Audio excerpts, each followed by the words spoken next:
cover under 36(1)(3). If it is interest paid on something else, then one could still claim under 37, right? That is one which is Bombay Steam Company's decision. Taparia Foods decision vis-a-vis Madras Industrial Investment Corporation. So, in case of Madras Industrial Investment Corporation, interest was allowed to be deferred, so that it was treated as a deferred revenue expenditure. Taparia Foods case was where I issued a debenture. When I issued the debenture of 100, I got only 45. 55 was taken as interest and was made in year 1, though it had to be over the spread of the life of the debentures. The assessee claimed 55 in the year 1 itself. The Supreme Court allowed the entire expenditure because it is incurred in year 1 itself. Though for accounting purpose I may defer it, but for the purpose of tax purposes you have incurred in year 1 itself, it will be allowed at deductions. So in the context of interest, this is a very interesting decision one should be aware of. Capital borrowed. Okay. We just cover the borrowing sister concerns and that, and then we wind up. There are many more issues to discuss, but again limited time.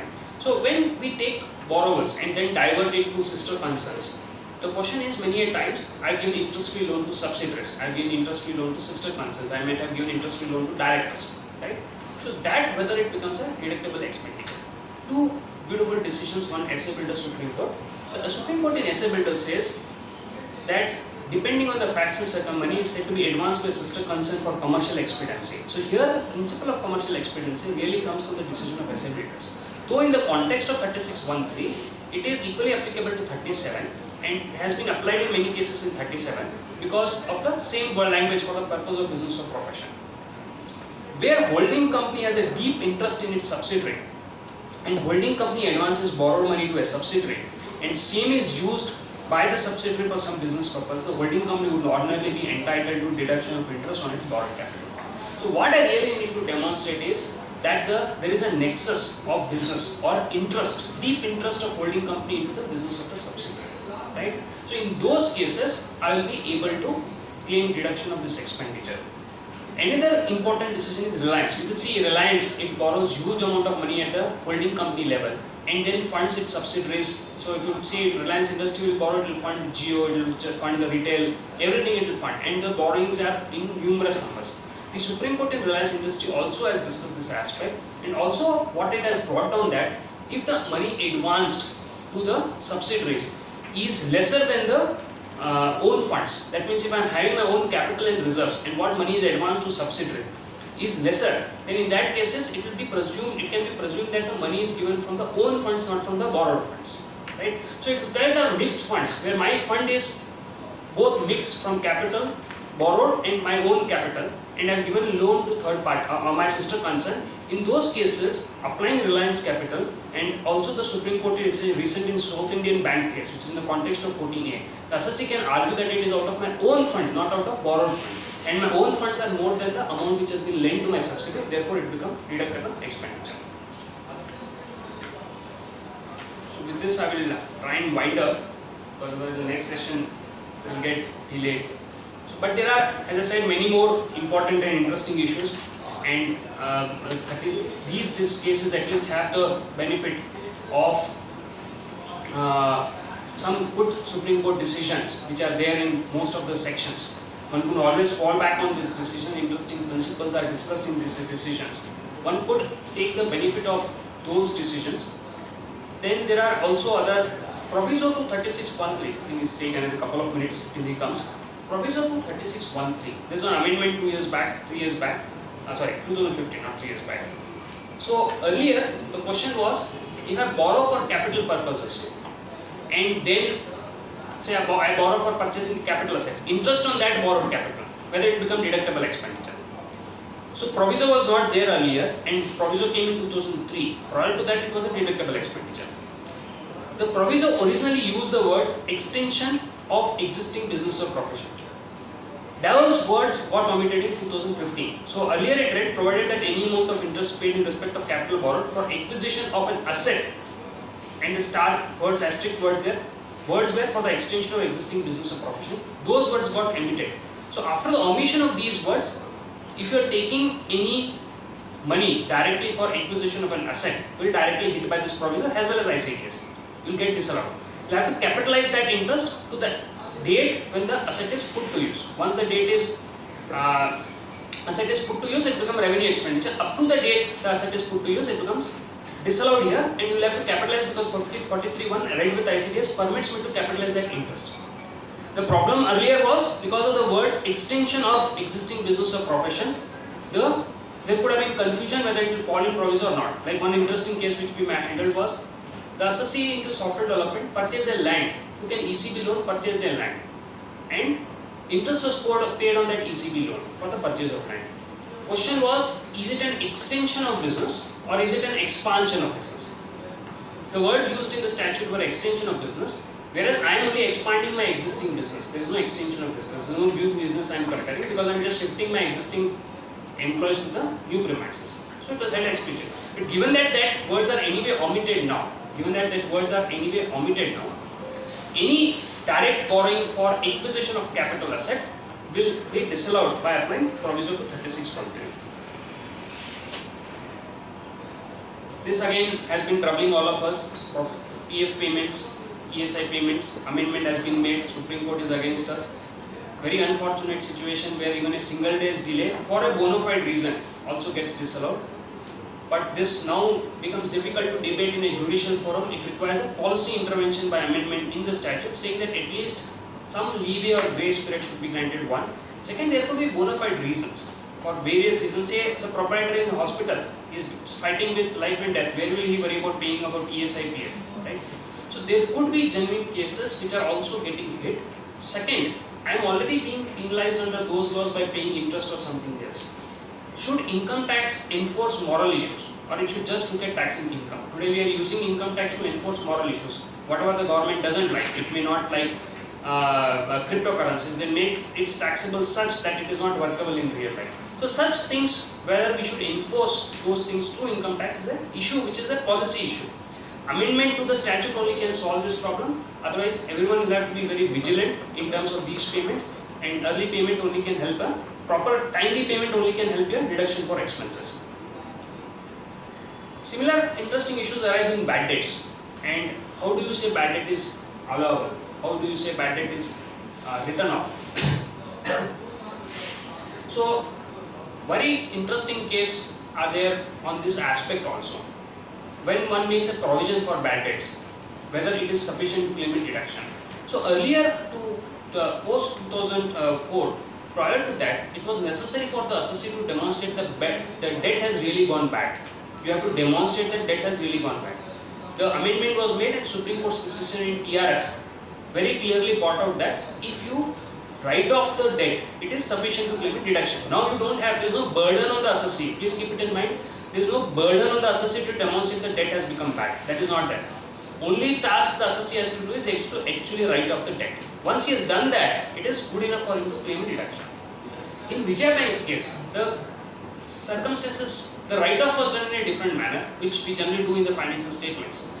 Provision for doubtful debts debited to P&L account, and the debtors balance reduced from the balance sheet, which is a natural thing we do in our financial statements.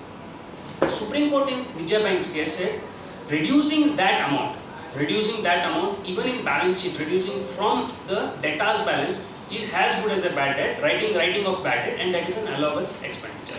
So, though again this decision may be used more if you are by mistake not disallowed and not a cost of a planning. Ideally, the ledger balances of the receivables or for the debtor should be nullified, and that written off should be done. Many times we see cases where based on the statutory auditor's advice, a bad debt provision is made because it might have not risen, and when you are doing the audit you realize that this has to be provided for. But the entry to nullify that bad debt is made subsequently, say in September. Instead of doing it on 31/3, you do it on September when the audit is going on. Maybe because of accounting controls or because of some other reasons. So I have actually not written off the bad debt on 31/3. In the balance sheet I have written as bad debt, but actually if you see the ledger, the write-off might have been subsequently much later. Right? So these kind of circumstances also do arise. There are decisions which have held that even these kind of claims which are there, the write-off is for the year and it is good enough even if it is written off subsequently. As I said, these are all cases which should be used more as a defense. if you are really want to claim a deduction for bad debt, it is appropriate and advisable to do it from the at the time of in the financial years, nullify that ledgers on before 31/3 or on 31/3, so that you get a proper deduction for this thing. Once you have done that, the assessing officer cannot ask you to demonstrate whether the debt has become bad. That is none of his business, because the law today and Supreme Court's decision in TRF is very clear that if the assessee has written off and the income has been considered in earlier years, it is good enough for the assessee to claim the deduction for bad debts. So this is on bad debts. Any questions we have? Any questions on what we have discussed or any other points? Yeah. The depreciation part, when we say on lease, what if it's on rent? Come again? Depreciation on capital expenditure.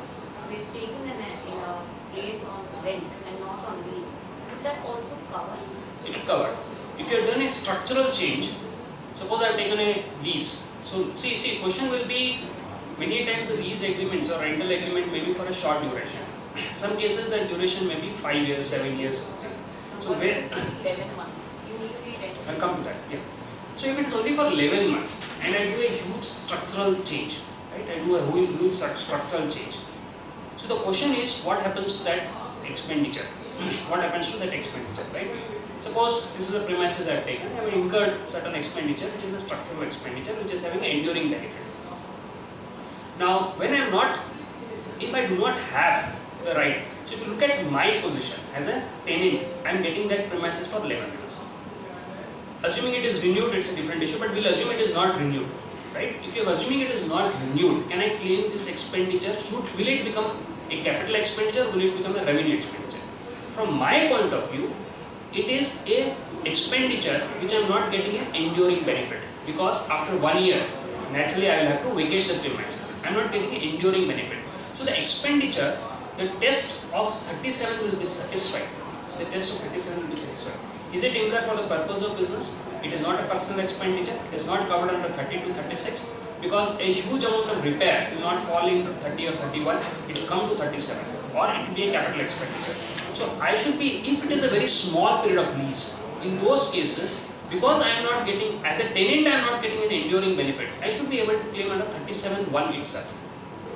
Okay. Now look at a situation where the lease is long period. It's a lease for 5 years, 10 years, right? And most of these cases, if someone is incurring a huge expenditure on a structural changes of the building, naturally one will want, from a prudent point of view, will have a long lease in control. In such cases, the expenses which are structural in nature, which are giving enduring benefit, should be capitalized. One which are revenue in nature can be claimed as a deduction under 37. So, when the machinery purchased and it is not used, the huge amount, say 50 lakhs, after 6 months we have purchased one vehicle. Both falls under the same class of asset.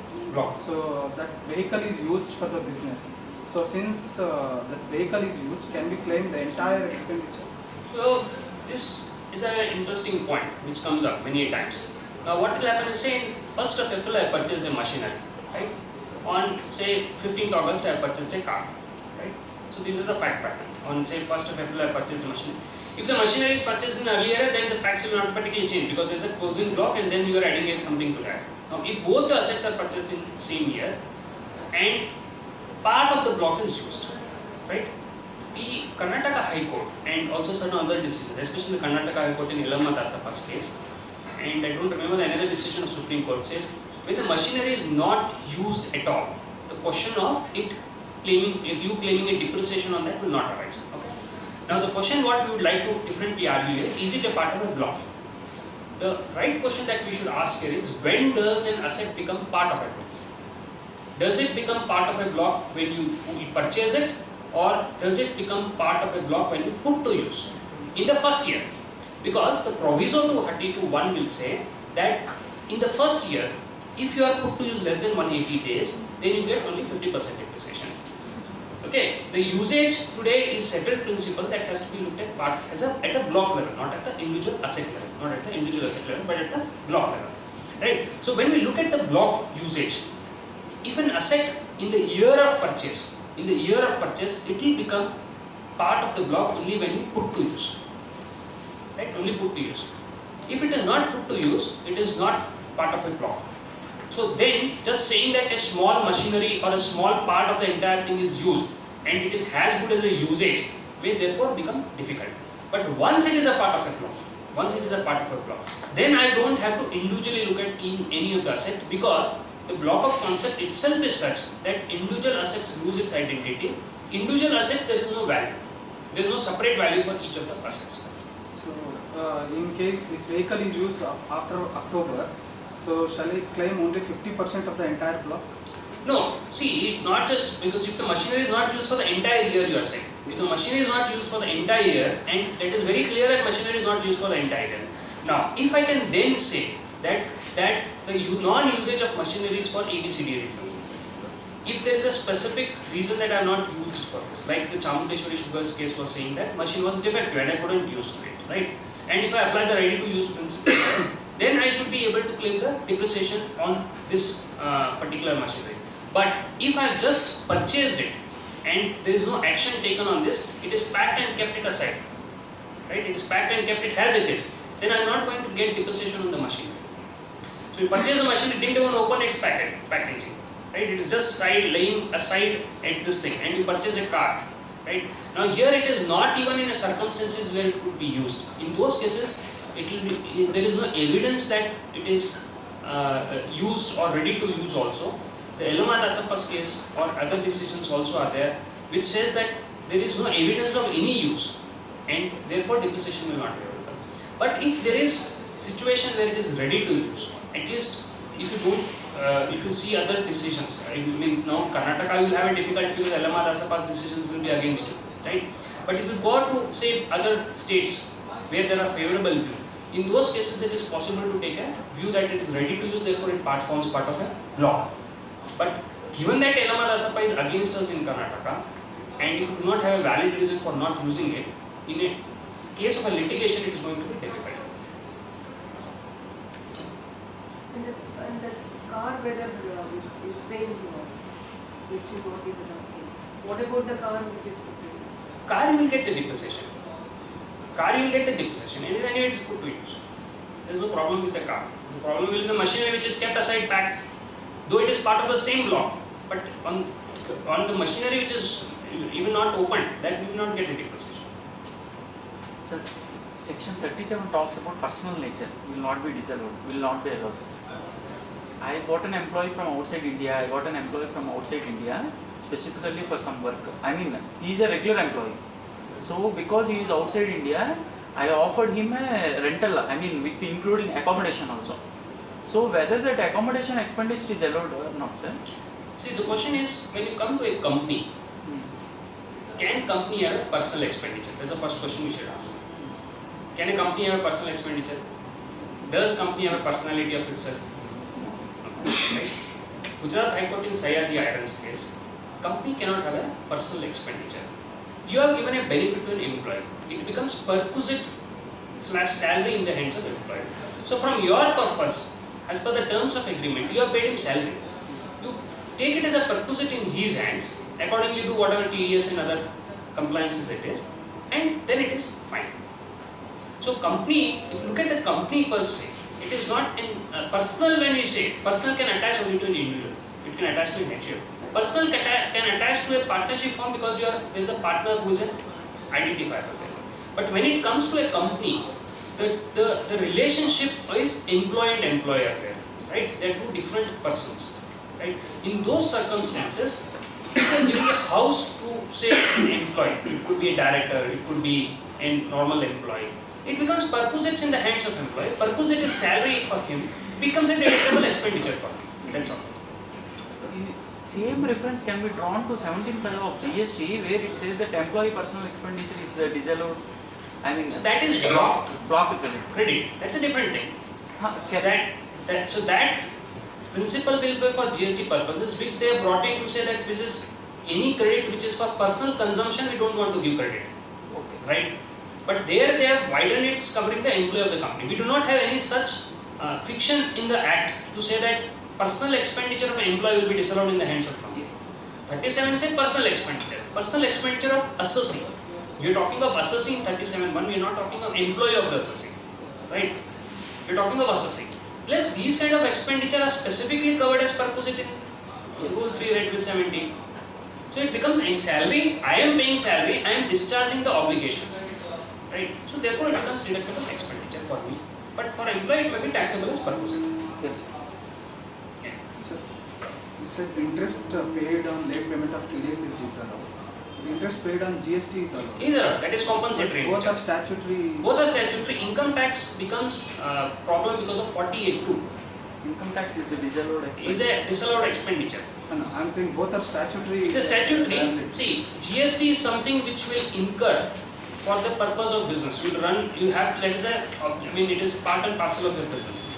Income tax is something which is you are discharged on the profits earned of the business, right?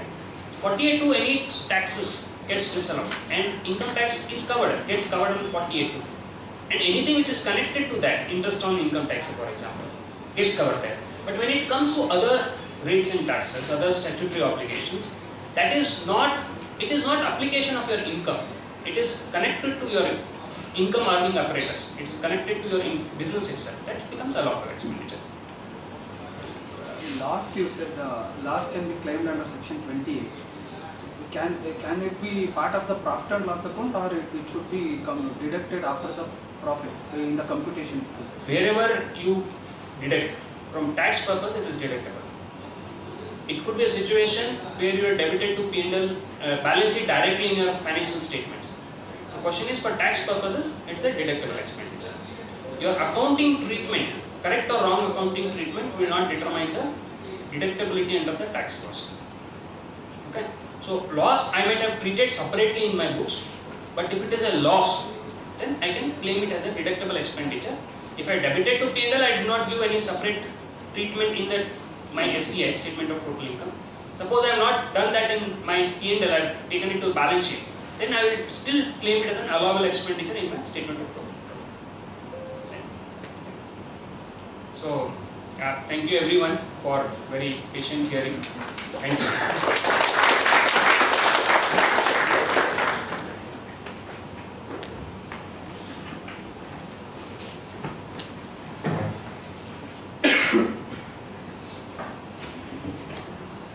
Thank you, C. Narendra Jain, for this exhaustive session on deductions under income tax between 30 to 36. We thank you on behalf of Bengaluru branch. I request our chairman to hand over a memento to the speaker.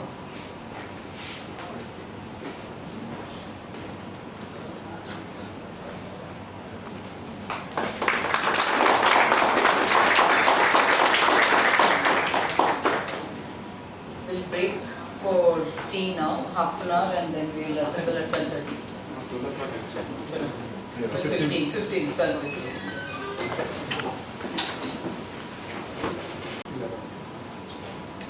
Welcome back to all of you.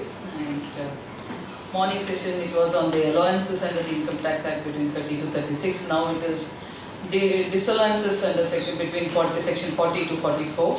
So we have C.A. Chandrasekhar Shitale, who is a Central Council member, to speak on the subject. I request our Chairman Pramod Arade to escort him to the dais and also greet him.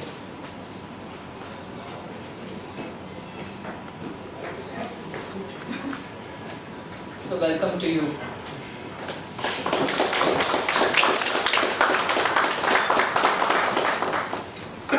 Quick introduction to our speaker. He is a senior partner at C.V. Chitale & Co. He is involved in direct tax practice and legal drafting, recently entered into the field of mediation too.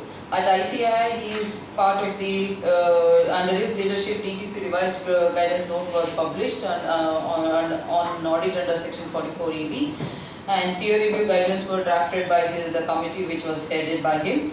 And he has also presented revision of the Code of Ethics which is considered before the Council. Several publications are there when he was the committee chair. He is the Central Council member from 2019 to 2022, 2022 to 2025, and chairman of Committee of Commercial Laws, NPOs and Cooperatives. He is a member of Quality Review Board of MCA, former chairman of Direct Taxes Committee, Ethical Standard Board, Peer Review Board, and so on. He was nominated on the cost accounting boards of ICMA, was the chairman of Pune branch of ICI in 1978 to 1990. So is it correct? 1970 to 90? 89 to 91 I was in committee, 88, 89 I was. Okay. Former lectures at various colleges. I mean, he was a lecturer at colleges and management institutions, and he has authored several articles in Taxman and other magazines. He specializes in direct taxes and corporate counseling. So it's a pleasure to have you and a pleasure to introduce him to all of you. Over to you, sir.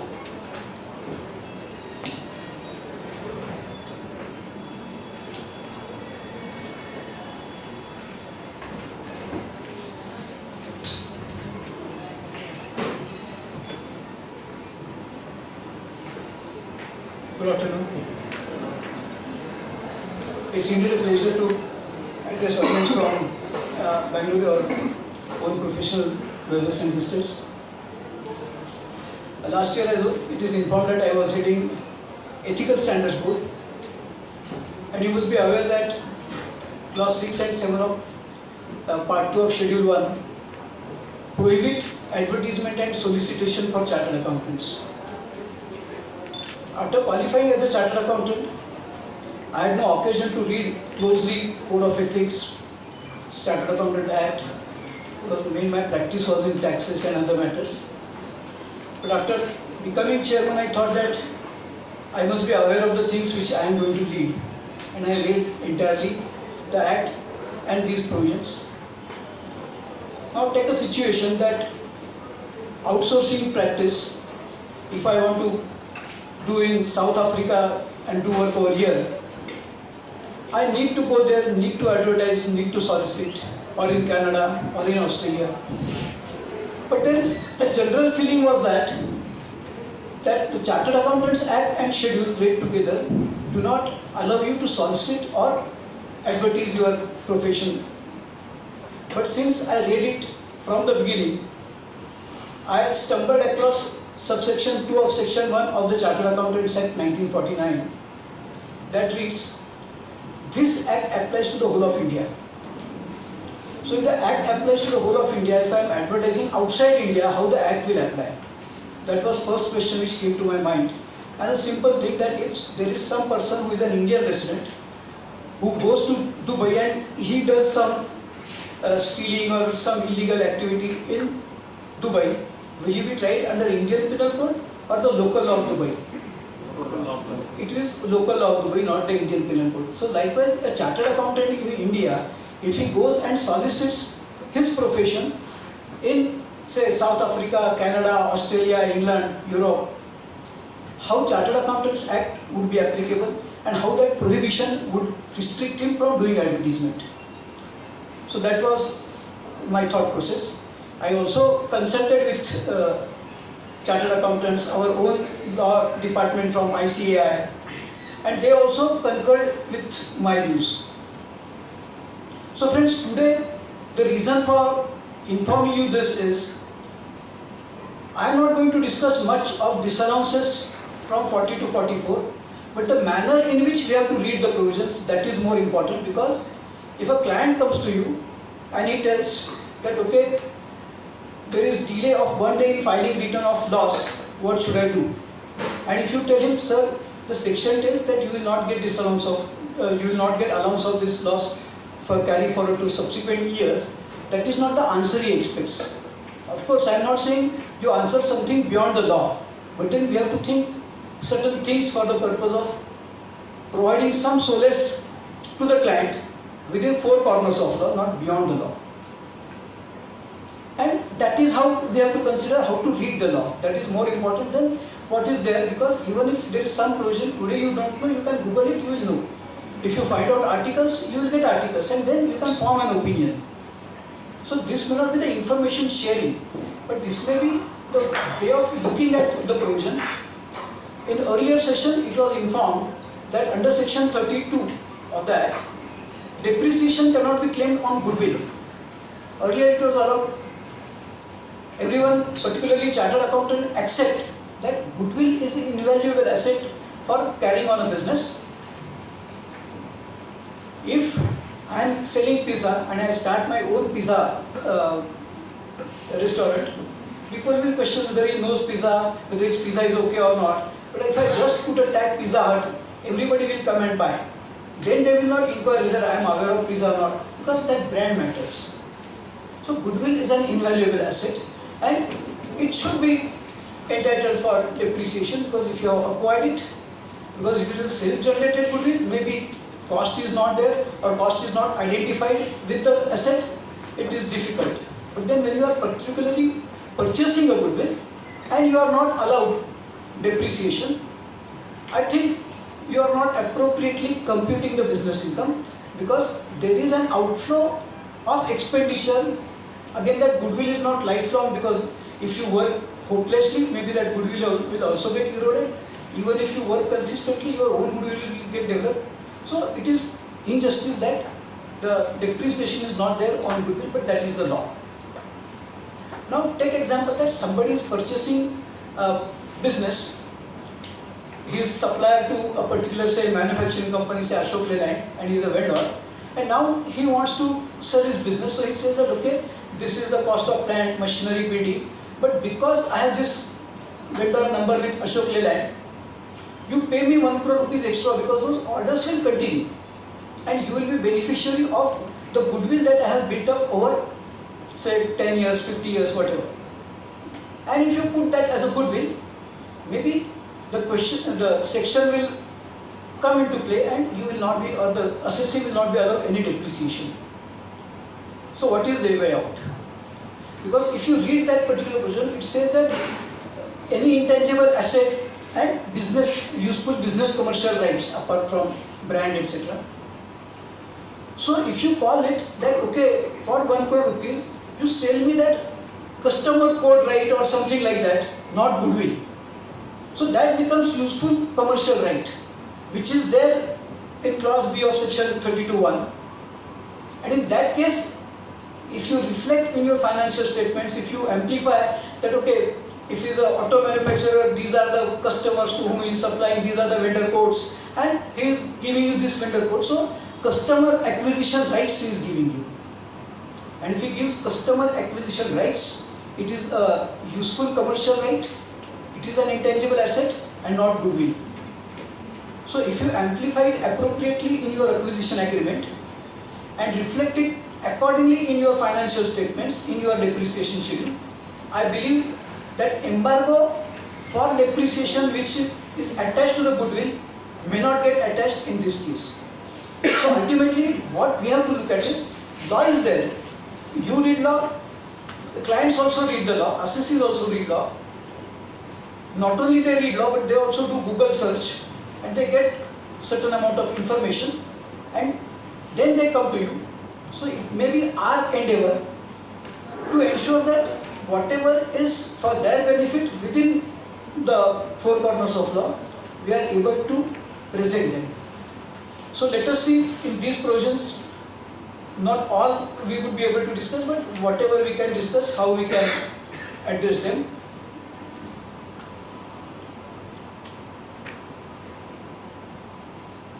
So as you are aware that income from business is calculated under chapter 4D, profits and gains of business and profession, in which the allowances part was taken care of by predecessor, and now the unpleasant, that is disallowance part, would be dilated by me.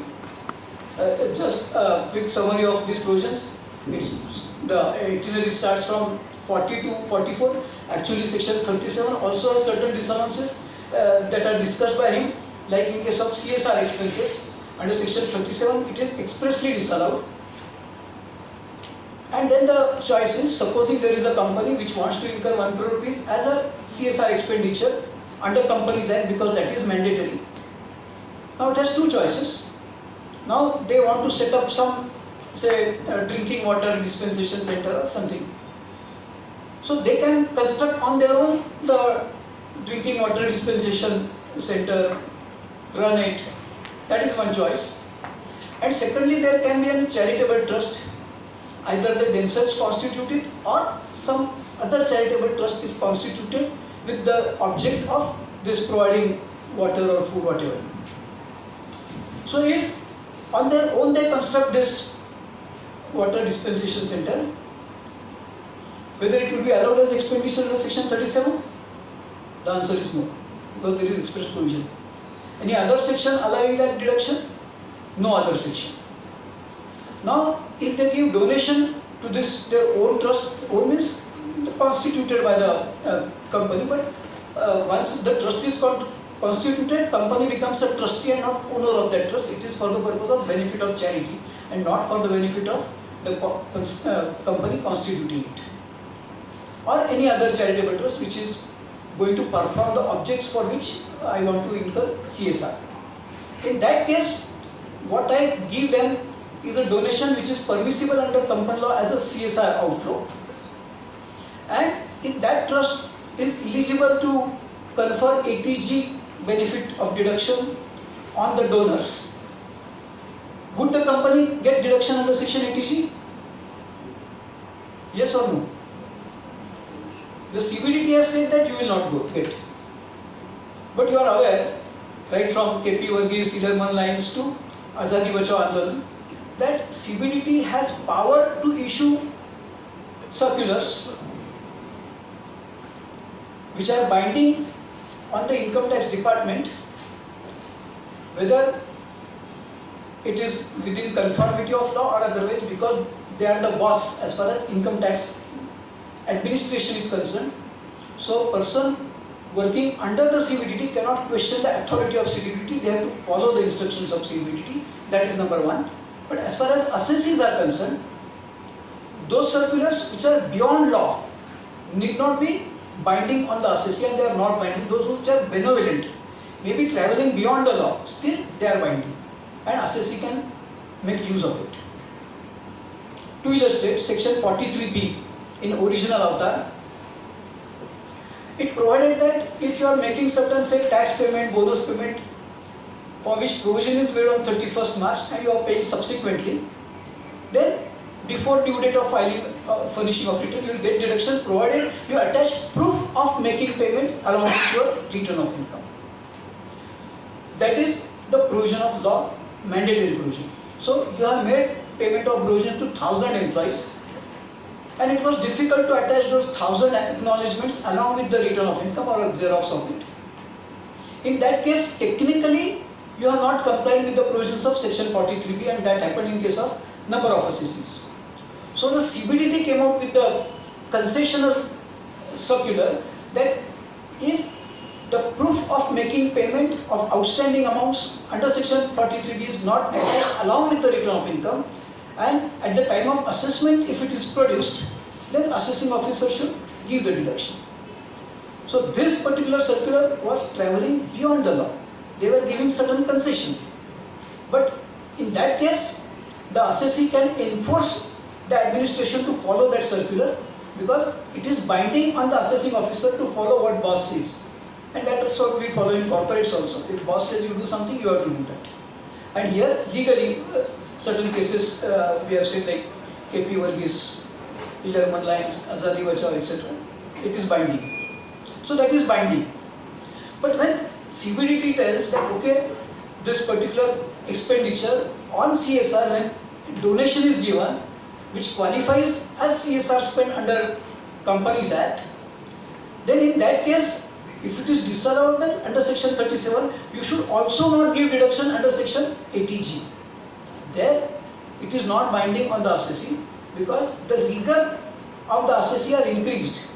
Power to the CBDT is under section 119, which does not authorize CBDT to increase the burden of the assessee. They can lighten the burden of the assessee. So here, when I claim deduction under section ATG, whatever be in circular, maybe the assessing officer may not be able to allow it, but in appellate matters, even CIT appeals and tribunal certainly will allow that deduction, because law does not prohibit, and had the law intended to prohibit deduction even under ATG, nothing prevented them in making provision in ATG or making provision in some another omnibus section saying that under the income tax law, no deduction either under the head business or under any other head chapter 6A would be available to CSR expenditure. That they have not made. Now if in speech of finance ministry says that we intend that your post-tax profit should be spent, etc. So that may be their intention. It is not translated in law. Unless it is translated in law, it is not binding. And to that effect, I will not be discussing on some sections, but let me quickly come to those sections. Like 44 AD and 44 ADA. Now, take an example that the turnover is 80 lakh rupees. If you put a profit and loss account, you find that the surplus is 30 lakh rupees and you report income of 10 lakh rupees under section 44 AD, which covers all the expenses. Can the assessing officer say that your income as per your profit and loss statement is say 30 lakh rupees, you are reporting 20 lakh rupees, so you have underreported the income, I do not accept. Can he say so? Where all expenses are disallowed. Yes, he can. Sorry? He can say so. Yeah, because this provision starts with a non-obstant clause, notwithstanding anything contained in provisions from section 29 to 43C. Income of the assessee, eligible assessee, shall be 8% of the turnover, 6% in case of banking, or more as estimated by the assessee. It does not say as earned by the assessee.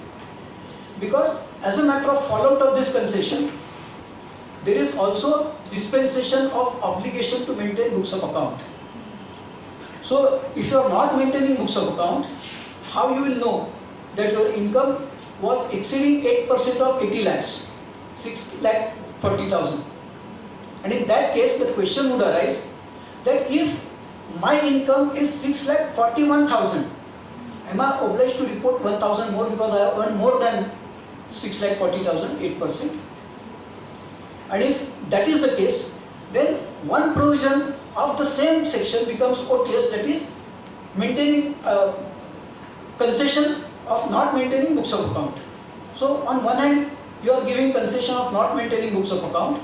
So thereafter you cannot say that your income is more, so you pay tax on it. That is number one. Number two,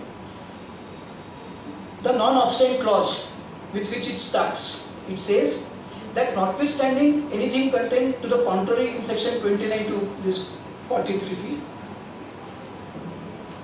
8% of income. So the moment he says that your income is 80 lakhs, expenses are 50 lakhs, so profit is 30 lakhs, how he is ascertaining profits? He is ascertaining profits by allowing deductions under those sections 29 to whatever, which he is not expected to look at. So where he is expressly disallowed to look at certain provisions, he is looking at those provisions which is beyond his authority. He cannot do so. And lastly, I am told to estimate your income. Maybe for the sake of discussion, let us understand that I erroneously estimated my income. Now there are two things. I am not under this estimated income scheme, I am reporting regularly income, and I misreport my income, I underreport certain income. In that case, there are specific penalty provisions which say that okay, you are underreporting, you are misreporting, then certain penalty attracts. But that is based on those provisions of 29 to all deduction sections, all disallowed sections, and you ascertain income, there is an error. So for that error, penalty is there. If it is bona fide, penalty is paid. If it is not bona fide, or you are not able to establish that it is within those exceptions, then penalty attracts. But there is no penalty anywhere in income tax law for erroneously estimating the income.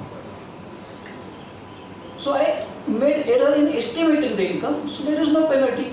And even if there is erroneous estimate, that is estimate, and that estimate is binding on the income tax authorities because section says that 8% of your turnover or more as estimated by the assessee. Assessee estimates 8%. So there is no compelling provision that you must estimate more than 8% if it is more than 1%. So if you are reporting income, and then again there will be issues if you say that okay, if the income is more, you should have reported more. How much more? In the given example, if it is 8 lakh, say 8% is 6 lakh 40,000. If it is 6 lakh 40,000, 500 rupees I should report that, or it is 8 lakh, then I should start reporting, or it is 10 lakh, I should start reporting. There is no answer. And if you say, even if it is 6,41,000, you should have reported 1,000 more. In that case, you are requiring me to maintain books of account, and which is not expected under this particular provisions. I welcome architect of this, Rita Kotha Srinivas. And under 43BH we are going to discuss, and he made some representation when we met the chairman's immediately and discussed them while we are discussing. So that is one thought, how to read the law. Now take another example which the people cite, that this may come as a hurdle. And what is that? I continue with my given example, that my gross receipts are 80 lakhs, expenses 50 lakhs, 30 lakhs surplus, reported income 10 lakhs. And I purchase a car of 20 lakh rupees. Then they say income tax officer will ask you, your income is 10 lakhs, from where do you incur expenditure of 20 lakhs? And then all those sections 67, 68, 69, they will come into play. Now to that, my submission is, there is difference between liquidity or cash flow and income. If I can demonstrate I have a cash flow that is sufficient to make an investment, there is no need to demonstrate that I have equivalent income. And let us consider 2-3 examples. One is, I have agricultural income 1 crore rupees, I have not reported, I have reported 0 because that is the only income, and I purchase. So income reported is 0, I have liquidity, I have purchased. That is simple case. But let us go forward, that I have reported income of 50 lakh rupees and I have purchased car of 20 lakh rupees. So you are happy that you have reported income of 50 lakhs, car of 20 lakhs, so it covers your income. But let me say that this is my first year of business. I have sold goods worth rupees 100 crore. My creditors are 20 crore and my debtors are 50 crore. So where from liquidity came? I have reported income, but much of my profits are locked up in debtors. So from where did I get the money to invest? So that doesn't answer that reporting of income is equivalent to making investments. And thirdly, I am a person owning 102 residential house properties. Net annual value of each property is 1 lakh rupees. So my reported income would be 1 crore rupees, 2 house properties exempt, self-occupied, all are self-occupied, not a single property is let out. So what will be my reported income? 1 crore rupees. So my reported income is 1 crore rupees, and if I purchase car of 20 lakh rupees, would the income tax officer be happy that yes, he has reported 1 crore rupees? So he can purchase car of 20 lakh rupees. Is that possible? So ultimately what one has to appreciate, that there is no linkage of reported income and investment. It is always linkages with liquidity available with you and your investment. So I say that I had liquidity of 80 lakh rupees. That 80 lakh rupees was subjected to tax because the entire gross income is income under section 28. I looked at section 44A, which says that when your income is up to 3 crore rupees, report 8% or more as you estimate. I reported say 10 lakh rupees.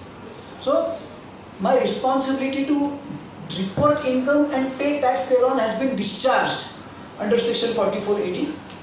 And then out of 80 lakhs, whatever liquidity I had, I have acquired the asset. So there is effective answer even to those presumptive sections under section the 68, 69, etc. So I believe that, and there is no income tax, there is a moral sermon that you should not do that, this is not the object, etc.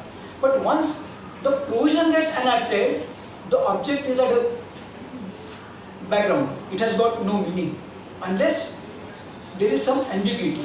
If there is ambiguity in the provision, then you read the object. Now loss, what is the benefit given for the purpose of loss? That okay, this year you have sustained loss of 3 crore rupees, next year you earn profit of 4 crore rupees, so pay tax of 1 crore rupees because that loss will give you set off because it is but natural. If you take 2 years together, you have earned only 1 crore rupees, so we tax you on 1 crore rupees.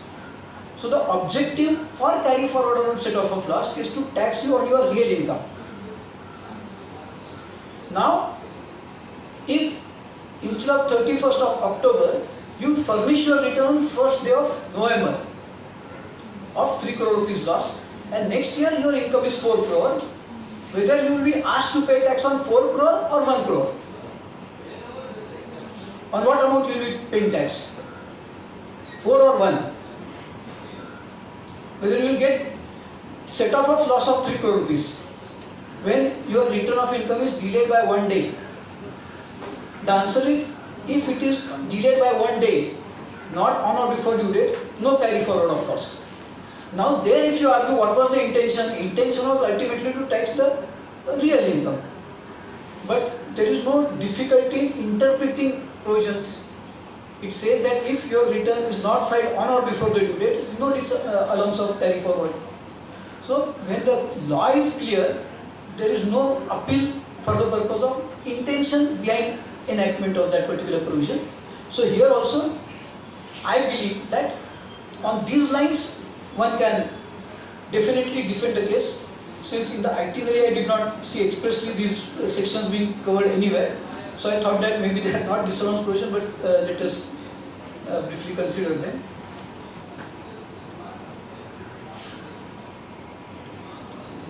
So in section 40, amounts not deductible, that we will consider two provisions. 40A1 is if you are paying to non-resident outside India with TDS default, or you are paying to resident or within India, TDS default. So that we will discuss to an extent.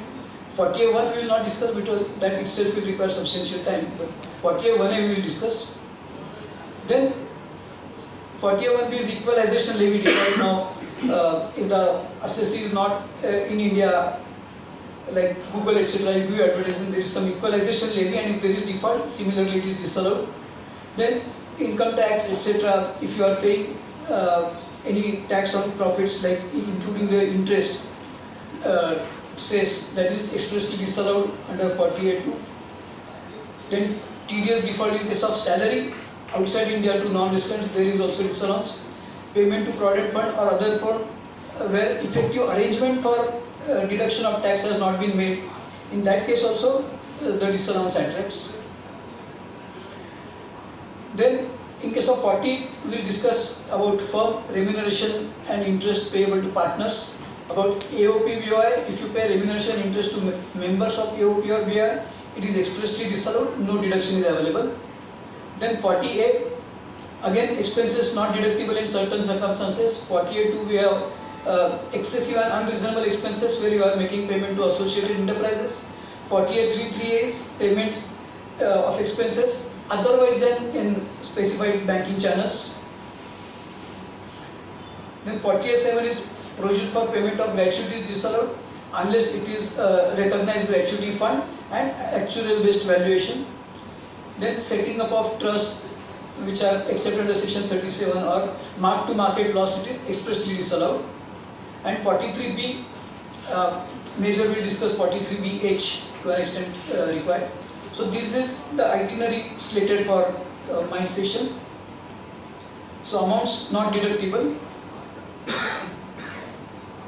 Now let us consider an illustration that there is a company A Limited which is selling say vehicles or computers, and when you sell along with the sale of this vehicle or computer, you also tell that okay, we will give you after sale service, and for that after sale service they collect 10 crore rupees.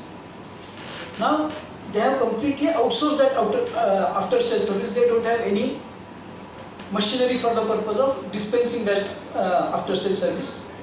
So A Limited outsources to B Limited and says that we will pay you 8 crore rupees. Whatever outsourcing, whatever maintenance is there for us, you do it on our behalf. Whatever we collect, 80% we will give it to you. So 8% crore rupees they give.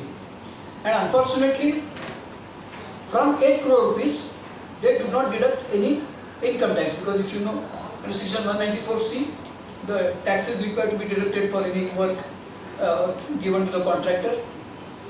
So whether disallowance under section 40A1A is attractive,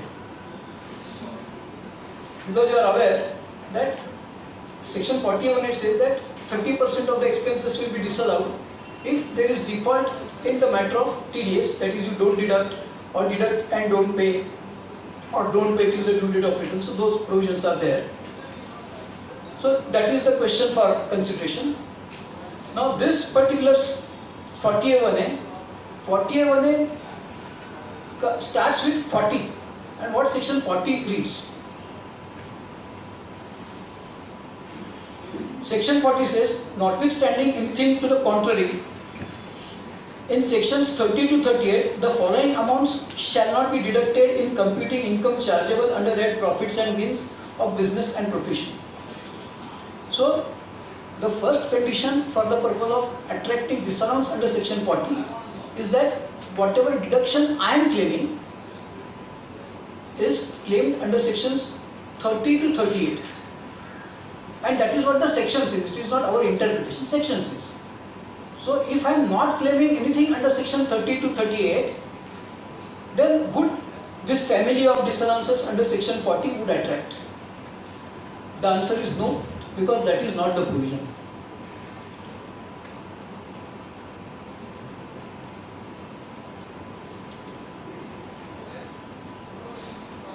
So let us come to chapter 4D.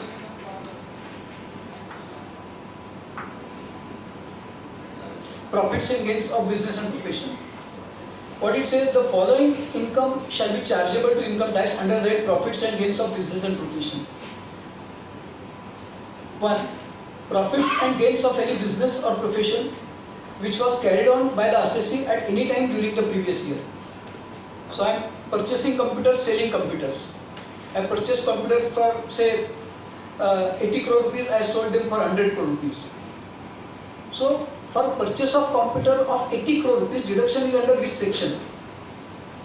There is no express section for which gives the deduction. But ultimately, if you consider the head income profits and gains of business or profession, the computation starts from the profit. So first you have to ascertain profit, and there are a number of codes which says that this profit is to be considered in common sense, in a business sense, in a commercial sense. So how you and me will consider? Purchase computer for 80 crore, sold for 100 crore, so from 100 crore reduce 80 crore, 20 crore is pure profit, and then you start the computation. If there is depreciation, there is that, you get the deductions. So basically, your 100 crore rupees is a gross receipt from your business. That charge is not created on gross receipts.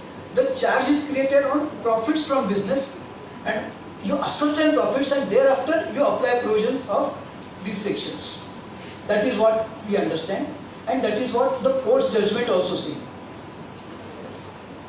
Then there is way of wording provisions. So there are disallowances under section 40A, 43B. These are also disallowance section under the same chapter, the same line. How section 40A has been worded? It says the provisions of this section shall have effect notwithstanding anything to the contrary contained in any other provisions of this act relating to the computation of income under the head profits and gains of business profession. So all sections under the this chapter 4D are included. But if you go to 40, it is only 30 to 39, not all. Here all sections are included. Anywhere you claim under 28, this is applicable. You claim under any other section, it is applicable. So those 80 lakh computers you purchased from a shop which belonged to your son, and its fair market value is 70 lakh rupees. In that case, under this section, family 40A, 40A2, purchase from associated enterprises at unreasonable price, that would come into play, because this is notwithstanding anything contained in 40D, in chapter 4D, related to competition of business income, that is only 30 to 39. Again, if you talk of 43B, it says notwithstanding anything contained in any other provisions of this act, deduction otherwise allowable in respect of tax, etc., only on payment basis. So 43B goes a step forward. It does not restrict itself only to 4D. All provisions in the act, section 1 to 20, 288, whatever. So if anywhere it is stated that you will get deduction, you have to follow 43B. But when you read 40, it restricts its application only to the deductions claimed under section 30 to 39.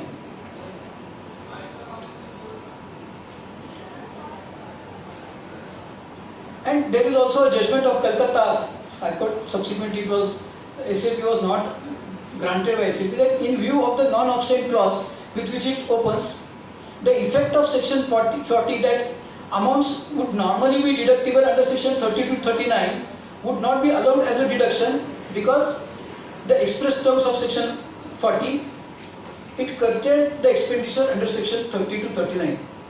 Now in given example, I received 10 crore rupees for maintenance.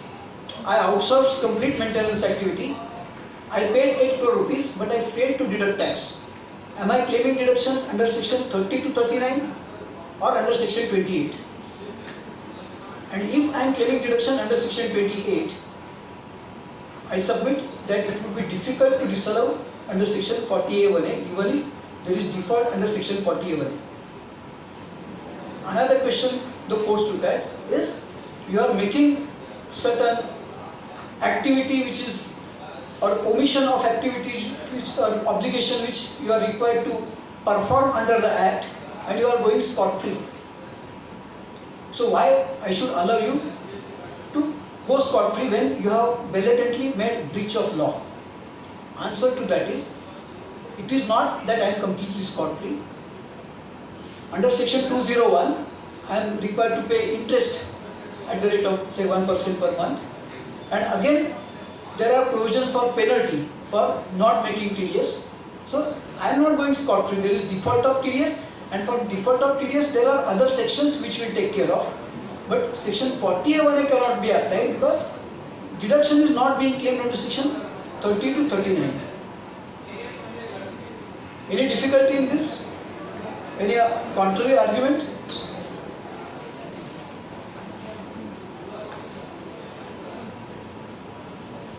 Of course, if you have any issues, you can ask me in between also. Then coming to next is section. Yes? Sorry? Have to attend our camp. Okay. 5 times. No, you are vice chairman, you know the teams. Okay, so 40A1, as you are aware, that if interest, not being interest on loan issued for public expense, but that is okay. Any interest, royalty, fees for technical services or other sum chargeable under Act payable outside India or payable to a non-resident in India, TDS provisions are there.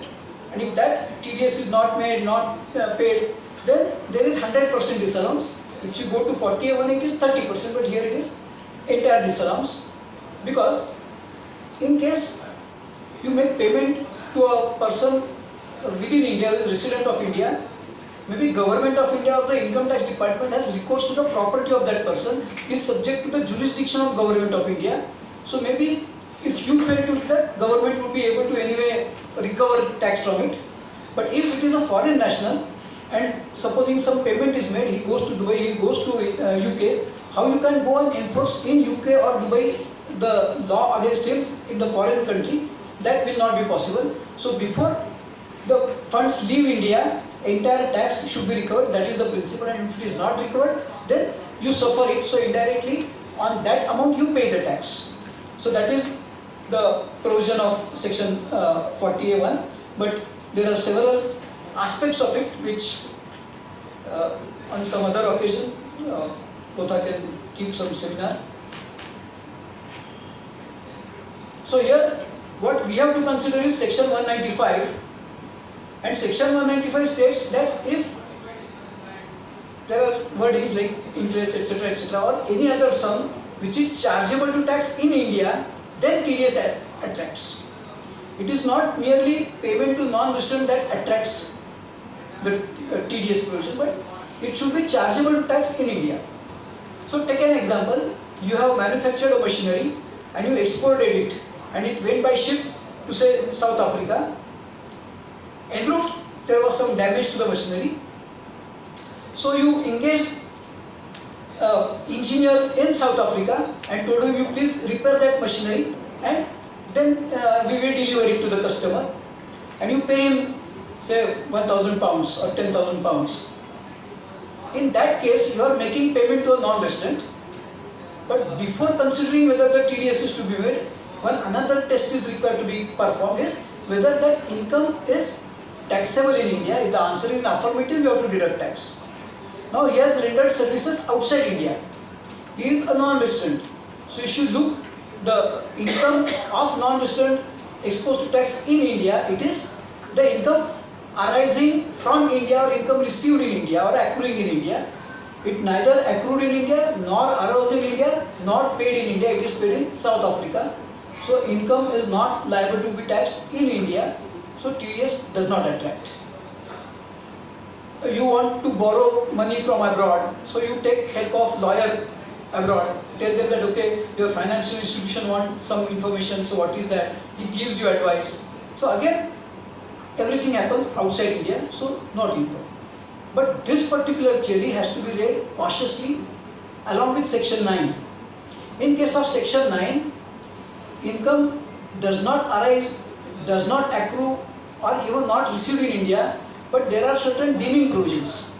Under those deeming provisions, if it is liable to tax in India, in that case also there is a liability to TDS. Say you are manufacturing some component which is a specialty component and you got this technical know from Germany. Your engineers went to Germany, they took designs etc. in Germany and they said that okay, we will pay you royalty, and they paid 10,000 euro as royalty. In that case, you are manufacturing that part in India, so you are using it for Indian business. That repair was for foreign activity, not for Indian activity. Here, you are manufacturing machinery in India and going to sell in India. In that case, the income is deemed to accrue or arise in India under section 9. So, section 9 requires close examination before we understand section 195. In that case, it is deemed to accrue or arise in India. Of course, when you let us assume that the TDS is at the rate of 20%. So, when you contract with that German guy, he tells that you give me 10,000 euros, I don't care what tax you deduct, what done, I want $10,000 on table. And the rate of TDS is 20%. So, he is not going to accept 10,000 euro minus 2,000, 8,000. He wants 10,000. There is again a provision in the law that if the payment is being made net of tax, then you gross up along with the tax. So 100 at the rate of divided by 20%, it will become 125. So when it becomes 125, at the rate of 20%, you deduct 25 and pay 100. So that is the way in which the tax is made. So for section 195, one has to clearly understand section 9 and then come to the call, take a call whether the income is liable to be taxed in India. If the answer is in affirmative, TDS is applicable. But then 3 instructions came, instruction, circular and second circular. So there what happened, in case of any other sum, because it says royalty, technical know, interest and any other sum. So supposing you are paying any other sum which is not otherwise covered in earlier categories, and in that case supposing 100,000 euros you are paying, so if you read the provision as it is, 100,000 euros would be disallowed.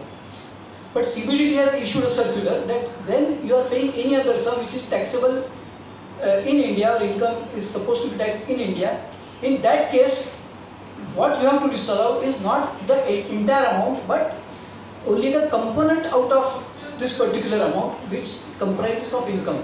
Because even if that non-resident is to pay income tax in India, he will not pay on 100,000 euros, he will pay on income component out of it. So if the income is say out of it 100,000 euros, it is 20,000 euros. So disallowance will be only 20,000 euros and not 100,000 euros. It is not applicable to royalty, technical fees, because on gross basis they are taxed at a concessional rate. So you know exactly what is the rate, and only to that extent it is disallowed. So they have issued this concession circular. And again, in case of Google decision, if you read, they have discussed in what circumstances income accrues outside India and tax is not to be deducted. So this was limited information that we need to discuss in this particular thing. And this is the one of the circulars, because all the 3 circulars on same. Withholding tax on any other sum chargeable in case of a non-resident disallowance under section 40A1. It says that we have already clarified that it should be disallowed, only net component of income should be disallowed and not the entire payment. So that this is a beneficial circular which one can definitely make use of. That takes us to 40A1A. So 40A1A states that 30% of the sum will be disallowed if tax is not deducted when it was deductible, or after having deducted not paid before the due date of furnishing of return, then it will apply.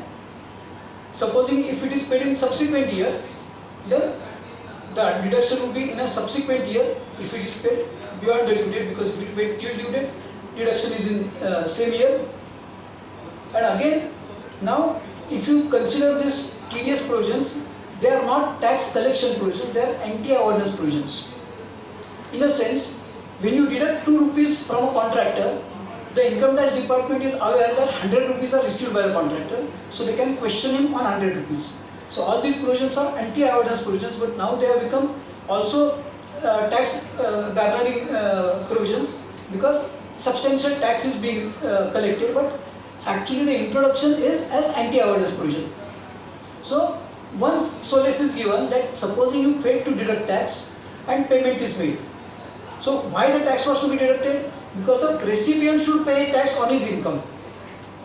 So section 201 says that if you are not treated as an assessee in default, although you have deducted tax, but because you paid, say, popular examples are, say, in case of property dealer, if you sell an apartment or you purchase apartment from a non-resident for sale, in that case you have to deduct the tax. But if you fail to deduct, not realizing that he is a non-resident or he is a resident, then if that person reports that income, or if it is a bank, they have paid interest, and on interest the recipient has reported that income and paid tax, and he gives certificate of a chartered accountant to that effect, then there is no deduction, there is no disallowance.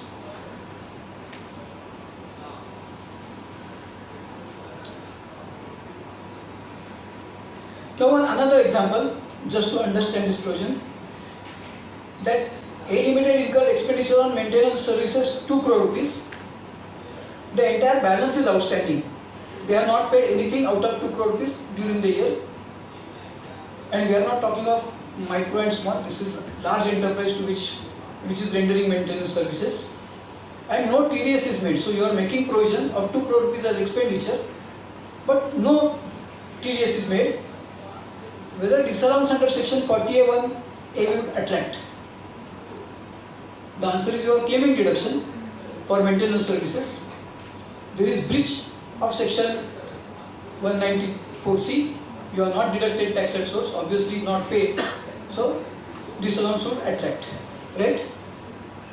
Any other measure through which the company A Limited may avoid disallowance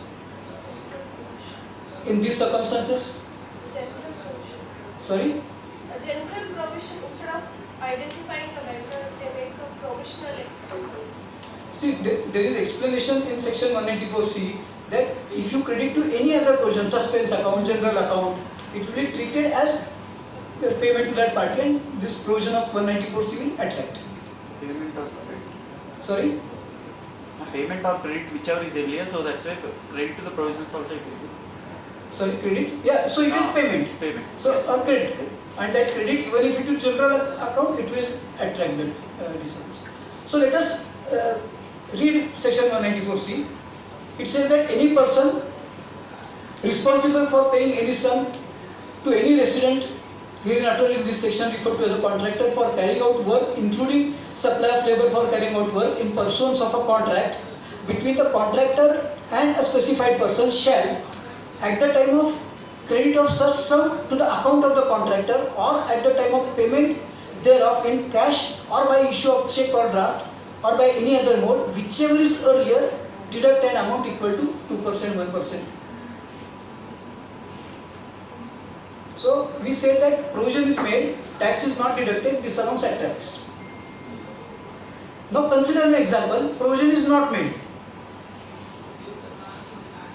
If the provision is not made, payment is not made, whether disallowance will attract? your profit as per profit and loss account after debiting this 2 crore rupees is say 30 crore rupees. You do not make any provision, so your profit will reflect 32 crore rupees. In that case, whether you can get the deduction? Can you say profit as per profit and loss account 32 crore less 2 crore rupees expenditure incurred, but no entry in books of account, no payment, 2 crore rupees, so my income is 30 crore rupees, I pay tax on 30 crore rupees. Can that be done? Will you get the deduction without making entry in books of account? That is the question. And if you don't make entry in books of account, whether section 194C will attract. So one by one we will examine. First 194C. I have incurred expenditure. I have not made provision. I have not made payment. Is there any occasion for making TDS under section 194C? No. Yes or no? No. No. Right? So I am not making entry, not making provision. So 194C does not attract. If 194C does not attract, I don't have to go to 40A1 because it says when tax is deductible, you are not deducted. As tax is not deductible. So question of 40A1A does not arise. Now the issue is I am not making entry in the books of account. Will I get the deduction? Is it possible to get deduction if entry is not made in books of account? No. Why? Take another example that on 31st of March you are a retailer, say cloth selling.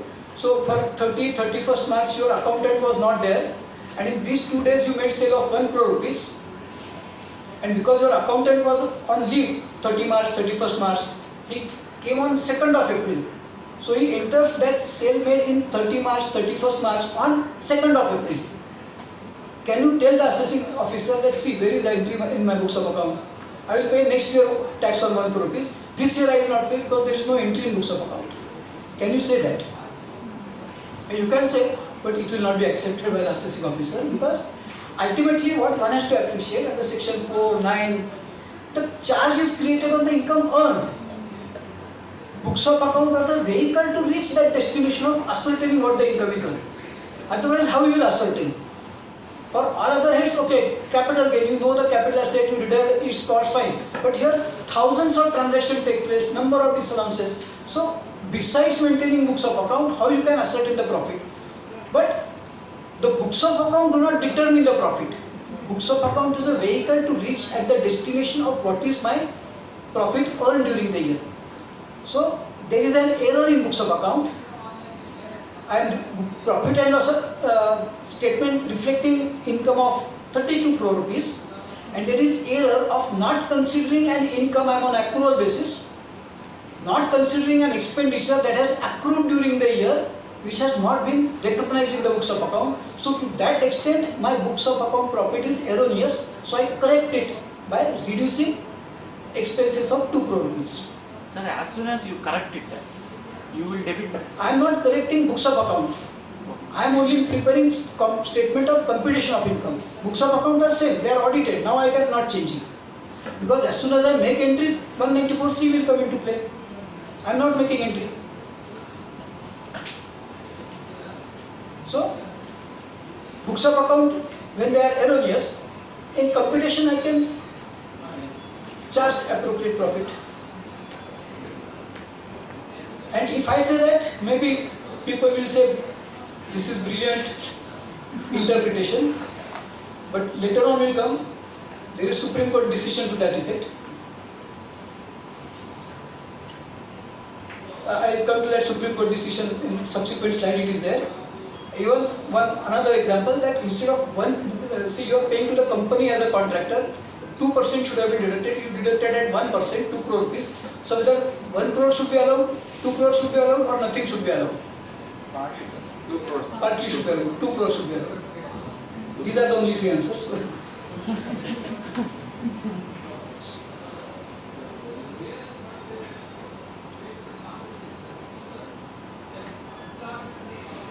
So there is a judgment in case of future first info that ultimately whenever there is a shortfall in TDS, it's not that the entire expenditure will be served.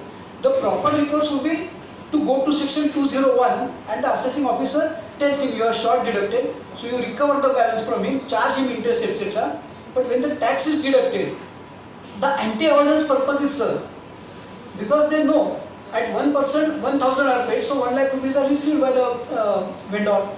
So he is answerable for that 1 lakh rupees, and that is the purpose of TDS. So purpose of TDS is served. Maybe there is error in applying the rate, but if there is error in applying rate, there is no failure to deduct tax. Tax is deducted, but tax is erroneously deducted. So this allowance will not attract, and we have judgment also to that effect.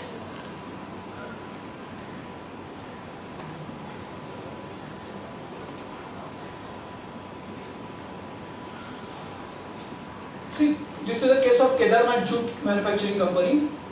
Account were on mercantile basis. After submission of the return of sales tax authority, that is for the same year, the return of sales tax was submitted, and then the sales tax department said that no, your liability is more by 1,49,000 for that year, for which the return was submitted, and then the assessee revised the return of income, and they said that okay, my income is reported is this much.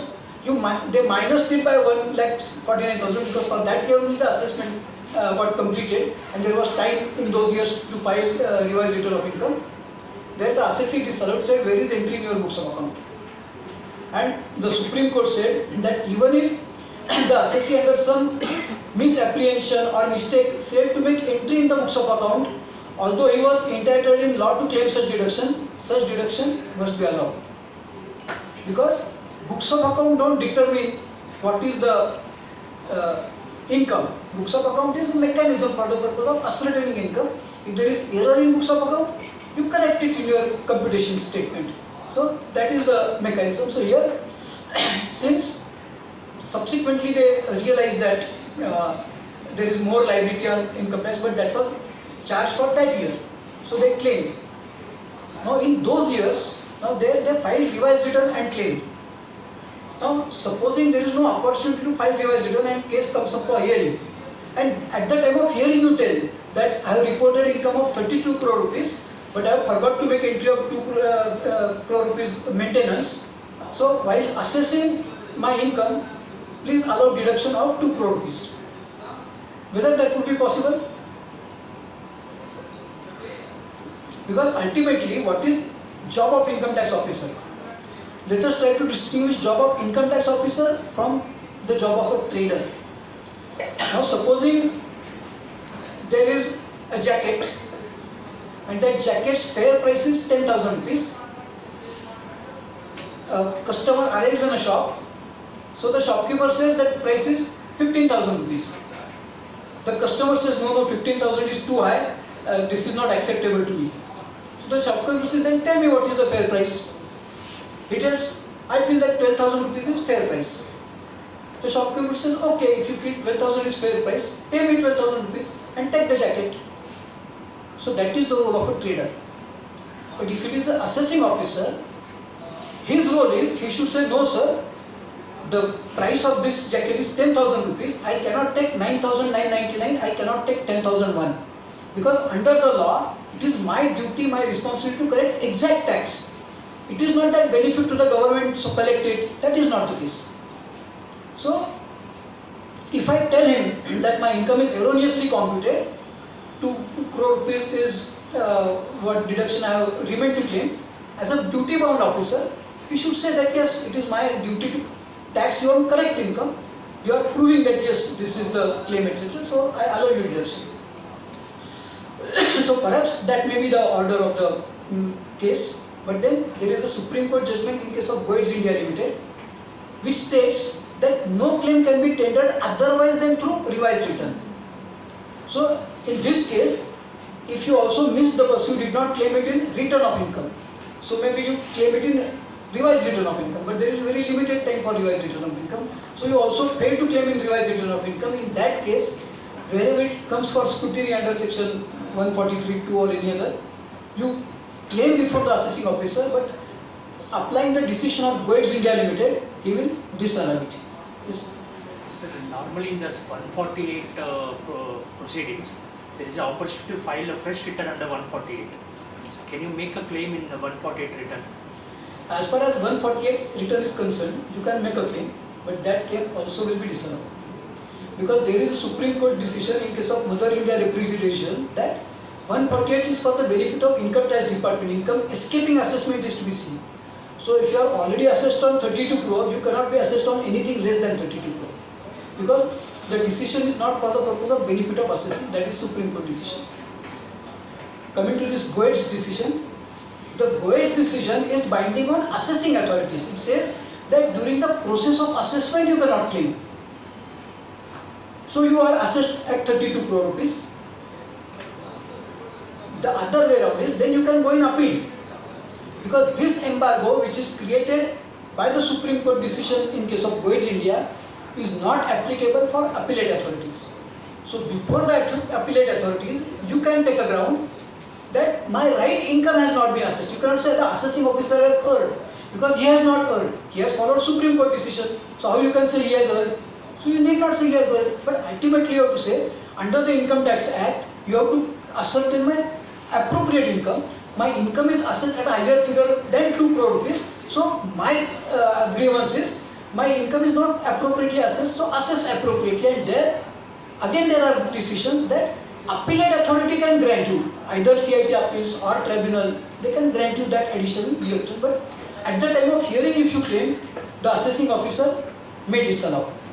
Of course, the other way of claiming it before assessing officer is, there is one circular of 1955 which says that the assessing officer, at that time it was ITO should not take benefit of ignorance of assessee, it should guide. Supposing after seeing the return of income, he says that assessee has returned individual invested in NSC 1 lakh rupees and he has not claimed ATC. So he should guide assessee. From the record I see that you have purchased NSC of 1 lakh rupees, but you have not claimed deduction under section ATC, so you should claim. So likewise we should say that okay, we are presenting you this case, you guide us whether this deduction is available or not and take appropriate decision. In that case, in appeal, if it does not grant, generally they will not grant. They should grant, but they will not grant. You can take one more ground that the assessing officer has failed to follow the mandatory circular issued by CBDT of guiding the assessee.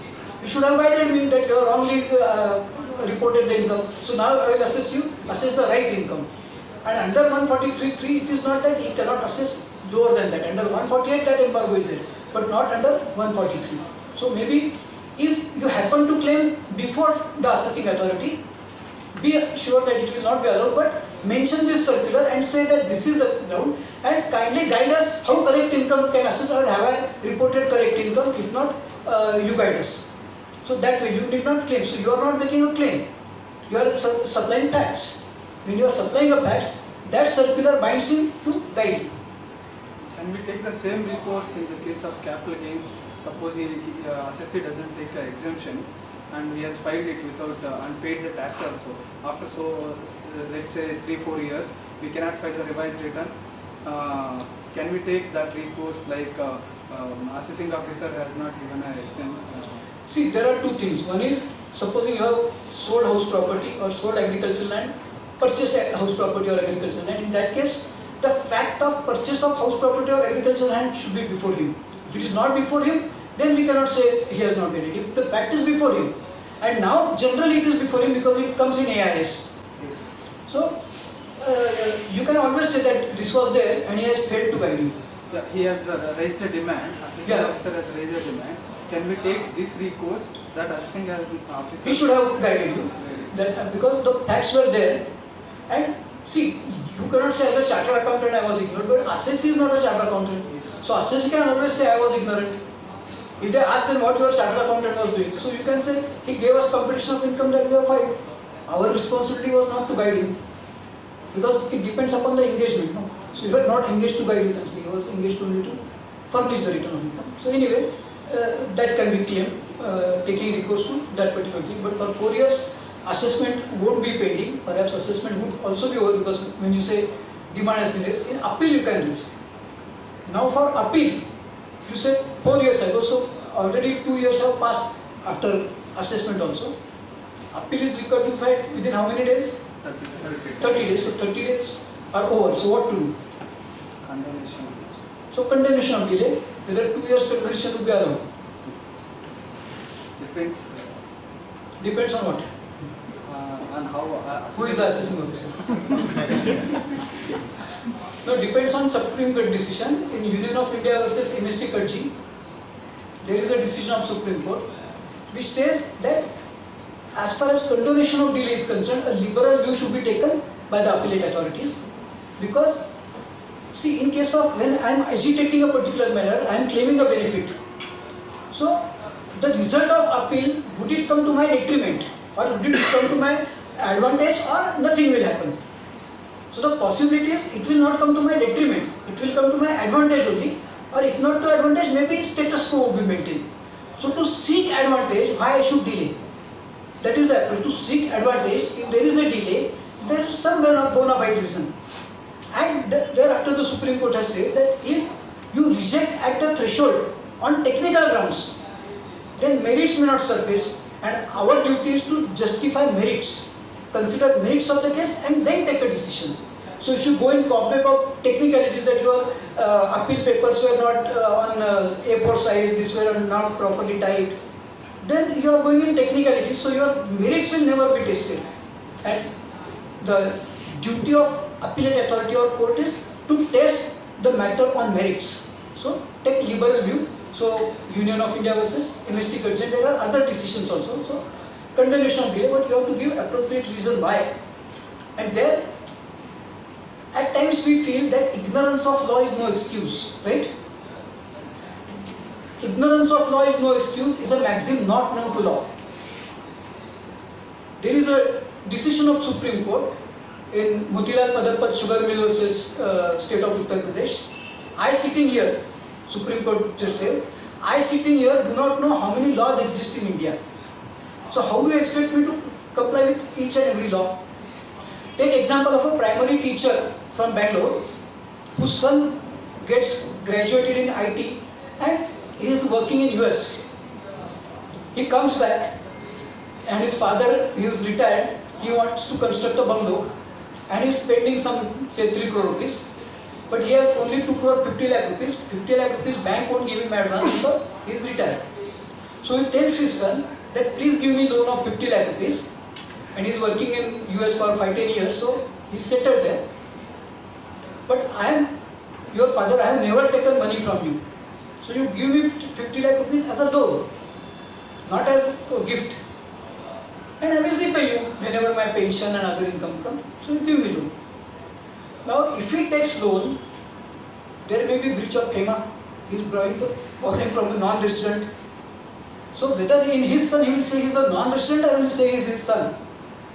And he may not be aware of FEMA. So in that case, if there is ignorance of law, that is an excuse. And that is explained by Supreme Court in Motilal Madhapat Sugar Mills versus you, where that ignorance of law is no excuse is no maxim known to the law. Not to you murder somebody and say, oh, I was not aware this is crime. Or you steal something and say, oh. So these are niche. Now you alight the lift, you go down by lift, come up. There is Lifts Act. How many of us are aware? There are certain do's and don'ts. They are not aware, but there is an act. So it is not that everybody in India knows each and every act. But certain common sense things like dacoity, stealing, etc., that one can understand. There is a law. So in sum and substance, ITO can guide you. You tell me when the time is so that.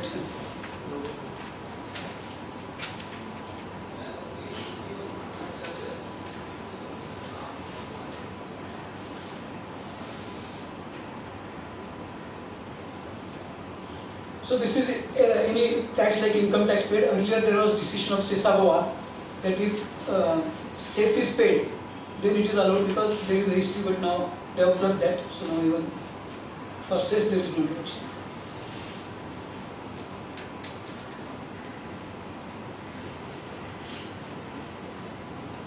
Again, TDS from salaries paid outside India. This product one we have considered. Now 40B also, it is on statute for a number of years that in case of partnership or LLP, if you are making any payment of remuneration or interest to partner, it should be supported by an agreement. It cannot exceed that table which is given, say if it is interest 12% simple interest. Again, if you are revaluing assets, it will be only on your normal asset value and supported by this. Now, one catch in this case, see in case of interest acts from two perspectives. Supposing there is a company as a partner. So instead of company receiving interest, they had a negative capital, so you collected interest. So when partnership pays interest to the partners, TDS provision do not apply. But when partners pay interest to the partnership, TDS provisions attract. Of course, individual partners are different, but if company is a partner, in that case under 194A, payment of interest to a firm in which you are partner, TDS attracts. Then stamp paper date, etc. are there. There is some objective test of 60%, 1,50,000, 90%. So that we are aware again. The person should be working partner. At times, in case of LLP, people take it that designated partner is a working partner. That is a misconception. Designated partner is not necessarily a working partner. Under LLP law, the responsibility of designated partner is to ensure compliance with filing requirement of LLP. So to file annual statement of affairs or some indebtedness, or if there is change in LLP deed, you have to file. So that responsibility is with designated partner. Otherwise, no authority, no responsibility to work. So you have to specifically provide that he has agreed to devote a substantial time and efforts for managing, conducting affairs. Then he becomes working partner. The definition is there. Now the issue arises when we say in 40A2 that if you are making payment to associated enterprises, then in that case reasonableness of payment is checked. So in earlier, supposing computer you are purchasing from your son of your concern of your own son or some partnership where your relatives are partners. In that case, what is the fair price of computer? Or if you are employing your relative, what is the fair remuneration he would get? What is the fair thing for affords? That will be seen. But on same lines, like payment of remuneration to partners, section 40B is an express provision, and 40A2 is a generic provision for disallowing excess and unreasonable pay to associated enterprises. So there the courts have come to the conclusion that Parliament in its own wisdom has decided that if he is a working partner, he should get 90% or 1,50,000 and above that 60%, that the Parliament in its own wisdom has considered as reasonable. So after Parliament having considered that as a reasonable, once again 40A2 cannot come into play in the same field. Therefore, as far as partners' remuneration is concerned, it will be solely governed by the arithmetic formula of 40B, and it will not be subjected to any test of reasonableness. These are some other decisions. You will have PPT, so then in case of interest, again there is an express provision also that supposing you are partner as a karta of your HUF, in that case you have placed deposit of 10 crore rupees and you are getting interest of say 1 crore 20 lakhs. So as a partner it will be included in the hands of partner, but you are a partner in a representative capacity of HUF. So out of that 10 crore rupees it will be seen how much funds are coming from HUF. So out of 10 crore rupees, 6 crore rupees come from HUF and 4 crore rupees come from your personal funds. In that case, interest under section 40B to the extent of 6 crore rupees into 12% would be subjected to 40B, and 4 crore rupees which is your own contribution, even if you are paid 15%, it is reasonable because you are borrowing from NBFC at 16%, then that 15% also will be allowed because you are getting that interest not as a partner of the firm but as an individual, because you are partner in a representative capacity.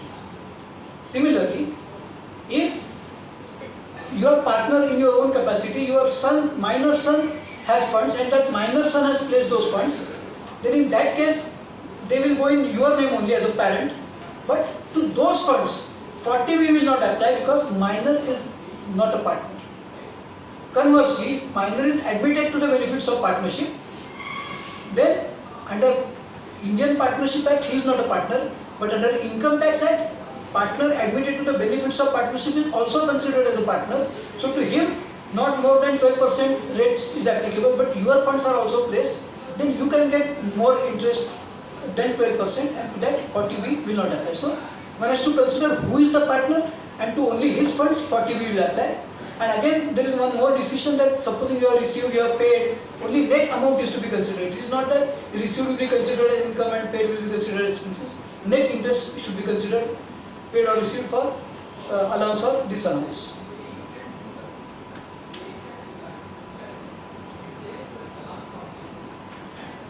For AOP and BOI, no such concession, so entire remuneration, interest, etc. is disallowed.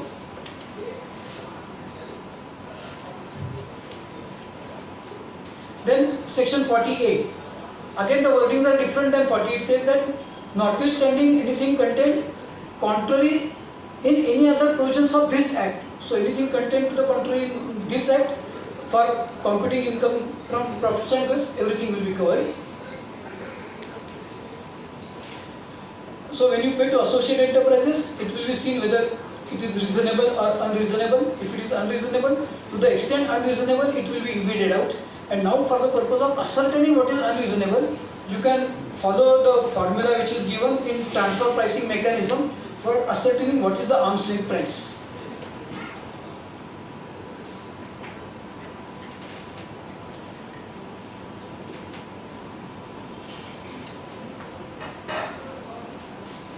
Then 48.3, also you are aware that if about 10,000 rupees are paid otherwise than through banking channels, it is disallowed.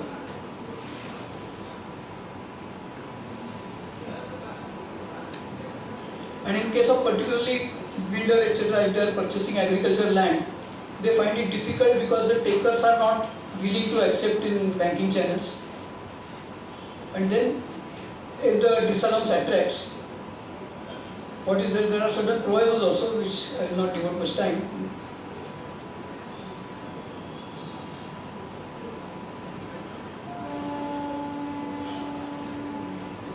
For transport sum, instead of 10 it is 30,000.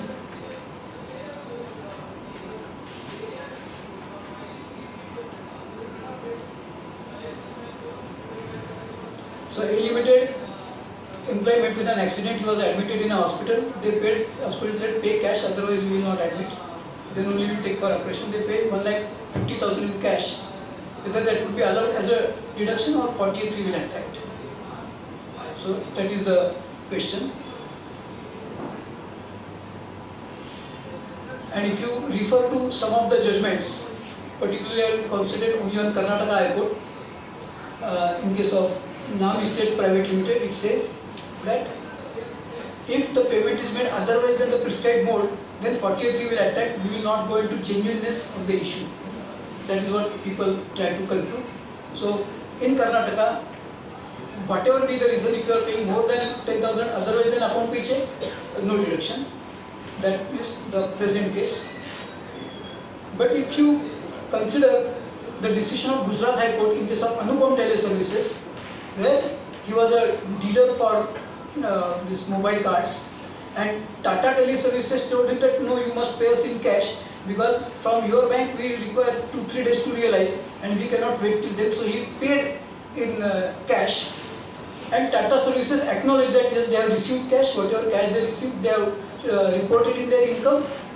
So the court came to the conclusion that yes, as far as 48.3 is concerned, it is in order to ensure that the payee reports his income. It is not for the payer.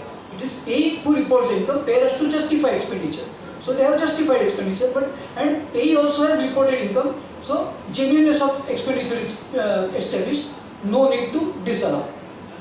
And while coming to this conclusion, they relied on Supreme Court decision in case of Attar Singh Gurmukh Singh, where it was argued that this is unreasonable restriction in carrying out trade, and that is my constitutional right under Article 14(19)(1)(g) that you should not place unreasonable restriction in carrying on trade. Who are you to tell me pay in cash? So there the Supreme Court said that 48.3 cannot be read in isolation. It has to be read with Rule 6 DD.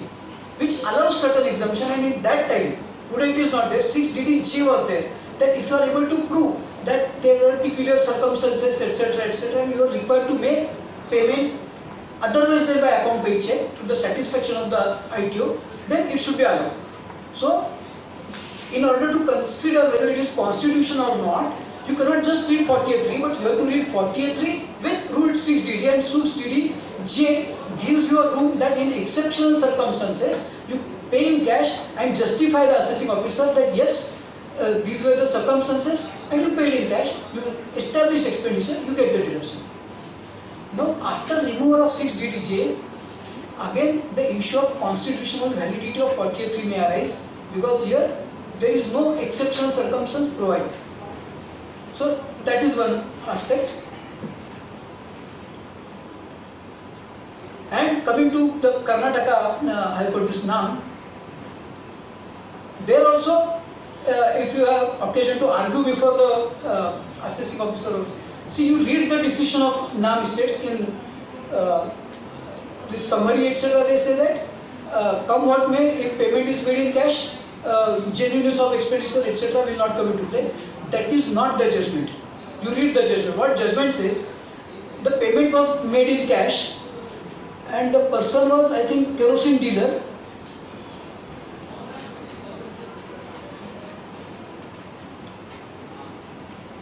No, it is another thing. Kerosene dealer.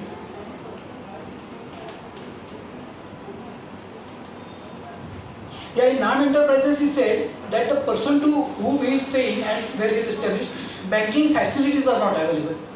So he said that because banking facilities are not available, I was required to pay in cash. That was the reason given. And then the court found that the assessee made payments in cash at a place which had banking facilities, contrary to the stand that the place did not have banking facilities, and thereby failed to prove that it was covered by an exception. So here, this NAM Enterprises before Karnataka High Court made a stand that I made payment in cash because banking facilities were not there. And the court found that yes, facilities were there. So he was not coming within that exception, and therefore it is disallowed. But Karnataka High Court or even Bombay High Court, they have nowhere said that genuineness of expenditure is proved, it will not be disallowed. So don't go by head notes, go by the decision. So although NAM state for Karnataka is against, it is on facts. If you could establish your facts, that will not apply.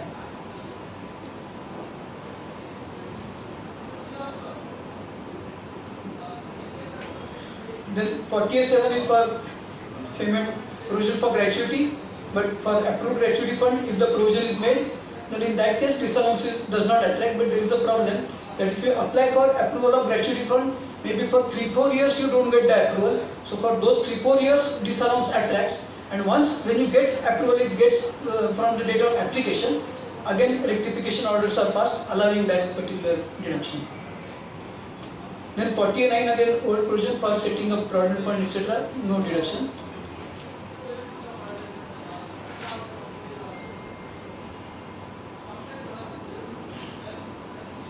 So this is recent origin, no deduction is allowed in respect of mark-to-market loss or other expected loss except allowable under this particular section. So there, if you are making warranty provisions, then warranty provisions are not hit by this particular clause, but only you have to make warranty provisions on scientific basis, not just an ad hoc basis.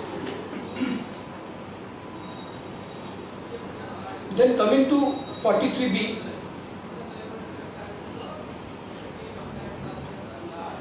now at times in tax audit there is some issues, that's why I have taken this example. Supposing assessment year is 24-25, on 31st March 25, interest on loan paid 2 crore rupees for the period from 1/1/24 to 36/24, GST 1.5 crore paid in advance. So whenever you are making payment in advance, whether entire 2 crore or 1.5 crore would be allowed.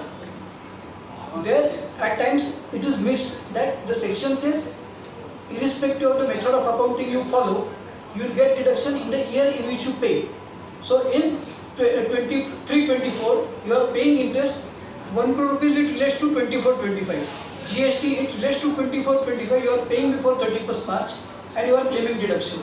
So there, the opening words of section 43B are missed, and that says the deduction otherwise allowable.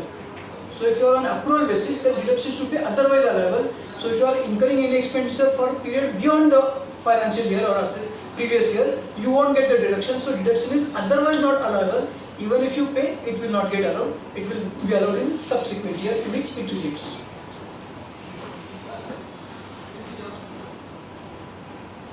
Then there are some other complications. For want of time, we will not go into it. Now coming to 43BH, this is also amply discussed, and really there is no much challenge as far as this is concerned. The only thing is that the volume of this disallowance is substantial, because everybody is purchasing from micro and small, and since the volume is substantial, there is much uproar. Otherwise the provision is simple. You have purchased from micro or small enterprise, you have to pay within 15 days.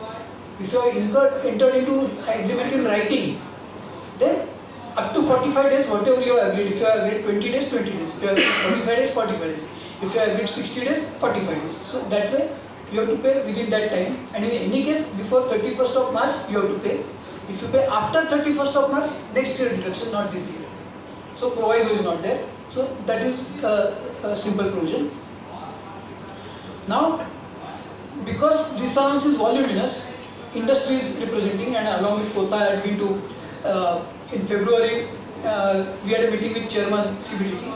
Now what happens, either institute or such professional bodies find it difficult to represent against this provision, because this provision has come for the benefit of micro and small. So if you represent that, remove that disallowance, then it would be anti-micro and small, which may not be socially appropriate. But then still representations have gone to the finance minister through meetings, etc. So finance minister has asked CBDT to revisit this disallowance. Now again, if CBDT says that okay, don't make disallowance or give time till filing of return, they will look as villain of micro and small. So they don't want to take decision. So what they have done, they have written letter to MSME ministry, whether we should allow or we should not allow. Now if MSME ministry says you allow, doesn't matter, then MSME ministry will be villain of MSME itself. So they don't want to look as villain. It is not a beneficial. No, so what they have done, they have written to the Chambers of Commerce and Small Industries, whether you want this provision or not. So now they will receive those answers, and perhaps Chambers of Commerce are writing that that medicine is bitter than the disease, so maybe you consider appropriately, and we will have to hold on the discussion till first week of July. Then we will come to know what it is. If there is better finance minister, we will have better provisions. Only thing is that what I read is now micro etc. it is defined, but in case of definition of micro, that turnover or plant and machinery investment is there. So if it fits into that definition, it is micro or small. Registration is not required. But then it further says that as per section 15, you have to follow timelines, and those section 15 timelines apply only to the micro or small enterprises. And that enterprise is defined in section 2N to mean that those who have applied for furnished a memorandum. So indirectly it applies only to registered ones. So now the large industries are pressurizing small industries to deregister. So that is one reason that industries are representing that we are pressurized like this, so better you remove 43BH. So the time will tell what it happens. But one more thing, particularly when the purchases are made in say February, January, see it says that the countdown starts from the date of delivery of goods or services. So the date of delivery of goods is 1st of February, you are not paid till 31st of March. So disallowance will attract, because in any case it is more than 45 days. People are blindly following 45 days, but 45 days is only if there is written agreement to that effect, not otherwise. If there is no agreement, 15 days. So what I heard people suggesting is you return the goods. If you return the goods, then maybe disallowance will not attack. Again purchase in April or maybe purchase in March. Now for return, there may be expenditure on travel, transportation again. So they are saying that no, you tell them that the goods we don't want, you take it. And the person said, no, please allow us, we will come and see. You hold them at your place. And then they are holding in March, April they are again purchasing. So even if you return the purchase, I think you have to reverse the purchase now. So ideally the expenditure is reducing.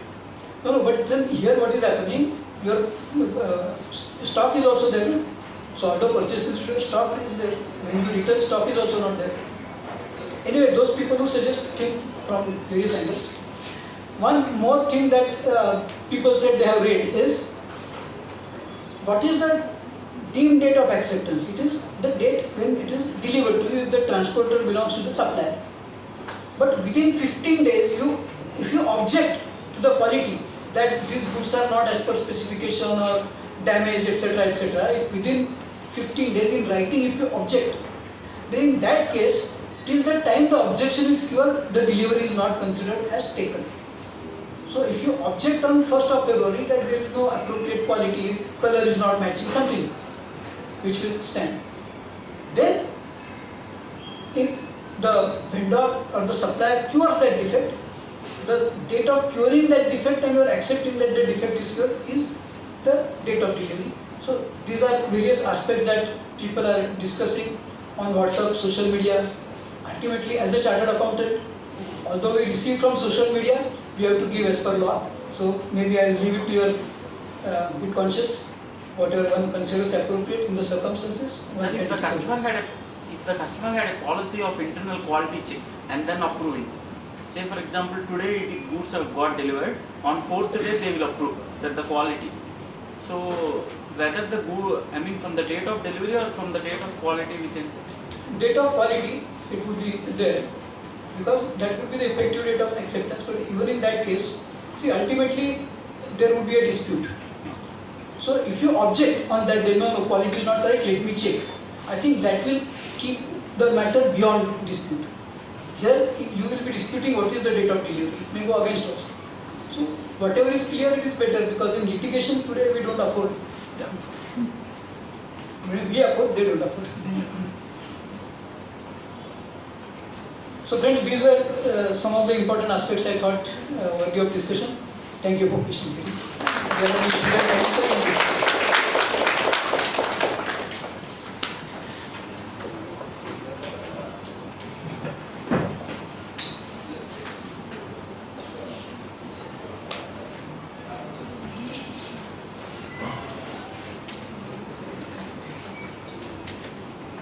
Are there any questions on this? Sir, in one of the slides, sir, you mentioned interest, advance interest and GST is paid disallowed. It is pertaining to subsequent year, it is disallowed. Interest? Interest, advance interest. No, advance GST paid. Advance GST paid. Suppose you pay GST in advance, Yes, sir. still it cannot be claimed as deduction because section 43B starts with a non-option clause that deduction otherwise allowable. So under mercantile system also deduction should be otherwise allowable. So expenditure for the year would be allowable, not for a subsequent year. But It will be allowed in the subsequent year, not previous this year. sir, Narendra sir class, sir, he said that don't look it in the income angle, it is incurred for the purpose of business. Incurred for business. It is allowable, it's there. I am not saying that GST paid is not allowable. What I am saying that there is time for allowing. It's not that you incur certain expenditure of 10 crore and then you go on allocating over the years. You have to consider the year. What is mercantile system? Mercantile system is expenditure which accrues during the year, whether you pay or not, should be recognized as expenditure. Otherwise, there is no concept of prepaid expenditure. So this would be a prepaid GST, not GST pertaining to the year under consideration. So on 31st of March 2024, you pay GST for next 6 months, assuming, or interest for next 6 months. Merely because it is paid, it will not be allowed. It will be allowed in a subsequent year because then it accrues or it becomes due for paid and you have already paid. So I am not saying it is not allowed, I am on time factor, and that time factor comes from method of accounting and for which section 145 is there, standards, ICDS are there. Again, since I am mentioning ICDS, one more aspect on tax audit I would like to discuss is what is happening is that I was also, as was told, in peer review last year.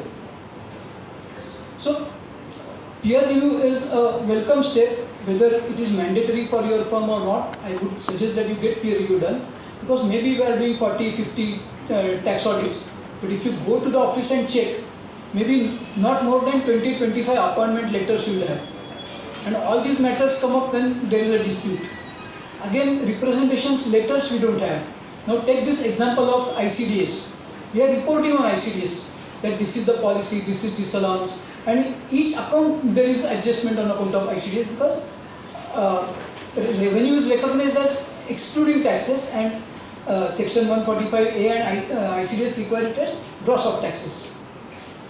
Now, when I am reporting on ICDS question, what the question asks, what is the ICDS policy followed and what is deviation?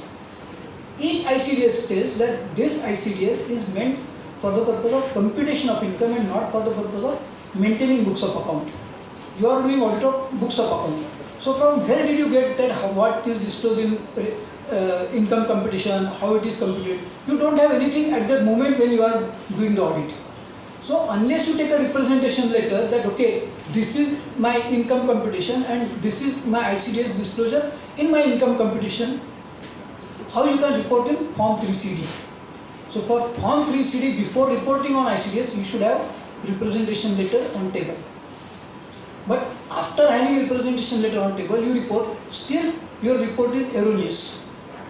For the simple reason that you are asked to find out the difference between the income reported, the disclosure in it, and the accounts. When you complete the audit, there is no reporting of income.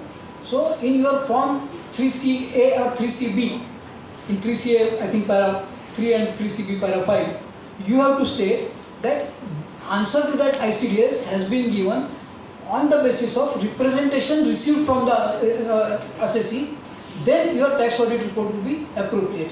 And take simple example that supposing you concluded audit on 25th of September and outstanding GST or outstanding interest was 10 crore, till 25th of September 6 crore are paid, they file return on 25th of October and in between they pay further 2 crore rupees. There will be difference between the disallowance under 43B. They will claim lower by 2 crore rupees. So how you will justify whatever you are reported is correct? So representation letter has to be taken, and there also we have standard on auditing on representation letter, and all these are mandatory things but they are not followed. And when you conduct peer review, I think these things come to light.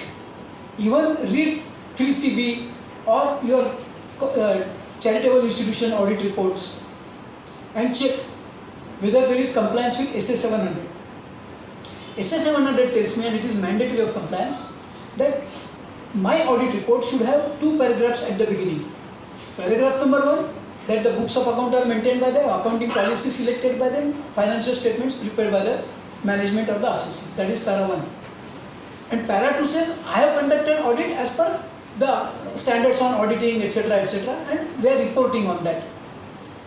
In Form 3CB, in many non-corporate entities, it is not, these paras are not there. In charitable trust, these paras are not there. Now, institute is not having authority to investigate. If some matter comes as a complaint, it is considered.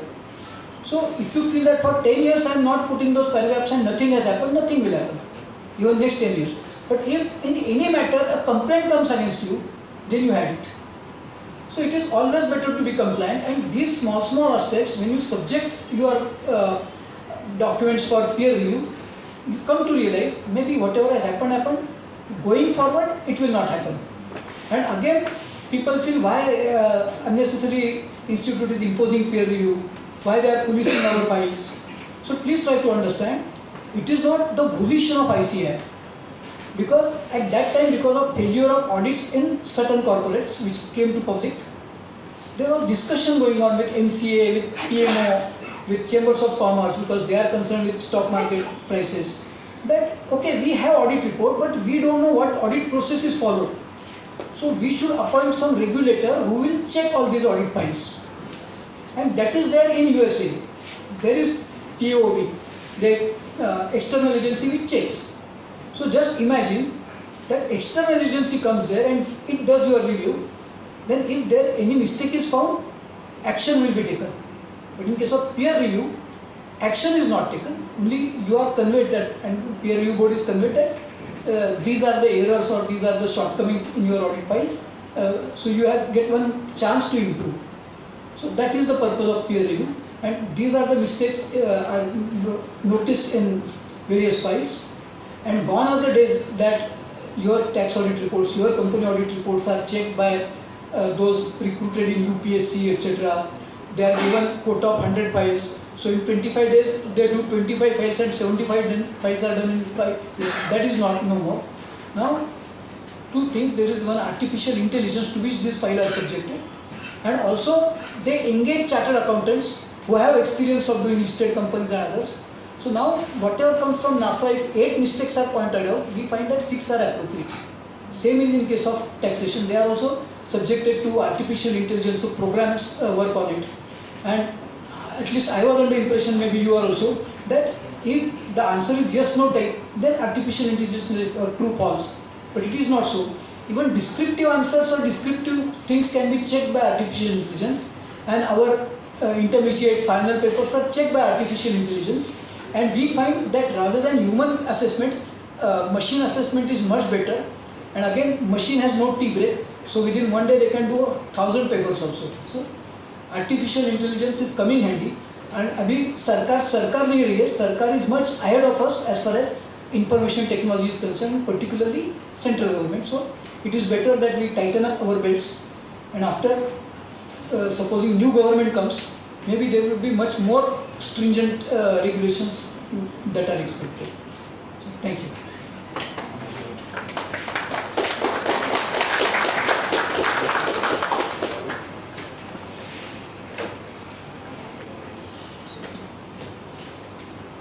Thank you, sir. That was not just income tax, but then covering all the aspects related to doing an audit. So on behalf of Bengaluru branch, we thank you so much for coming all the way from Pune and then sharing your knowledge. I request SICASA chairperson Shripal to hand over the moment to token of appreciation to sir. Then we have a big round of applause.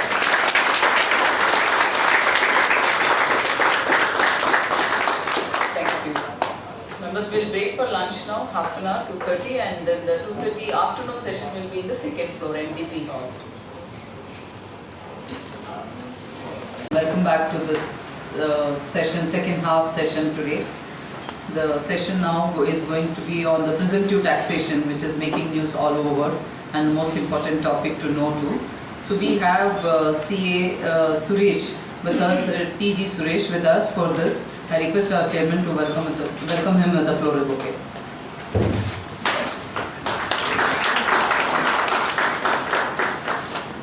Thank you so much, sir. Welcome to you. TG Suresh has come down from Chennai for all of us to share his experience and knowledge. I'll just briefly introduce him. He is a chartered accountant, CMA, as well as a company secretary. He is also a leading faculty in Chennai on domestic taxation, international taxation, financial management, cost accounting and financial management over the past 30 years. He's been also a visiting faculty for taxation at the Regional Council of ICI at Chennai, Bangalore, Mysore and various other chapters and branches. He has been a regular faculty at RTI Chennai, which conducts training for income tax officers.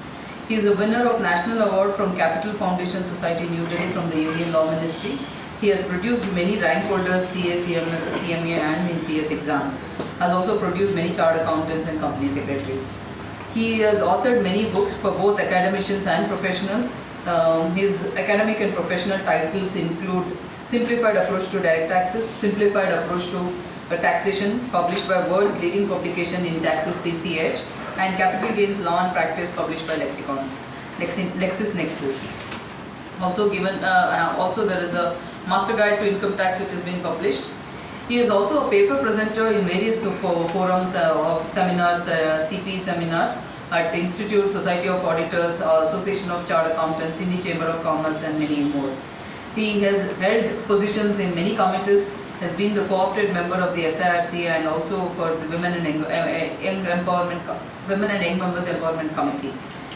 He qualified in the year 1988 and started practicing immediately, founder of the firm Suresh and Balaji. He has represented many clients before the CITA and ITAT and has interviewed many CA, CMS on technical lines for placing them at various positions in accounting and financial levels on behalf of his clients. So it's a pleasure to introduce you to this forum and to welcome you to this forum. So, can we have a big round of applause? Stage is yours.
Good afternoon. Stephen, the flower bouquet was given. I thought lunch was little lesser because the vibrancy was there. I start to say good afternoon, I think lunch effect is taken. Good afternoon.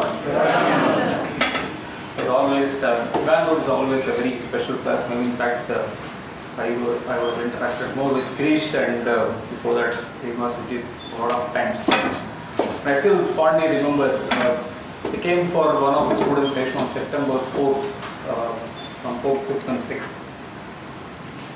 On 5th morning when I entered, the whole students, and that's only one class full, you know, the whole students were clapping for close to 5 minutes. And that's one reason why whenever Dinesh or Reema, which is when she was in charge, whenever in Bangalore Bank they asked for the program, I never say no. No, it's very tough, you know, in 20 films, it's hardly we don't move for 6 hours, right? We don't know whether we deserve that much or not, but still, it was such a fascinating experience, you know, like always, when we feel that we touch the life of some students in just one session, it is always going to be a very, very pleasure.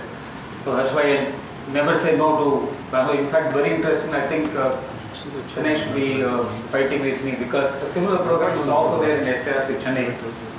And I said no, because the timing didn't work. I arranged, they asked for September 17th, I was not in town that day. 29th was there, I was not there.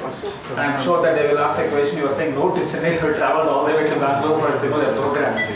But I still remember, this was actually in 2017-18 when Kothas was the chairman. So he was asking the question, can we do this program? In fact, I coordinated this program but in Chennai when it was first done. This time also, and there's a program which is doing you should do online, offline. Of course, we are now right now in offline. Very nice to see all of you.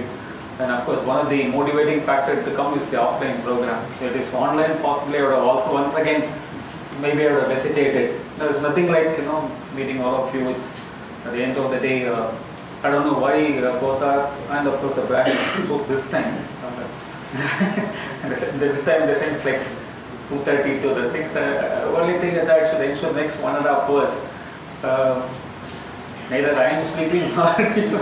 So, but it's a fantastic topic. I think the topic should take care of itself. It doesn't need much of an effort.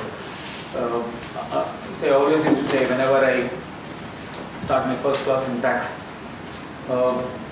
it requires an extraordinary talent to make this subject boring. I don't have that much amount of extraordinary talent. So I just want at the end of the day, this I feel in today's context, all of us should try to optimally use it. We have definitely very, very successfully used it in our office. It also becomes very difficult to convince our own people, second and third line also. I think we should, as far as possible, try to go out of the tax audit. Right? I think one way of trying to do this is presumptive income. It's a great opportunity. In fact, when this provision was introduced, I had an opportunity. One of the provisions was introduced, modified. I had an opportunity to interact with the Central Board of Direct Taxes on 21st March 2016 at 4 o'clock and just try to give our perspective of the same. About 2 major changes they made. So it's a very interesting change, and things might, when the budget comes in July, possibly there could be some more changes could also be there. From being viewed as a topic which is predominantly maybe as the examination topic for the examination, I think it's something which we should optimally utilize. In fact, I still remember 2010 when this provision was modified. It came because the business editor was a very close friend of mine. I just told him that this requires quite a lot of attention after the change made Minister Pranab Mukherjee. And it actually came in the center page, one of the biggest article in the presumptive income. Let us not think this is an India-centric provision. I was also surprised because that made me do a little bit of research. All the developed countries did have these provisions. So whenever we see these provisions, possibly we might think, is it more to do with an India-centric provision, or it is more for a developing country like India? The answer is no. Even many developed countries actually had this concept of presumptive income. So broadly, this will be our agenda, though the coverage, what we can try to do is on these slides. I will be extremely very happy to take the question then and there also. There is no need for us to postpone till I don't have any interruption problems at all. So we just keep it. Not that we have to reserve all the questions till the end of the session, because sometimes by the time the session comes down, you would have forgotten the question. So we can as well go, no problems at all. I think all of you are already knowledgeable.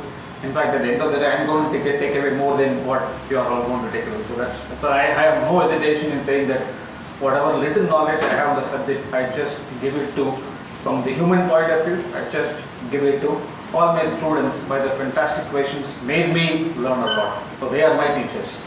And of course, there's always going to be a divine factor which is there.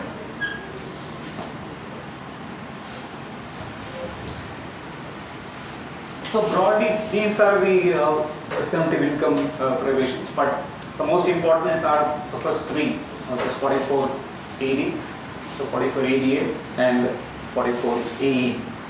And I still believe that the first two are going to be even more important in today's context. I don't know how many of you know Tamil. There is one joke from a Tamil famous actor, Vadivel Welcome, how they would have created this provision for which had they put in the room, who put use Pamaladi Marchla. So in which room they went and discussed all through the day to create a provision like this, or give a joke. So one of the provisions of 4484, if anybody understands that section, I think we have to straight away give them message. See, exams are straight away. If somebody understands 4484, we should give them award chartered accountant straight away. No further test is required.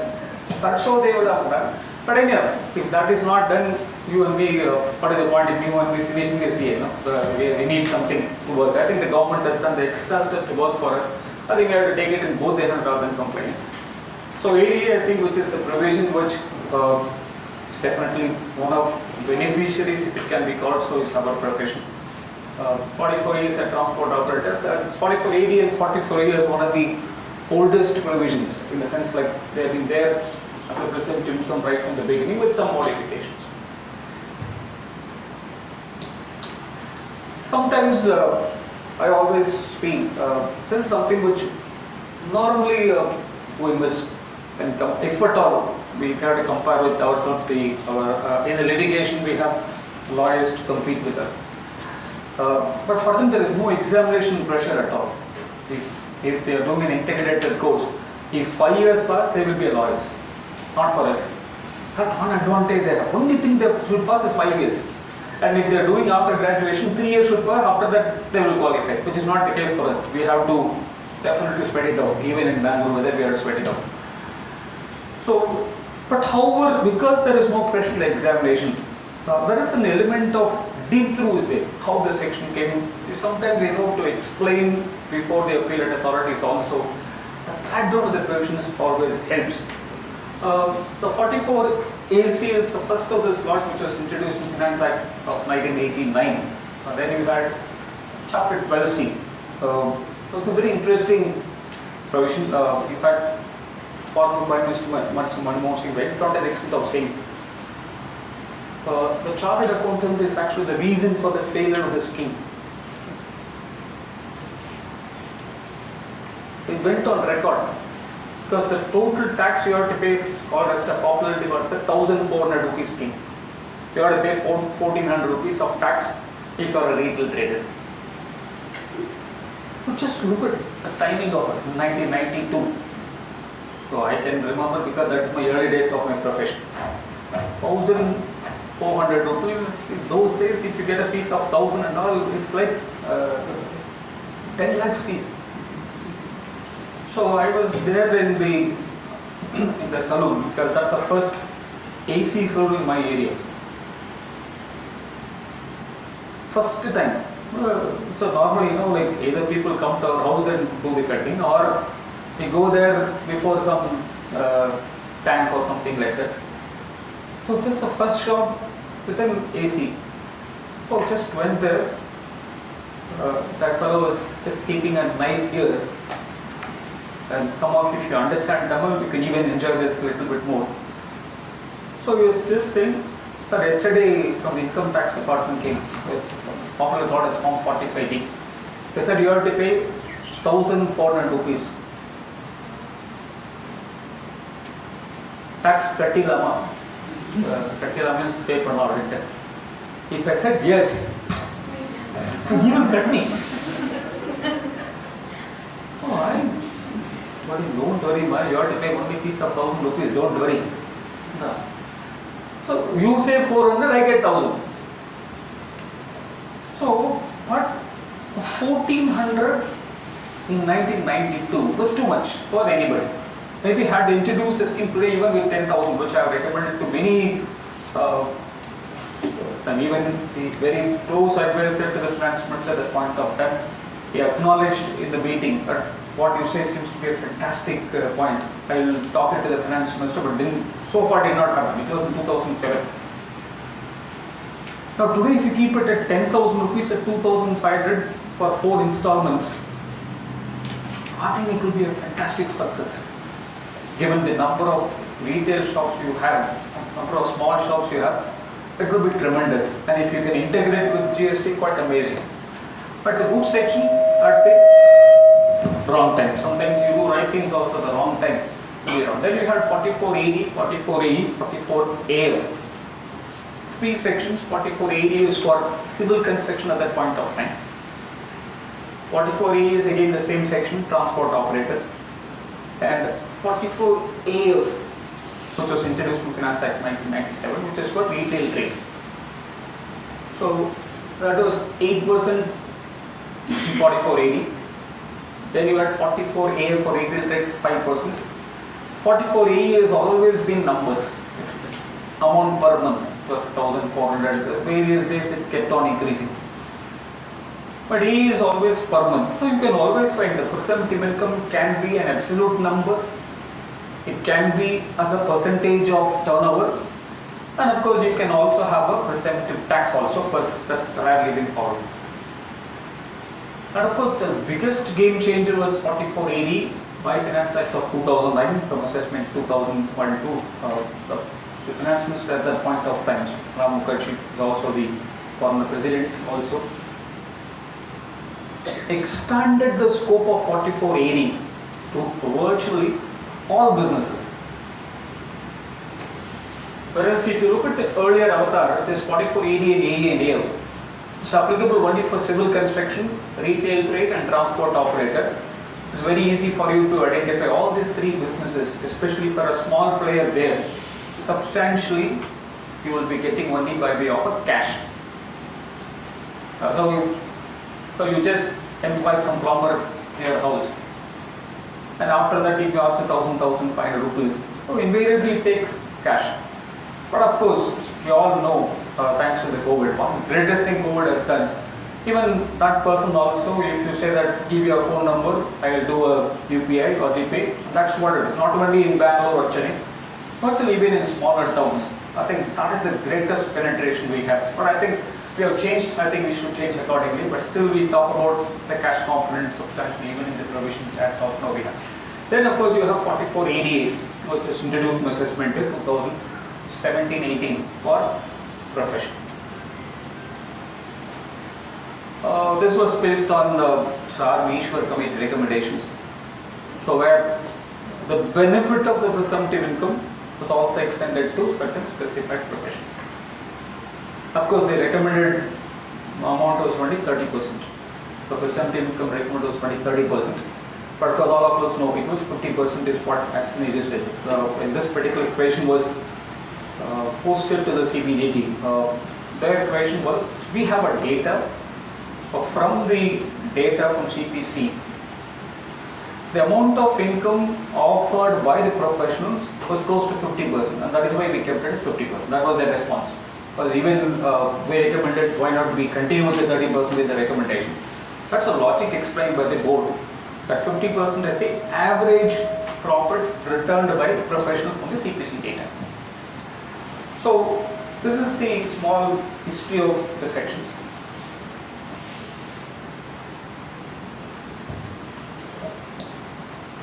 Maybe at the end of the session, I don't want to come back to this. The objective is, the first one, simplification. I don't know whether it is, go through the provision, the intention is good, but we don't know how much it's been executed. It can be definitely simple, but right now the intention is fantastic. Reducing the compliance cost. Obviously they are trying to mean that you don't have to go to an auditor and all. We have a very simple system. You don't have to maintain books of accounts. You don't have to go to an accountant. So that's what the main point. Minimizing and undue harassment to taxpayers. So that's a very interesting thing. They say that when you have to maintain books of accounts, office, company, small place, you do not have to suffer an accountants. And of course, as I already told you, it's prevalent in many countries, and it's not only developing countries, even many developed countries had these schemes. And of course, the Tax Reforms Committee strongly recommended this. So that's why this section is there.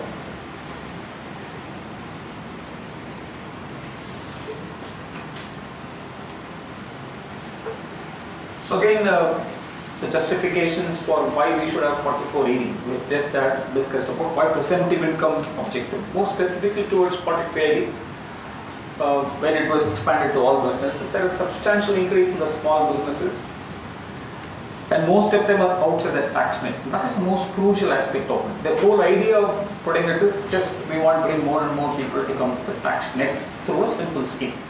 Just imagine if you talked about AS22, AS26 and all, you'll be frightened. So that's why they just want to have a very simple system. So, so the rest of them matches with the overall point which we already discussed. Now the first question many times whenever a section is introduced, especially when you enter into a lawyer's forum, the first question they will always ask the question, can we challenge this constitution? Can we say these provisions are invalid constitutionally? But I don't think, because already we have the 44 AC as constitutional validity, it has already been appealed. So I don't think, unless we want to pay some of our lawyers some fees, I think there's no point in challenging this for that constitutional validity part of it. So the three sections which we'll first try to cover these three. Some time we'll just try to look at the remaining sections. So because these three alone are substantially important also to us, especially the first. So 44 ADA is for any profession other than referred to 44 AA. So 44 ADA's applicability is only for the 11 professions. 44AD for any business other than 44A. So that's the scope of 44A. 44A is for the business of flying, hiring or running goods carriages. So these are the principal sections. Others are predominantly for non-residents. Now let's try to look at the arrangement of the sections. So 44AD-A1 talks about what is the present income, what is my presumption, how much of your receipts I'm going to consider as the income. So that's a presumption, as it is already, as you can know, it's a presumption. You may or may not have earned that income. I'm presuming that's what your income is all about. Now 44AD-A2 specifically talk about when you go for this presumptive income, can you get any deductions? So it says what are the deductions which are not permitted to you is given by 44AD subsection 3. So 44AD-A3 talks about computation of redundant value, because since your income is presumed, you don't want a situation where you also try to claim the depreciation separately, or when you sell the assets, since you are not going to be given depreciation, they don't want a situation where you take the cost of acquisition asset as the actual cost and then try to index and get a loss. So therefore they just try to give a notional meaning of WDV in case your assets are used in the presumptive income business. Of course, logically I presume something. If that presumption is lost, what should be the consequences? So that should always be, that is 44AD-A4.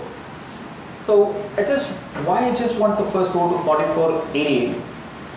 The ADA4 subsections were the original 44AD. Original 44AD and 44AD are same. Today 44AD has some sections which are different. So subsection 4 of 44AD is different. But that difference was made on the same year in which this section was introduced, which is from assessment to 1718, which is very surprising. In fact, in my view, they could have kept the same section, like 44AD and ADA could have been the same. But unfortunately, that's not the case. That is going to throw us with some very, very interesting issues, interesting litigations, and everywhere, always, like many more across Tamil Nadu. So many places people ask this question. It's a very, very regular time during July and all, flooded with WhatsApp messages, some doubt or other on these sections. So I think definitely we should make the best use of it.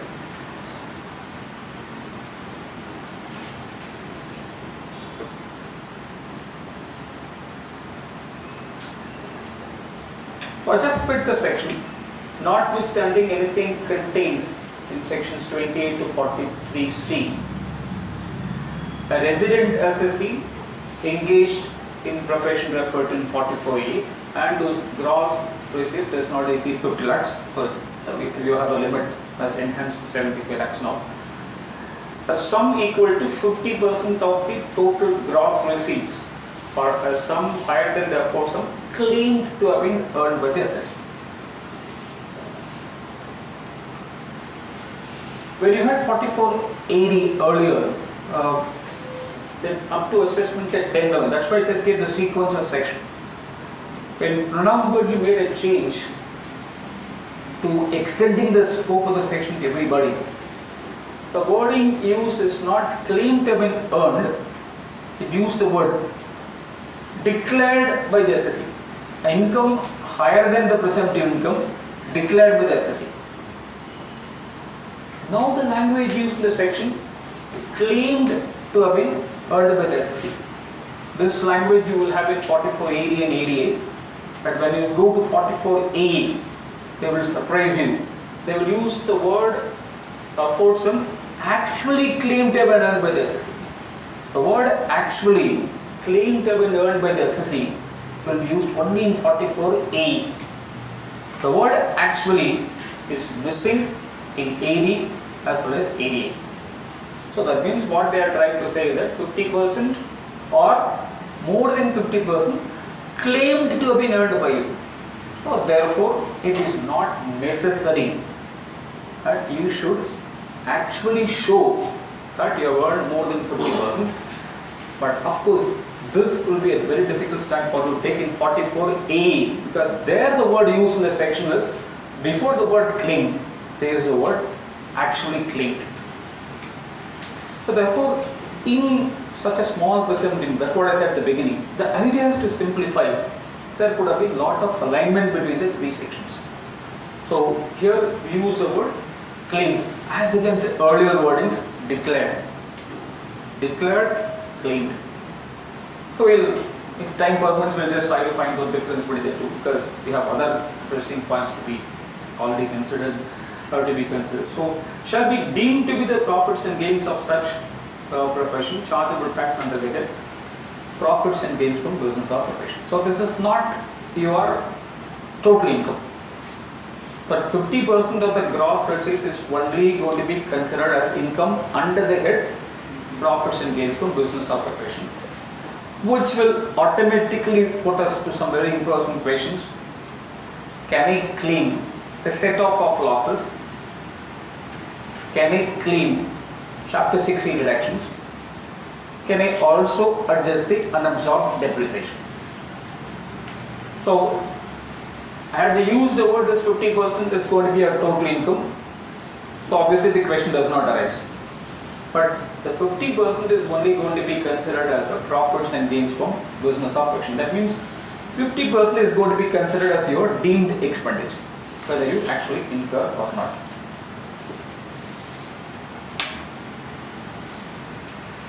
Now, one very important point to be considered here is that engaged in profession referred to in subsection 44A. That means to apply the provisions of 44ADA, it must be a profession referred in 44A. If your profession does not fall under 44A, then 44ADA will not apply. So to that extent, the section is very clear. So including the specified profession, so you have only 11 professions: legal, medical, engineering, architectural profession, professional accountancy, technical consultancy, interior decoration, information technology, pharmacist, company secretary, authorized representative. So these are the 11 professions which are specified in section 44A. Sir, for other practitioners, like auditors and consultants, can we apply 44AD if this would not be? That's a very good question, but we'll come to that. It's a good question. So that's a very good question. So we will come to that. In fact, one of the issues I've taken itself is that. So it's a very good question. That's very logical and a beautiful question. But allow me some more time. We'll come to that. We'll address that later.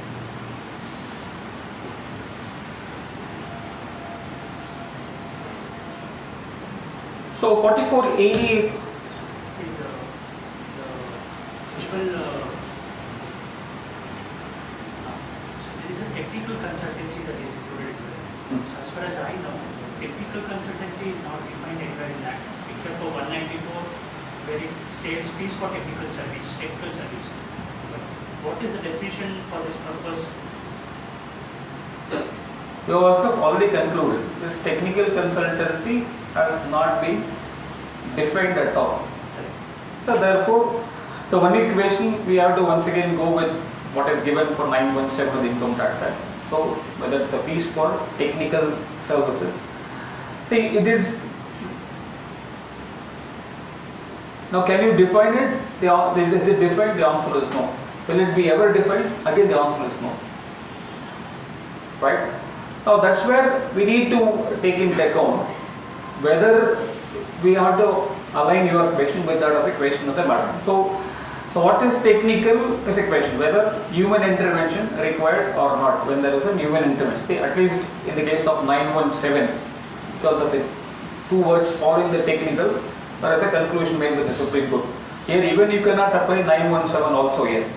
So therefore, technical is absolutely not defined. You can say that some element of technology knowledge is required. It's a very vague. I don't think even if we discuss for the full session of this, we can conclude that. So only thing is I will connect it with the question of madam. So if it does not fall under technical consultancy, can I choose 4480? I will also tell what we are trying to do in these circumstances, which will help rather than trying to go with the technicalities of that. That's not going to, end of the day, I don't think you and me will conclude. So what is technical to you may not be technical to me. Right? Sir, one engineering graduate is giving physics and maths tuition to school students. Whether we can classify. Why are you trying to take some engineers who are not visible? You take my case.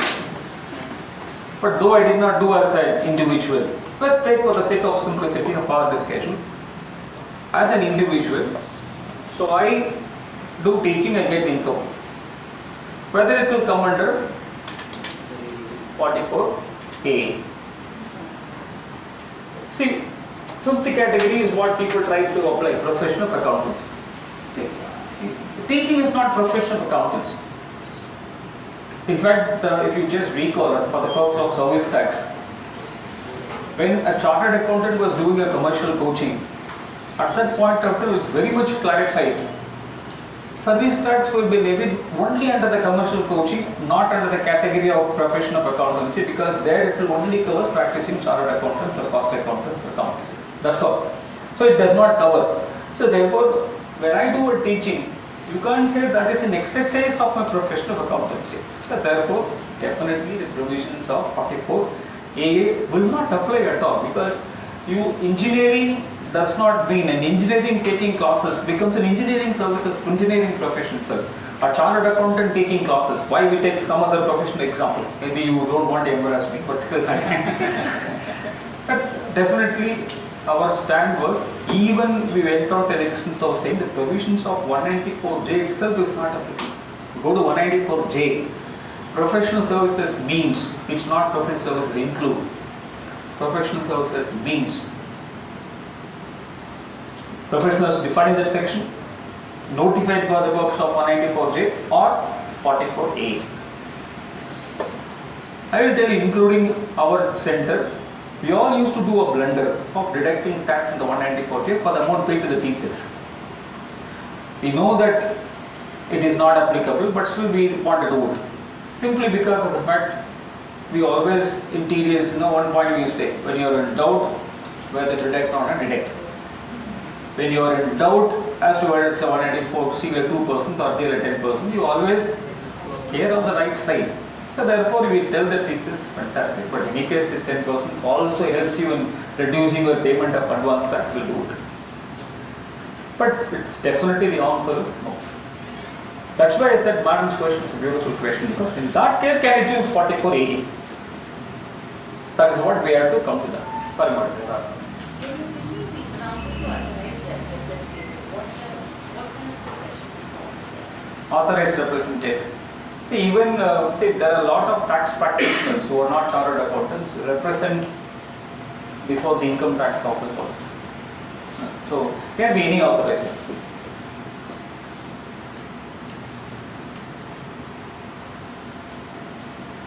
Now, any deduction allowable under the provisions of 30 to 38 shall be deemed to have been already given full effect. So, any reductions under 30 to 38 shall, for the purpose of subsection 1, deemed to have been already given full effective, and no further reduction under those sections shall be allowed. So, what is very important is 30 to 38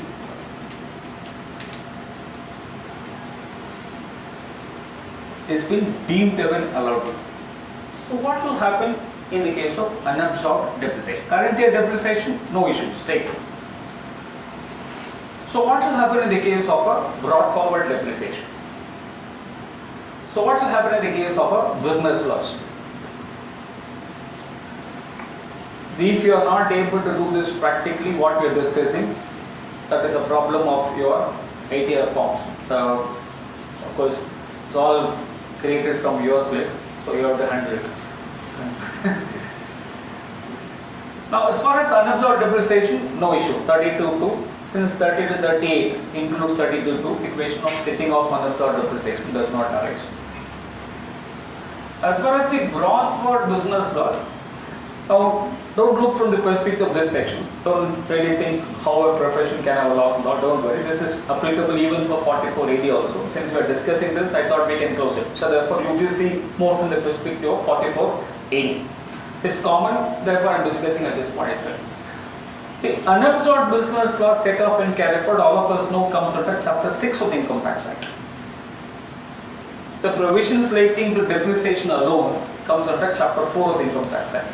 Set off and carried forward are all in Chapter 6. Have we already seen 50% is going to be considered as income under the head profits and gains from business or profession money. So therefore, legally there is no bar on setting off the losses against your presumptive income. Very surprised, I'm shocked, and we're just trying to constantly take. Unfortunately, the utility doesn't consider this as trust. In fact, the way in which utility is trying to set off is even more unfortunate. The form cannot override the law. I think somewhere, we have to constantly put the pressure. The set off, the way in which it's done by the utility is not correct. So we have to fight for it. Sometimes we even have to go to the court to get it done. In fact, just like some cases 3B is not allowed beyond the point of time where you have to go to the court. Likewise, even this we have to approach the court. But however, legally there is no bar unless they are going to make the amendment in the ensuing budget. I don't think that also they can do, because once you say this is only a part of business income, the question does not arise at all. So Chapter 6 reductions allowed against presumptive income. Set off of losses allowed legally, because you also can see the restriction is only for 30 to 38. And that 50% or 8% or 6% is only business income. Now, whether interest and remuneration can be claimed as a deduction by a partnership firm. Earlier, 44 ADA was available even for LLP. Now they are restricted. LLP is not eligible for 44 ADA. So it's restricted to any resident associate other than limited liability partnership. So no longer LLP is going to be eligible. So take the case of a partnership firm. Most of us run our profession as a partnership firm.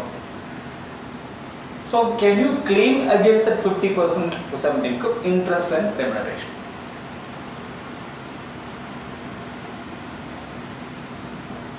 Any? I don't know. Sorry? I don't think so. You don't think so? Why? So one is because the section will say presumptive, that will be the presumptive income under PGBP, and secondly section 40 to 44 talks about disallowance, that not end up. I think you carefully heard the previous sessions. So, I think I have to tell the previous speaker. Yeah. 40B does not come from 30. Right. No. See, 40B is basically, as my friend was talking about, 40B is basically only a disallowance.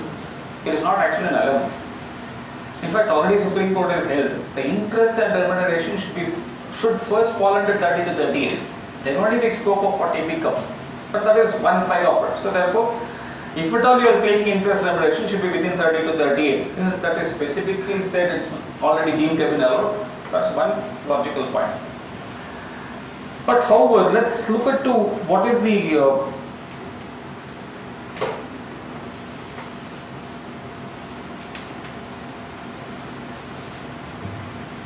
the board seems to be really confused. So they made the maximum flip-flop possible here. Now first, there is Circular 684, when they were trying to explain the scope of 4480 and 4480. They said the partner's salary and interest would be allowed from the income computed on a presumptive basis. That's the original circular, 684. So that you will get the deduction. So basic idea behind was the firm is going to be taxed at 30%. You give the benefit of interest and remuneration. At the end of the day, it's not that what is allowed is going to be taxed in the hands of the partners. See, what you must understand, it is only shifting the tax incidence. So fundamentally, you must understand there is nothing called a partnership firm. What is a partnership firm? Two or more persons jointly and in several carrying on business. So basically, by allowing the interest remuneration in the hands of the firm, it is only shifting the taxability from the firm to the individual. Why I should do it? If you are going to have up to 10 lakhs, you have a tax advantage. Beyond 10 lakhs, there is no tax advantage at all. But at least up to 10 lakhs, the small partners, small firms can save. So it's an idea. That's what they said. However, suddenly on circular number 731, dated 23rd February 1996, they said, no, that circular, no, we can understand. That circular was issued in 1994. It took them 2 years to realize that circular is wrong. They said, no, we erroneously gave that circular, therefore we will draw it and it will take a retrospective effect. So you sleep for 2 years and then come back and no, I will start from that day. Then of course, a huge litigation followed, whether it is retrospective, all this stuff. And suddenly they introduced a proviso in 40B, specifically saying that interest remuneration will be allowed. Because, but when the 44 ADA was introduced in assessment as 1718, the specific proviso which was there in 44 AD was missing in 44 ADA, and that proviso was removed in 44 AD. They never inserted in 44 ADA. The proviso which said, however, in case it assesses a partnership firm, against the presumptive income, interim remuneration can be claimed. That proviso was there. That proviso automatically led to 737 circular becoming invalid, right? Because circular cannot override the law.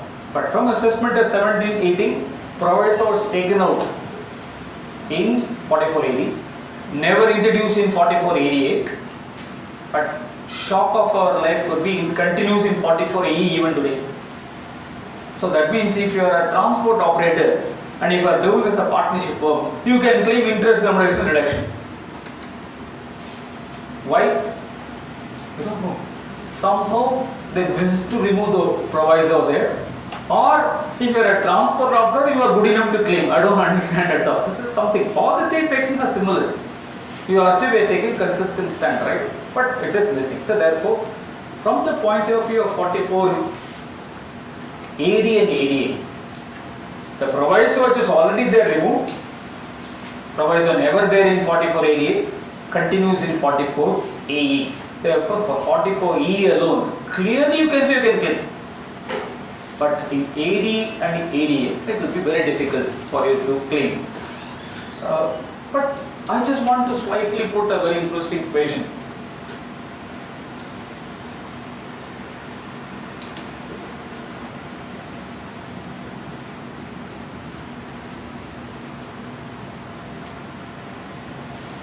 Whether that interest remuneration is not allowed to you, can it be taxed in the hands of the partners? Because all now 28.5 very clearly says, whatever allowed to the firm will be deemed as income under 28.5, right? What is allowed to the firm will be taxed. Now the interest and remuneration, is it allowed or not? Deemed to have been allowed. We all know our friends, right? In the Queen's Road, when they passed on, I was just having one namaskar to the department. After all, they are contributing to our revenue, no? So of course, you never forget it. Gratitude is very important. But you know that, no, see, can they come out with a very interesting analogy? All directions under 30 to 38 will deemed to have been allowed to you, right? And Supreme Court has already said, interest and remunerations is only a deduction under 30 to 37. 40B only acts as a disallowance. So therefore it is deemed to have been allowed to you. So therefore I will apply 28.5. So far, at least in our cases, they have not done.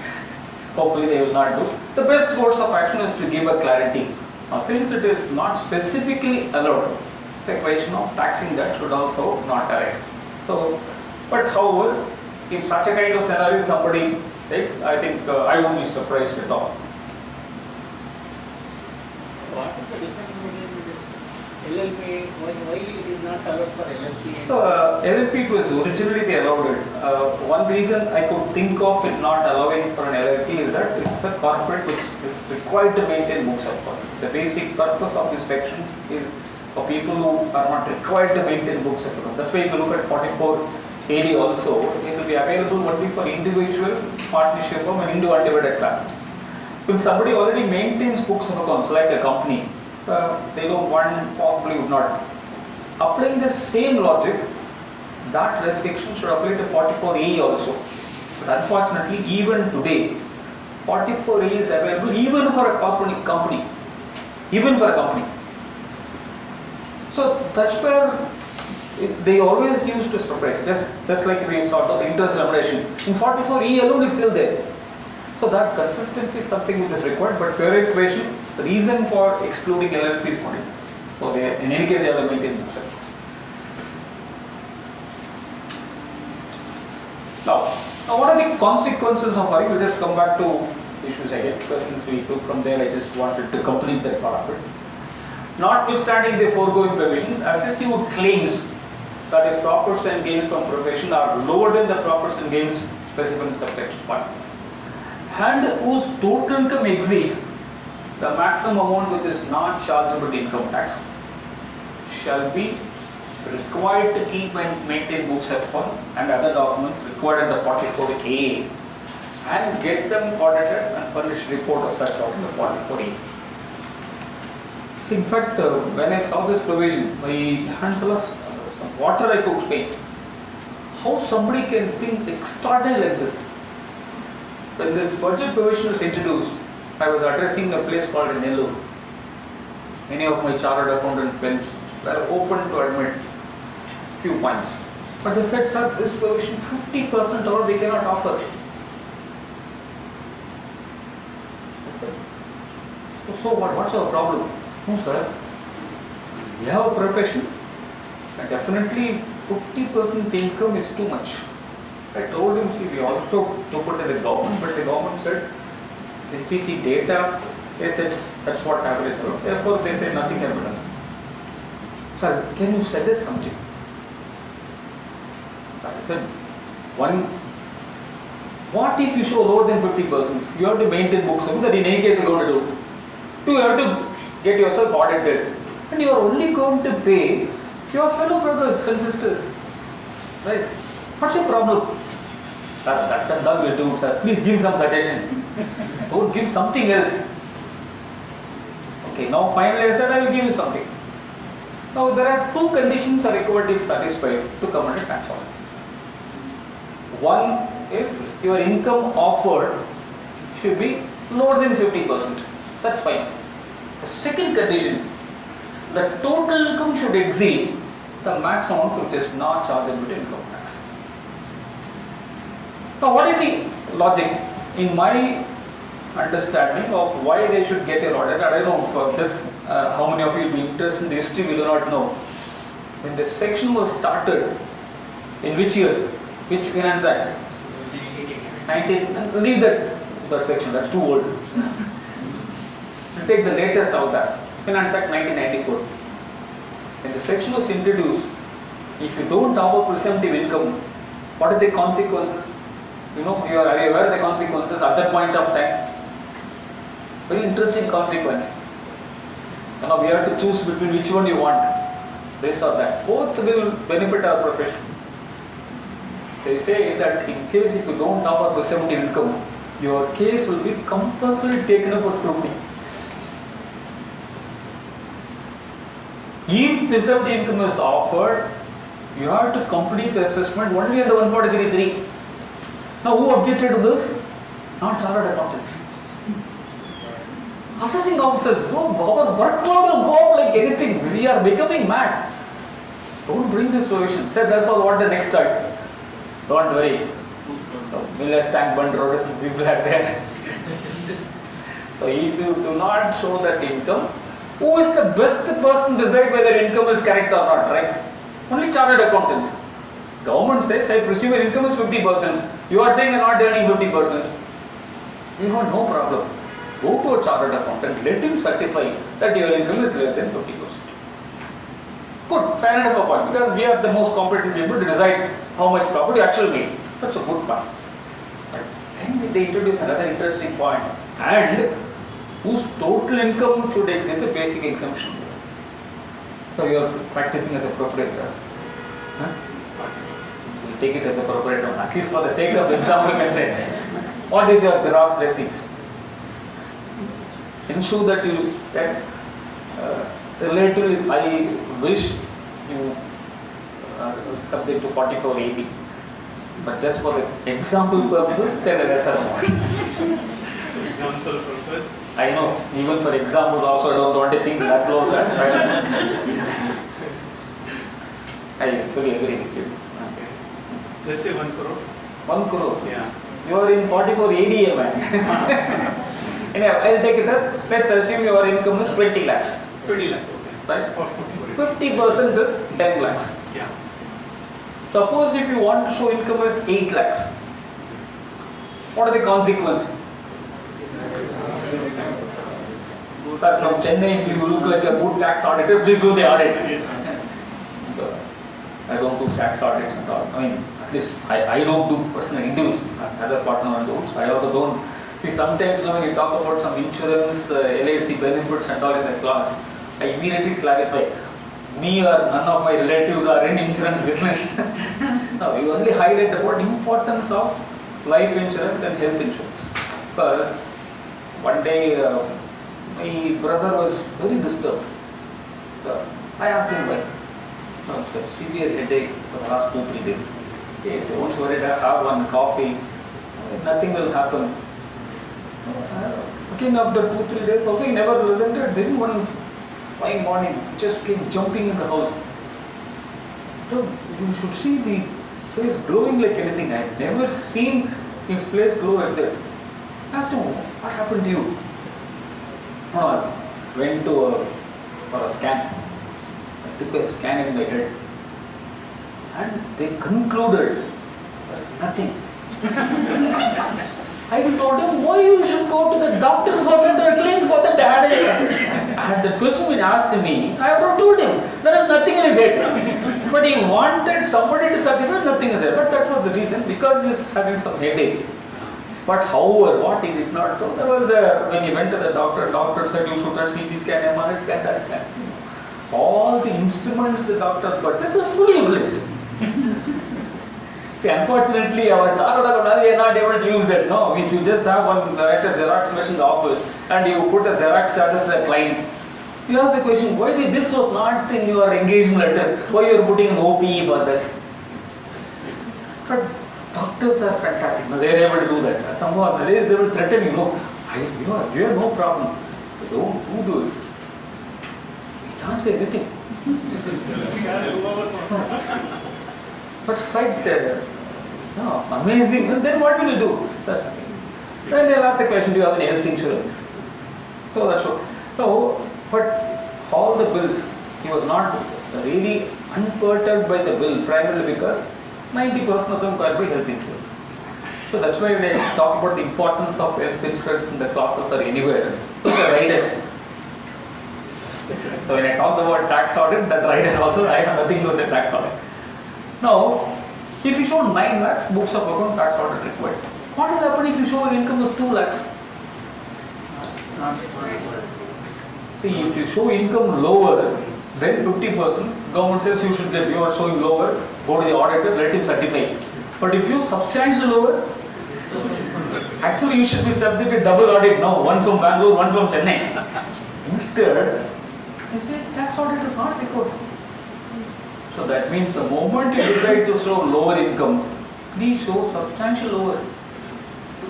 This rules also is from 1994, Which one? This whose total income exceeds that was not there. It was introduced only from when 4480 was introduced. Only from assessment 1718 only. Prior to 1617 in 80 also it was not there. And for your information, 44AE does not have this provision. 44AE says if your income is lower, assume that you have only one heavy goods vehicle or one vehicle, 7,500 per month you should offer. You offer 7,000. 7,000 to 84,000. No other income, but you should get yourself audited. There and this total income exceeding basic exemption, not our hands will shiver. How 3 presumptive income sections, how you can have so much of differences. I will show the last slide comparative analysis. Shell shocking. How somebody can think only from the point of view of chartered accountants and lawyers. Quite amazing. See, they put you in, see, before framing a law, see, somebody thinks about you and lawyers. Just you have to appreciate, no? Why we should find fault with that? They think twice. If I don't have this provision, what will happen to the CA firms? They're studying so much, so many poor results, so many times they have to write.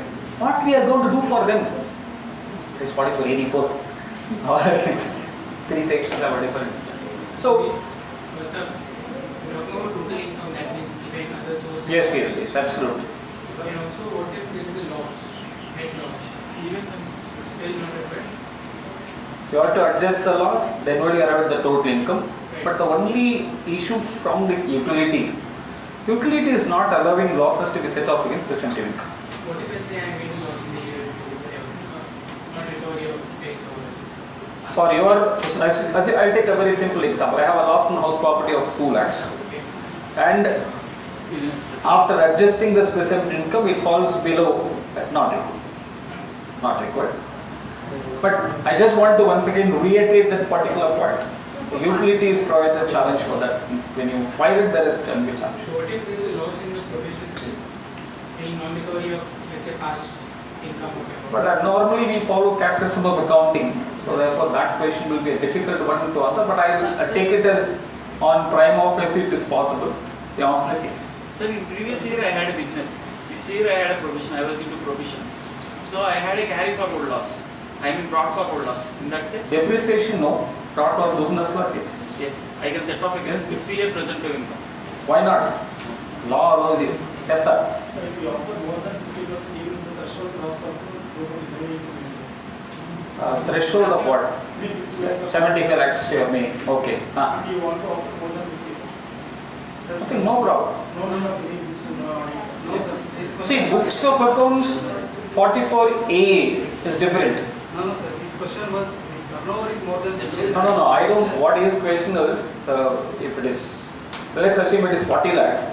You show 24 lakhs. Can you come under 4480? That's what is. No. His question was more than income. So you are crossing 50 lakhs or 75 lakhs, the enhanced limit. Then you are automatically covered by 4480 straight. No, the main point is that the gross receipts point of it you are not considering. You are coming to this section. The door is closed once your turnover is So if you cross 50 lakhs or 75 lakhs as the case may be. Sure. Why the question is, we have seen nowadays a lot of doctors who are also consulting. They pay 50 lakhs, they are like just off what for you. The moment they cross 1 or 2 lakhs more, they fall compulsorily under the audit. And simply, earlier they used to make their expenses in 30-40%. Earlier they had the cushion of the 10%. Now if you come just costing this 50 lakhs, you are offering, but you have to pay the additional 10 lakhs also. No, see the point in that particular case, you have to explore the possibility of, let's assume for a moment, though it's slightly moving away from it, but still it's worthwhile to consider your particular point. That particular case, you need to find out, typically let's assume is a dentist. Now if you look at typical revenue of a dentist, a portion of it will come from your doctor. Other thing you will be selling your dental kit and many things they sell. So to that extent, you need to find out whether you can push that as a business. The only point what you must understand, I'm going to shortly see that 4480 has got a very interesting wording. If you are in specified profession, then 4480 is not applicable to you. There are eligible business is there, eligible person is there. If you are running any profession specified in 44A, you are not an eligible person for 4480. That means to the extent of your pharmacy related businesses which is integrated, but if you are a doctor, you will not be eligible for 4480. Right? So therefore, you have to explore the possibility of Hindu endowed family, so whether some relatives and other things which can, so that needs a little bit of a close analysis of the research, and therefore we have to come out with the solution. 100% if your threshold limit is crossed, if you're coming at a 45 profession, tax audit will appear. So you have to innovate to keep that out there above your 44.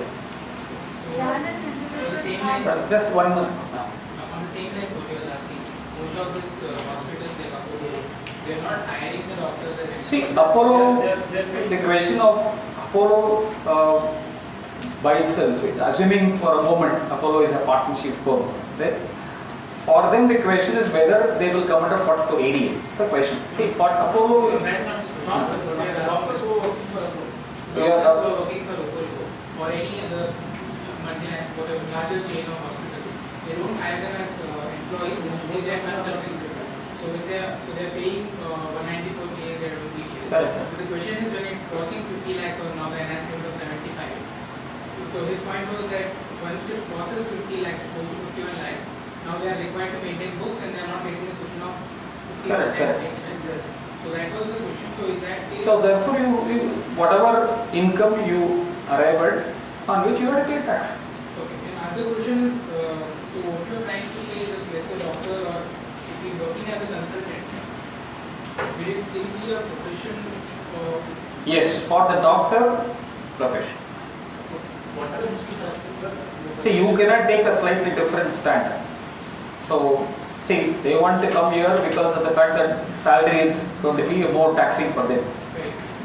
But if you come as a profession also, if you cross 40 lakhs, it's the same challenge. Taxing for the company actually. See, like being an employee. they have a different reason for that, and so maybe we can outside we can discuss about things. So what are the reasons for doing that? Yeah. We have 50% should be offered. We can't you put a threshold also, you can tell them even the process that also should be 60% and they close that.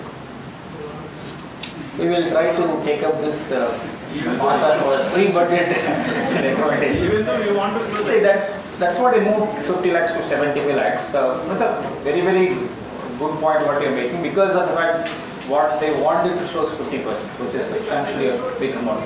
So therefore the point is taken. We will try to say that at least for doctors, try to enhance the limit to 2 crores or 3 crores. But however, still very on the in the side of it. Still somehow, doctors are not doctors are medical professionals. The reason why 194 itself was introduced is wanting to curb that.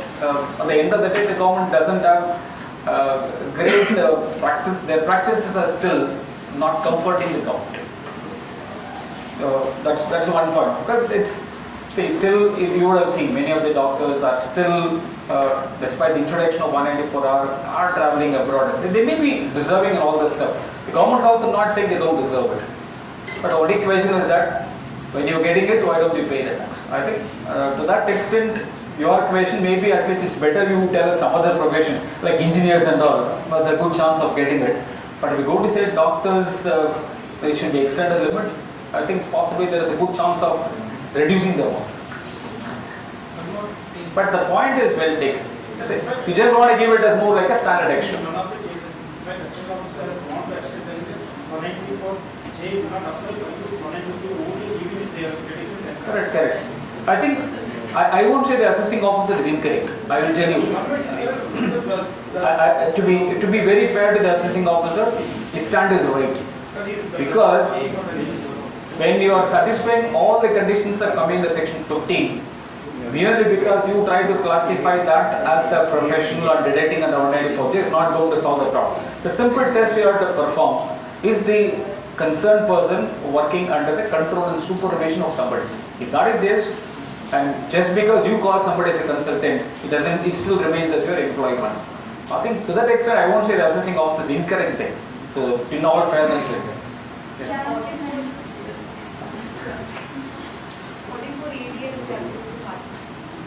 Yeah. It's not applicable only for LLP. It's applicable to. So that's a very interesting question. So they automatically, as far as them is concerned, if it is below, they have to be subject to tax audit. This will apply only for individual and HUF fund, not for partnership fund, since they don't have a basic exemption. Yes. Yeah, see, a doctor can have both this thing as well as pharmacy also. He can have. I think that's what I said. You cannot, because if you come under this level professions, you become ineligible for 4480 automatically. Let's assume a doctor can never use 4480 because he's a specific profession of 4480. He's prohibited from going to 4480. But therefore, you should come out with this thing, his spouse, his HUF, other things is what you can do. Yes, sir. But utility, income tax utility allows to take this 4480 as well as. My stand is same. What is allowed by utility is not the law. What is not allowed by utility is also is not law. But see, they will improve. In fact, I will tell you, I don't know how many of you actually do this. When the dividends was also not something 234C, only the respective period. In the first year of that, utility did not have that at all. So what I used to put it is, I used to put as a dividend from a foreign, because that section was there. And that I had to put and file the return. But subsequently they have corrected it, form is now correctly doing it. Sometimes these are the issues. We have to give them the fair. No, it's trial and error. Even after so much of studying of income tax, you and me are not fully settled. Expecting the IT guy to be with that is not fair. It will constantly be over. Essential fees, mutual expenses, 4480. I will come to that. Just give me 2 minutes. I will go to that slide. Yes, sir. Sir, if a profession who is not carrying on the profession, he is doing separate business altogether. Yeah. I think we already, sir was also talking about that. They will not, they can go for 4480 or not is the only issue. But the answer is, what you are saying is right.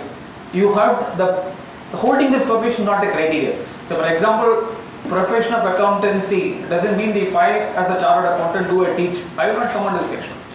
4480 can be claimed. I'll come to that. That is where the question comes. For whether 4480 can be applied, that was a matter of first question. I have not gone to that because we have not even touched 4480. Just give me 5 minutes, I will reach there.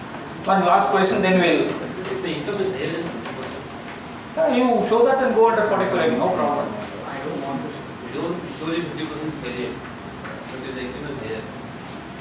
So what you are asking, if your income is higher? But should I report only 50%? Yeah, that's a very nice question. The only point, let's assume what happens in many cases. It's in 4480 is more easier to explain. 100 rupees is your turnover. 6 rupees is what you have to offer. I am happy offering 6 rupees. Now, I am saying that 94 is deemed to have been spent. Now, I put 15 in bank deposits. Income tax officer asks the question, what is the source of your 15? He says my business income. How much business income I offered? Only 6. That 9 now becomes unexplained. Therefore, and problem here, the unexplained, today department likes that sections. Because of, during demonetization, Mr. Arun Jaitley increased the rate of tax from 30 to 60%. The first issue, of course, if you also add surcharge, it's virtually 70%. You're finished. So therefore, that is tempting them. So recently, they one order they put. Assessee has withdrawn some cash for constructing the house. Of course, he was traveling, he could not deposit. 3 months elapsed. Suddenly, one November 8th, nobody will forget 8 o'clock. Somebody, if the Prime Minister comes at 8 o'clock, means all of us we become slightly nervous. But now, so 16th he deposited. Whatever the amount was withdrawn was deposited, same bank, everything was same. The assessing officer says, what is the necessity for you to hold the cash for 3 months? Therefore, no person without spending the first cash drawing will not do the second cash drawing, nor the third drawing. Therefore, I take the entire amount unexplained, 60%, the non-resident, the total tax that was crying. I said, because they also experienced different tax expense in different country. I said, don't worry, see, since there are so many people are misused, and therefore the government is, you cannot have no, I can say one order yes, one order no. Therefore, I have to consistently put the order. However, consistently courts have held, or higher authorities have held, unless you are able to show that withdrawn amount is used elsewhere. So you can't say this. You have to prove that the other person is wrong, other person is misused. So likewise, your question, that is the challenge. Your question, can you offer 50%? The answer is yes. So long as that excess is not resulting in any asset creation, there is no problem. If you are going to spend the remaining 20% or 30%, whatever it is, consistently the courts have held, you cannot be forced to pay more than 50% or 6% or 8%. The only challenge, that is not available for you as a source for your investment. That's what you are keeping. Other than that, sorry? There is a lot of case laws. I will share the slides. There are plenty of these things.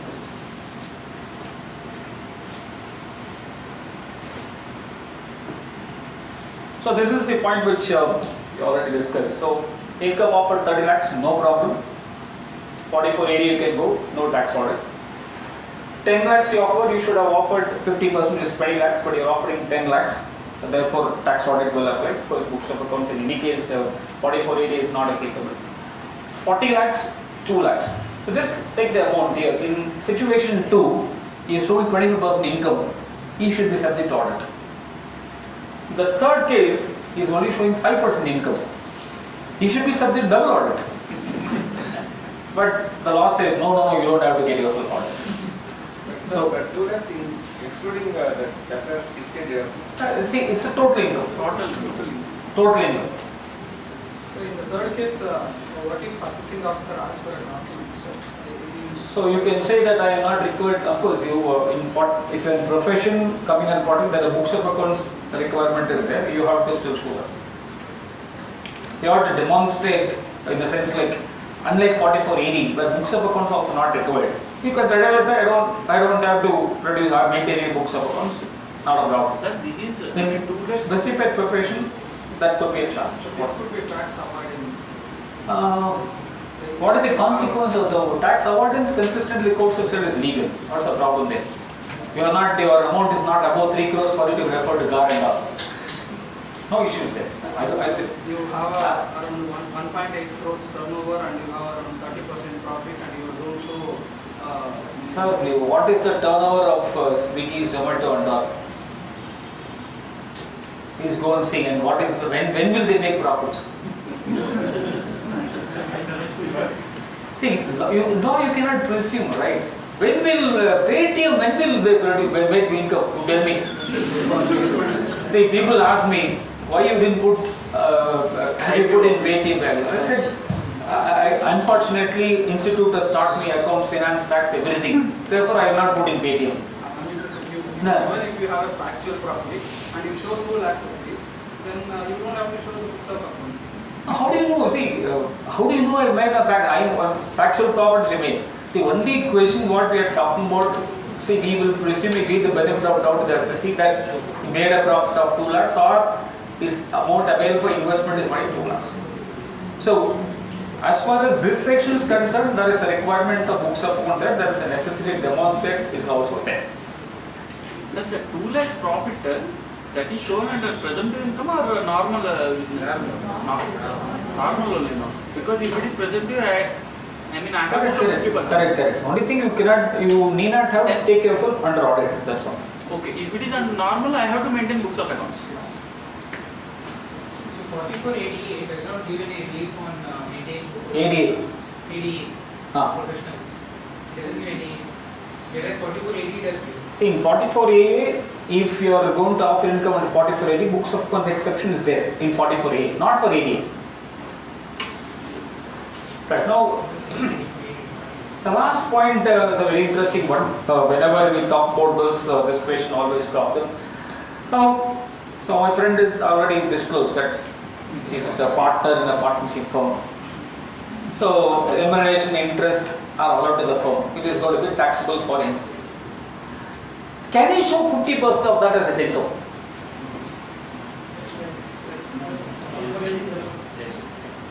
So I got the question. He is not, sorry. So he is getting remuneration from the firm which is allowed to the firm. So that remuneration will assume 10 lakhs. Now this 10 lakhs any offer this under 44 ADA and say 50% of 10 lakhs, 5 lakhs as his income? No. No, share of profits, no issue at all. Let's not worry about share of profit. It's unfair on your part to ask him to pay tax on share of profit. You are slightly unkind to my friend. So then you will switch to proprietor in real sense. Let him continue as a partner when more partners can. Right? Share of profits are not bothered. So remuneration and interest. So whether it can be subject to 4480 or 4480. Remuneration, yes, Interest. What's the difference? Sorry. Now let's, but however we have a slightly difficult problem now, at least in my state this is surely a problem. Now currently, this is a very, to be very fair to me, very good judge, but today has become the Chief Justice of Calcutta High Court, one of the very knowledgeable person. So now the issue here is that whether the interest and remuneration received from a partnership firm can it be offered for tax under 4480 was the issue here. But since AD and AD in this sense are similar, we can close it down. So what is the assessee's contention? So he is an eligible assessee and the remuneration and interest received from the partnership firm being gross received from eligible business. The assessing officer ought to have allowed the benefit under 4480 of the Income Tax Act. So let me not just go through those judgments, but one very important point which I want to stress on this, there is nothing called a firm and the partners, right? So if you ask him what, if I asked him, what is it you are doing? He said, I am practicing. Only when you put the next question, are you practicing as a proprietor or as a partner, he will say that. But otherwise, it is his own profession. Only thing is that instead of doing it alone, he is doing with another person. So therefore, the firm doesn't have any legal existence. The firm and partners are same. So therefore, the remuneration and interest which you take is nothing but your own professional thing or business income is what you are taking. And interestingly, now let's take department. Income tax department also said, just for a moment, if my friend's remuneration has exceeded 75 lakhs, department would have asked him, why you have not done tax audit? Because the department has sent it in the past that the remuneration, if it has crossed the limit, it should have been considered as a turnover or gross receipt for the purpose of 44AB and he should have been subject to tax audit. But the same department now comes back and says, no, that will not be considered as a turnover for the purpose of 4480 or 88. Because we all take different stands. We are also doing the different stand only. When he was questioned, the remuneration has crossed 70 lakh, you should be subject to tax audit. He comes back, no, that is only a remuneration for how you can take that as a receipts. But when it comes to question of 4480, my friend also might consider. So this is the backdrop where the Madras High Court took a very interesting stand. The assessee is not doing any business, it is only the firm which carries on business. Take it as profession in the case of ADA. And the assessee is not engaged in eligible business. So therefore, he applying the same point, Madras High Court says he is not in the eligible profession. It's only his firm is doing that. He is not doing any eligible profession. Turnover for the purpose of class may be interpreted to mean the aggregate amount for which the sales are effected or services rendered by enterprise, whereas in the case of assessee, neither is performed any sales nor rendered any service but merely receives remuneration interest from the firm or the partnership firm. So his role here is merely to get remuneration, is only the firm does it. But the whole way in which the argument taken was also different. What is the High Court observation here? So there are the conditions which are required. Assessee to claim a benefit of interest, be an eligible assessee, and he must be engaged in eligible business, and 8% or 6% is computed as a presumptive income. So first condition, whether it is eligible assessee, if you are an individual, maybe the answer is yes, but whether you are into eligible business. So the reasons which I already mentioned, the Madras High Court has taken a stand in Anant Kumar. So currently, man who penned the judgment is the Chief Justice of Calcutta High Court. he gave a ruling that you cannot apply presumptive income for interest and remuneration. So therefore, at least in our state, gone. I think it's not worthwhile taking a stand. We don't take it at all, we don't recommend also. In fact, in one of my claims case when we did this, we already lost the case and I told him let's not go for further appeal. And we said that you close it, that's all, pay the tax and finish off, we don't have a choice. Because by the time the matter goes to the Supreme Court, gone, no, up to jurisdiction High Court is gone. So I don't think he will have that much power to go to the Supreme Court to pay taxes. Sir, even though they allowed, no, there is a litigation, what expenses I will show against that income, that remuneration? No. See, there is a difference. I'll come to that part of it is slightly different. Now, in your case, can you apply presumptive income? Yes, sir. Alternatively, can you claim expenses against his income? The answer is yes. You cannot only go for 4480. For example, from his remuneration, his office may not be bearing his petrol expenses or his car expenses. Yes, sir. See, remuneration when I take, no, if it is for more than 50%, it will be, I mean, what kind of expenses, there will not be any such expenses, sir, 50%. To the extent No, the question is not that. Only question is, can I go for presumptive income? You don't go into how much is the percentage. Can you opt presumptive income for remuneration interest? The answer is no. Can you claim expense against remuneration interest? The answer is even today yes. I was thinking what it benefits from going for presumptive, how it benefits to the SSC. Simple question. He gets a remuneration of 10 lakhs, which is already the answer the problem. Yes, sir. Instead of offering the entire 10 lakhs as income, if 44 ADA becomes applicable for him, he has to show only 50% of 10 lakhs, 5 lakhs. 50% or more, no, sir? 10 lakhs remuneration. 50% or more, but in actual it will be okay. Actually, he has not maintained any books of accounts. He is not required to maintain books of accounts. He has got lot of expenditure. He is taking you for some lunch or dinner. He is coming attending today's program. So many things are there, no? See, you are presuming something. Only thing is that did he create any asset out of that? The answer is no. The law itself says 50% is deemed expenditure. Whether you actually incur or not is an expenditure. You are asking how you will have 50%? It's up to him. No, he may have some derivatives, so therefore I am not able to comment on whether he will have some more expenditures. But a lot of youngsters are there. No, my friend is there, sitting there. And even though he has also got some gray hair, I think he seems to be in gym for almost every day. Twice, light in the morning and evening. So,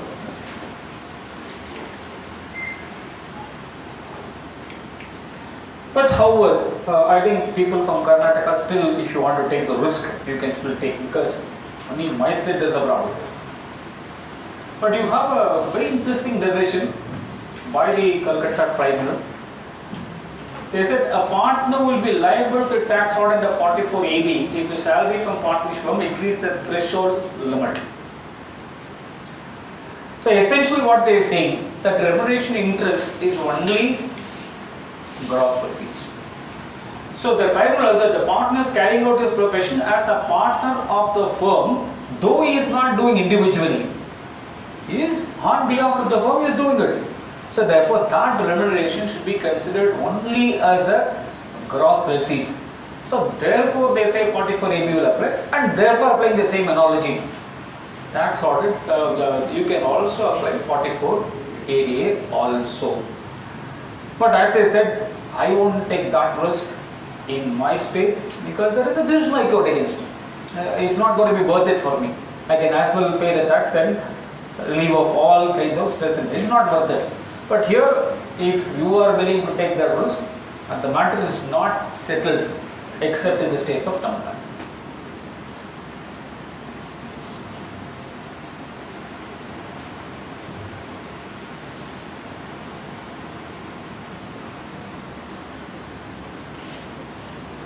Without getting into more technicalities, did you notice that here you find notwithstanding anything to the contrary, the extra word here, right? So you will not find this in 44 AD. Eligible assessee engaged in eligible business. So sum equal to 8% or higher than 8% claimed to have been earned shall be deemed to be profits and gains from business occupation. So 8% shall be substituted by 6% for the total turnover or gross receipts if received an account paying check, an account paying draft or use of electronic links up to the due date for furnishing return of income under 139(1). So initially the section was introduced, they said by 31st March you should collect. But now at least they are trying to extend up to due date. If you are going to receive, you can apply 6%. But somehow I don't know why they are just trying to complicate this too much, especially for a small businessman. See, what demonetization could not achieve, COVID could achieve. There's no doubt about it. I think today, I don't think most people, by and large, most people, see, that 10% of the people, you can never change them. I think it is, you don't try to enact law for them. But today, everywhere I go in Bangalore, everywhere I go in whatever place, I just been last week, I was there in Shillong and Cherrapunji and many places, everywhere, nobody is willing to take in cash. They say that GPay, this is my GPay now. So I think definitely, just leave the people who are using cash, they will use in any case. For most people, I think this we are trying to go for a small place. I think most of them are definitely come to the system, and I think they are willing to come to the system. They come and they also find it more easy to convenient to use. But again, we still somehow we feel cash itself is right. That's something very surprising. So these are the list of modes which get that given the time availability.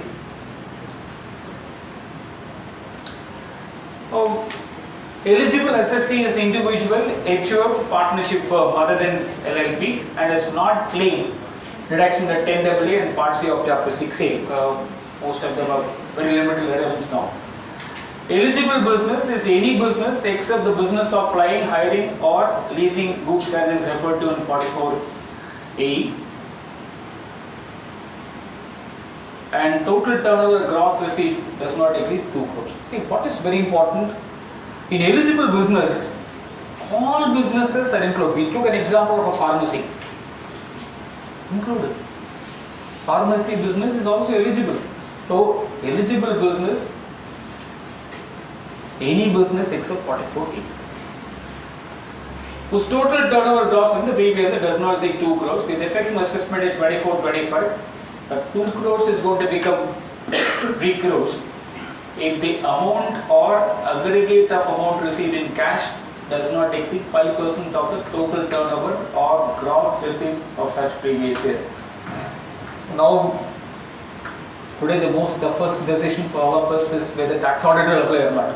One more limit now. To move to 10 crores, 5% is applicable both for receipts as well as payments. But for 2 to 3 crores, it's only for receipts. Here the payment is not covered.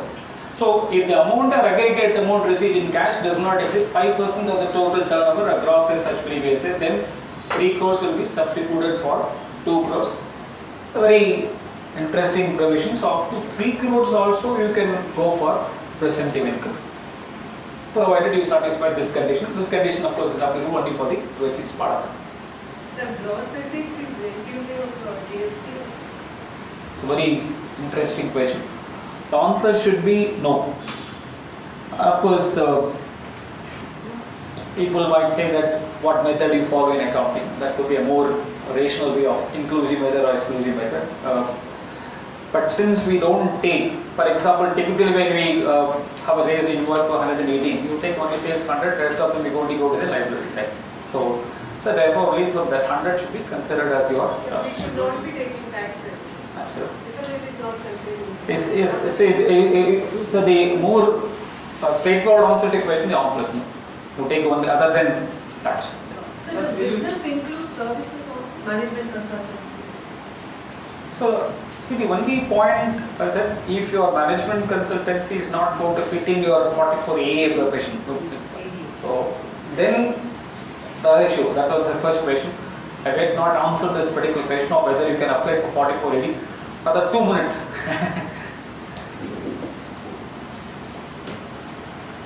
So the eligible SSC is resident only, non-resident only. Which one? Eligible. Yeah. So here 4480 all only for resident. Earlier it was there for non-resident, not now. From 1780 no. Now, so the most interesting section, How much time I have? 10 minutes. 5 minutes. 5 minutes. So, There's a lot to go. no, see, lot. If I have to complete this, it will take even tomorrow also. At least when I asked this time, but this section is the most. All of us are waiting for this section. So therefore, this might take some 10-15 minutes also. If that bandwidth is there, that will be. Next speaker is there or minus 6 minutes? But you can. I thought I'm the last for the day. No. Oh. There's one. Okay. Yeah, if you don't have any issue, no? Sir, you don't presume, sir, it's a presumptive. The topic may be presumptive, but you don't presume. I think that will be a tea break for you. At least tea will be served inside. Time doesn't permit. So this is a very interesting provision introduced in assessment as 78, where an eligible assessee declares profit for any previous year in accordance with the provisions of this section. So he declares profits for any 5 assessment years relevant to succeeding such previous year, not in accordance with the provisions of section 1. He shall not be eligible to claim the benefit of provision of this section for the 5 assessment years subsequent to the assessment year relevant to the previous year in which profit has not been declared in accordance with the provisions of subsection 1. So they are trying to say something. So till 1670 no problem, same as 44 ADA, very simple. I don't know, see they would have thought, so why the law is so simple, it's not allowed. So where an eligible assessee declares profit for any previous year according to the provisions of this section. Therefore the first and foremost point, if right from the first year, if you have not gone for 44 AD, 4484 will not apply at all for you. Because the first prerequisite of section, eligible assessee declares profit for any previous year in accordance with the provisions of this section. That means if I have not been following 44 AD, 4484 has got no application for me. That's the first condition. Did you go for 44 AD? Yes. Then read the next one. If you have never gone for 44 AD, that's all over. 84 not applicable at all. Very importantly, please understand, unfortunately or fortunately, 44 AB today links tax audit for 44 AD with 84. Read 44 AB subsection 5 or 5 clearly says in 44 84 is attracted and total income exceeds basic exemption limit, then only tax audit will apply.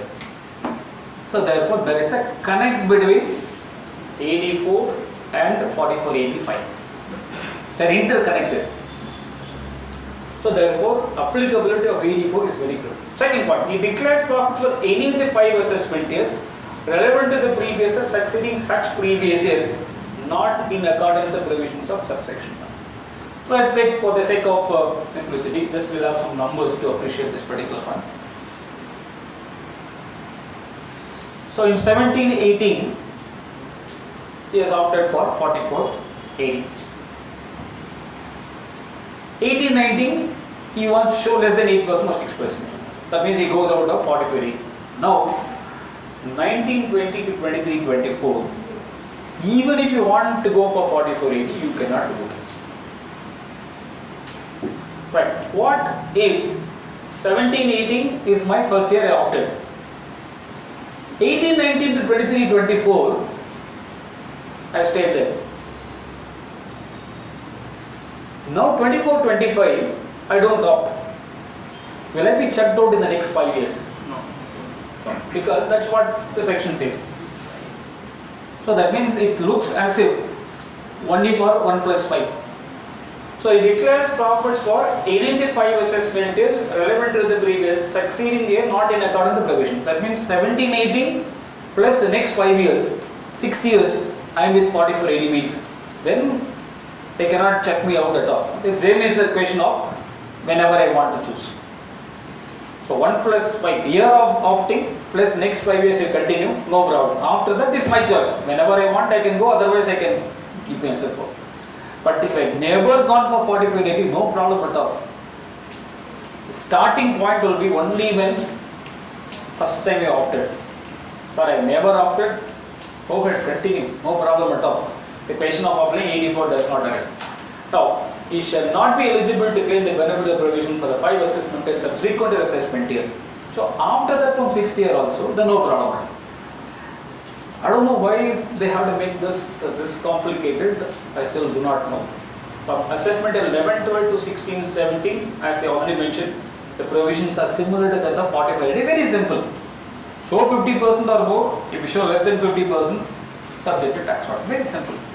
I think they should continue with that. I wish they go back to the old provisions for 44, 80 also.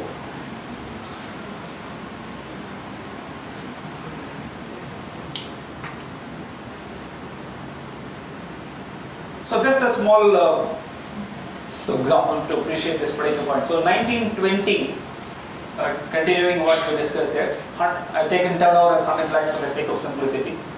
So total income 2 lakhs loss, 12 lakhs, 5 lakhs, 2.5 lakhs, 20 lakhs. So in which of the period 44 AB will applicable? So here, even though I am offering less than the taxable limit, so since my income has not exceeded the basic exemption limit, still tax audit provisions will not apply. Though I am opted out of the section, tax audit will not apply. So 100 lakhs I should offer 6 or 8 lakhs, 6% or 8% as the case may be. So again,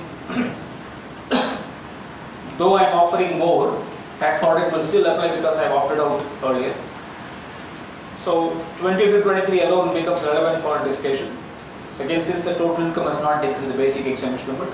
So in 1920 and 22, 23, 2 years, despite the fact I have been opted out, tax audit provisions are still not applicable for me because of the total income criteria being inbuilt both in 44AD as well as in 44AB. So again, these are the sections, provisions I feel they have to revisit.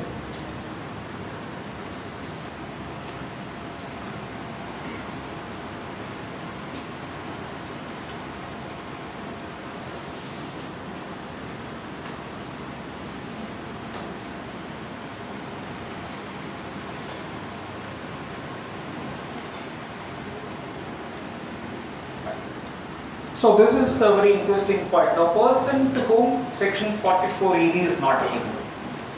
So this is a very interesting point they have included in section. Person to whom 44AD is not applicable. Look at eligible business. Any business other than 44AD. We can call this as an eligible person. Who are eligible person? A person carrying on profession. So, a person to whom 44AD is not applicable, other than this eligible, subject to individual HUF and firm being satisfied. A person carrying on profession, as referred to in subsection 1 of 44A. A person earning income in the nature of commission or brokerage. A person carrying on agency business. These people are not persons eligible to go for 44AD for any business. They become ineligible person. But that's the section. So as my friend was talking about, utility is not considering that. So when they will change the form or substance, we do not know. But this is the law. Now, just to appreciate this particular, let's take a simple example. So a doctor has got 40 lakhs from his medical profession and his turnover from pharmacy business is 120. Can he choose presumptive income for both medical as well as his pharmacy business? For medical, the answer is yes. For his pharmacy business, can he choose? The answer is no, because he is not an eligible person. However, the question is, what is the way out? Maybe that pharmacy business can be carried in the name of the Hindu undivided family, or it can be carried in the name of his wife or any other person. That's the way out. But in his name, it's going to be pretty tough.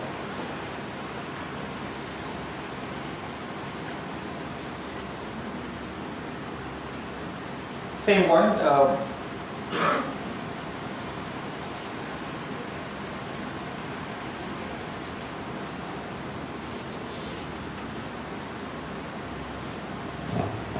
Sale of property held as stock in trade 150 lakhs, stamp valuation 180 lakhs. So can you apply the provisions of 44A?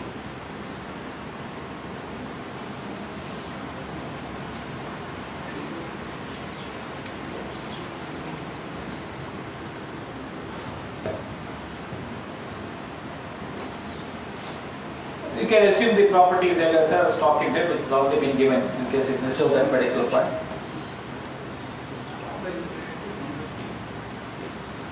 Yes, sir. So you can apply the provisions of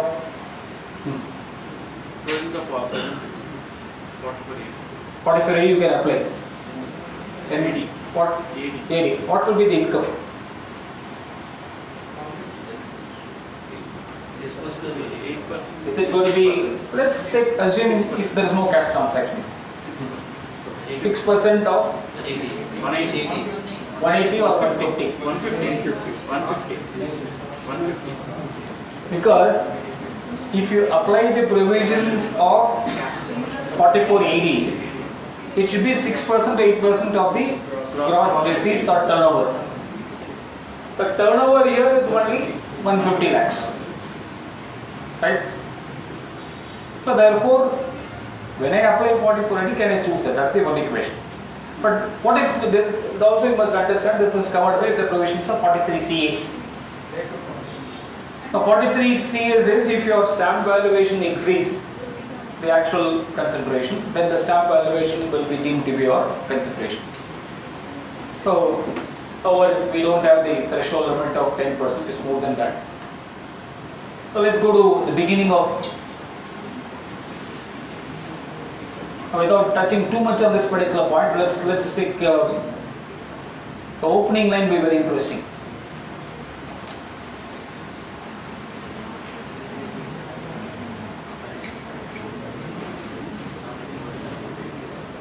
Right. Now, just one second. Notwithstanding anything to the contrary contained in section 28 to 43C. So they use the word contrary here, notwithstanding anything to the contrary contained in 28 to 43C.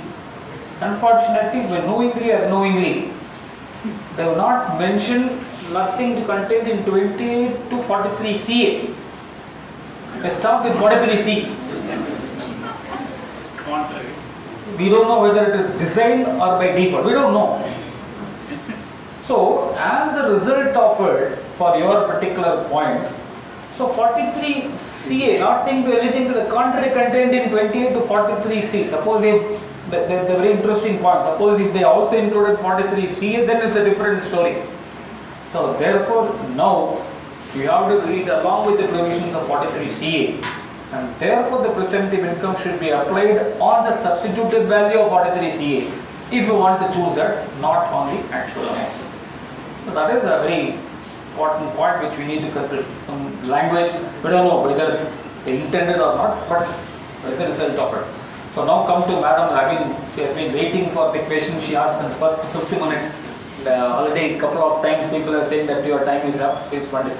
So if you look at 4486, so surely one thing is sure, you can't apply. In fact, you become an ineligible person here, right? So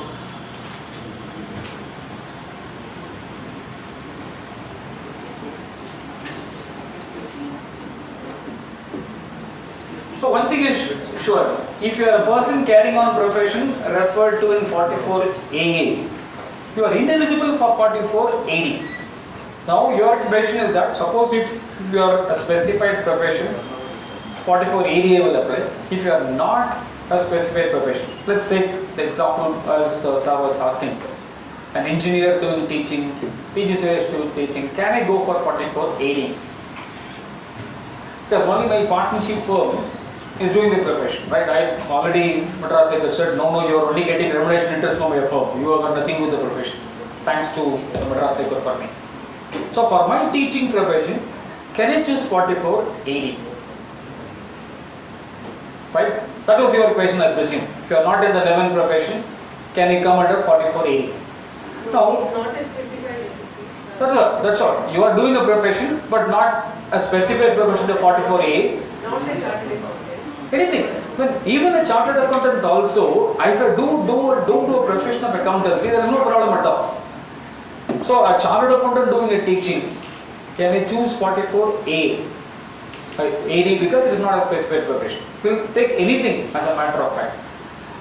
Now, if you connect the turnover, this thing when the section was introduced, you will find the section uses the word business.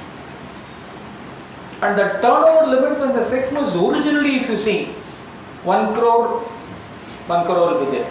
Now they subsequently changed to 2 crores and 3 crores, therefore it looks slightly athletic. Profession, very clear. You will find threshold limit of 44 AB. Just before this amendment, the threshold limit of 50/50 was actually maintained. So therefore the original intent seems to have been for a business and profession, they try to distinguish. Interestingly, in business when this section was introduced, first week one gentleman from Delhi wrote a specific article that profession is covered under 4480. 1 week later, I wrote an article that profession is not covered, you have to connect it with the turnover and all. But at that point of time, 4486 was not there. Therefore, that along with the other analogy, I said it's not applicable. But in my view today, for the profession which is not mentioned in 44AA, 4480 should apply for one, the word business codes available, it includes profession also. 2, by specifically stating that 44AA profession are not covered. So the law, it is up to the law to come back and say, no, the other way around. It says professional 44 you cannot choose. What does it mean? Anything other than this, still it's applicable given the fact the courts of Supreme Court itself has held the word business will also include profession and vocation also. With specific provision of 44ADA targeting only 44ADA targeting only 44A and this section excluding only 44A. So it is possible for you to take a stand. The profession not mentioned in 44A will come under 44A.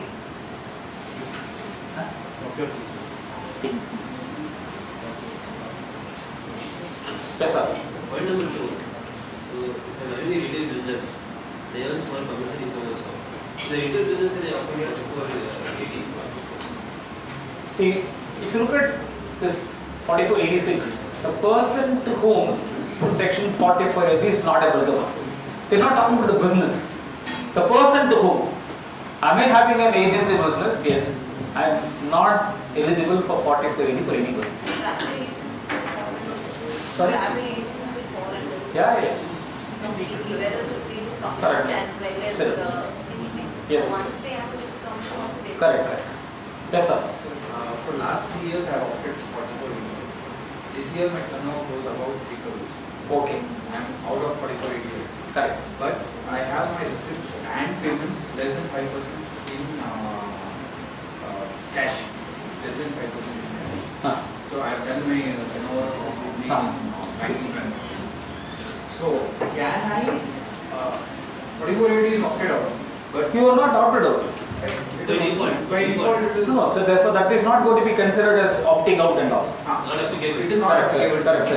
So will the tax audit be applicable to me? Because 10 crores limit is Not applicable. less than 5% in cash. No. So what is your turnover now? Your It is more than 3 crores. more than 3 crores. Okay. And my cash receipt and cash commission less than 5% of my total turnover. Not applicable. Tax audit is not applicable. And I should file the ITR 3, normal ITR 3, declare whatever it is. So in this case, the 5% capital of total receipts, including the receipts from loans and other receipts. Correct. But in 44, it is take 10% of revenue. Correct. The method of calculation is different in both. So that is what we have been also asking them. Why you want to have this much amount of complications? See, somewhere, cash, I don't know, has not been viewed. See, it's not that all people dealing with cash are this thing, all people doing a check, both need not have to be correct. So the basic idea is to leave the train. That's the idea, but I think there seems to be a little bit of an overemphasis on that particular. But in today's context, as I told, like everybody is following that. I think it's better they also discontinue 500 and 500 also. Already 2000 has disappeared. Automatically, this becomes even more difficult to do. That's the best course. My this thing is that I think we should even scrap 200. Keep only 100 if you want for a small transaction. So then everything is settled. So It will be difficult for the political party. F&O business will come under 44A. Sir, in continuation with this question, for next year, assume that my turnover is 60 lakhs, I'm still eligible for Correct. Yes, yes. I have a question. In front of business, it's listed in part 480. Suppose I have 50 lakhs profit, I show only 8 lakhs. So difference, as you said, property. I have answered only a specific question. Whether 44 it is applicable for F&O, the answer is yes. If I have a profit of 50 lakhs and I show only 8 lakhs, following 4480, difference will again come under next payment. If you have invested that and created asset, the answer is yes. And the consequence of that will be huge. For which you can as well pay the tax and get it off. And if you are earning profit of 50 lakhs from F&O, you can also pay, no? Of course, see, definitely if you are earning profit of 50 lakhs in F&O, I think you need to appreciate, because 95% of the people who are doing F&O are actually lose money rather than make money. Sorry? See, I will put it this way, assuming for a moment, right from the first year, you may be a salaried class and you may be doing an F&O. See, in order to come under tax audit for this, 4484 should be attracted. In order to apply 4484, at least for 1 year, you should have gone for income under that.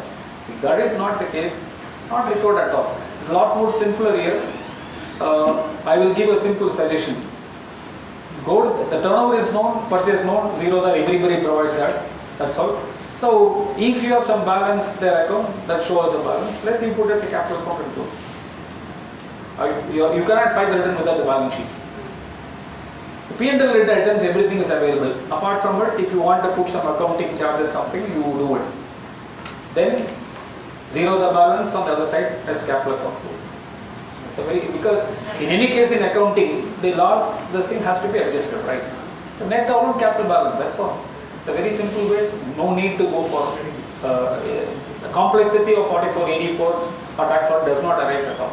Right from year one, you make the decision. Only when, as my friend was asking, instead of 6, there is a temptation for him to go for 6% because everything is going to be on bank only there. As against 50 lakhs of profit, that means he is opting out. That's where the challenge comes. Otherwise, it's no problem. We'll take one last. Sir, what is the intent of excluding this one from the 4480? This commission, brokerage, and all those agencies? The no way they could have made a profit of 8% or 6%. Generally, that's not going to be there at all. Ideally, they should have closed them in the eligible business, not as an eligible person. But in a commission business, take for example, somebody gives you arranges for a rented property, they get a brokerage of 1 month or 2 months. Yes. No way they don't have such a kind of an expense. They feel that 6% is something it's very difficult for them.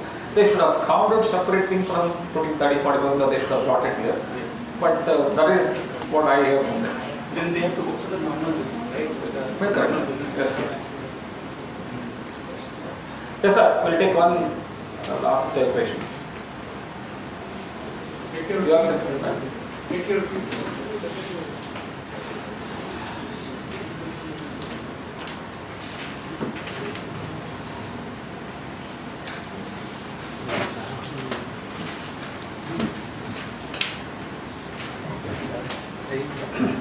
So just final this thing of, though we not touched AE, we get an opportunity to touch here. So the comparison of 3 sections which are supposed to simplify. Let's go to the first slide. The purpose of this is simplification. I leave it to your decision whether it is simple or not. Eligible assessee 4480, individual, HUF, firm other than LLP. Same thing for 4480, any resident other than LLP, because they are also resident party. 4480, even today any person, even non-resident can go for it, even companies can go for it. Eligible business, any business except 4480. Profession referred in 44A, they are applying, hiring or leasing goods carriages. So 8% or 6% is representative income, 50% is representative income there, 7,500 per month or part per month, or 1,000 rupees per ton in case of heavy goods vehicle. For interest and remuneration, not allowed for the first 2 sections. even today it's allowed. So that is even surprising. Applicability of 44 AD, AB, AD4 should be attracted, total income should exceed basic exemption limit. Their income offered is less than 50%, total income should exceed basic exemption limit. There again another catch. If the income offered is below presumptive income, we are not going to check the total income of yours. Tax audit will always apply. Higher income, claim to have been earned, then look at the 44A. There you find the word actually claim to have been earned. So here you can show that I earned more than that, but there you have to prove. So advance tax, very simple though. Advance tax for AD and ADA, only one installment, last installment 100%. But in 44A, it's silent. They don't say anything whether you have to pay advance tax or not. One point is that I don't maintain books of accounts, you can say I don't have to pay advance tax. But however, if you go to the department website, they are specifically setting for 44A. Department, their own presumptive income notes, they said all 4 installments will apply. So applicability of non-residents, first 2 not applicable. So seeding for 44AB, there is no specific provision, no specific. So what I mean by this is that for the considering your limit of 1 crore or 3 crores or 10 crores or whatever be the number, whether the turnover for income should be taken or not. First 2 sections silent now. 44A specifically says don't take the turnover of that business or the turnover of 44A. So 3 presumptive income provisions, and we have too many differences. So this has been my suggestion for considerable length of time for wherever all possible committees. I think we have to scrap different sections. We should not have this much number of sections. Have a single section for all business and profession, and don't give one turnover presumption. See, each business has got a different design. It's dynamic, like construction today may be doing. So 4 years back, construction was not doing well. So therefore, every 3 years, you try to analyze the past performance, give a profit element every year, industry-wise, and integrate this with GST also. Today we have a composition scheme for GST similar to this, and they're different. Let's have income tax, GST, everything same for them, synchronized, so that really it is the ease of doing business for them. This scheme is different in GST, different in income tax. We must have one comprehensive scheme complying all law. We should make really simple for SMEs. Our SMEs are real backbone of our country. I think they don't need the 43B amendment at all. If you make such a kind of amendment, there is no doubt about the fact more and more people will deal business with a different, not with the MSME money. That's a fact. Instead, we can do something very concrete, something very important, integrating income tax in this thing, and not 43BH and all. And I don't think those provisions are going to really help them. But they themselves represent it. Please don't. So therefore, sorry, I've taken a little bit more time. So since the next speaker has come, so thank you for your patient hearing, and thank you, Branch, my good friend Kotha, for giving me the opportunity. See you soon. So always somehow I just generally complain to this thing, because everywhere, wherever I go to any branch, I have both students and members program together. So whenever I come for here, either way, I am always very happily available for both. So at the end of the day, so it's something small giving back to our alma mater. Thank you all for your question.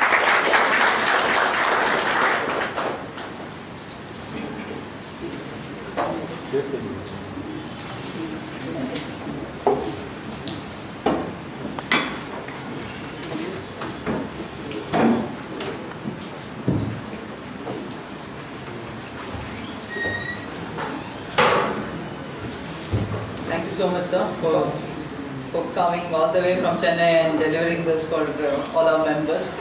I think it's, while you have overshot on the time, it doesn't matter, because important is that they get the full, the entire chapter is covered. So thank you. And on behalf of Bengaluru branch, we thank you, and we want to present a small memento. I request our chairman to do that.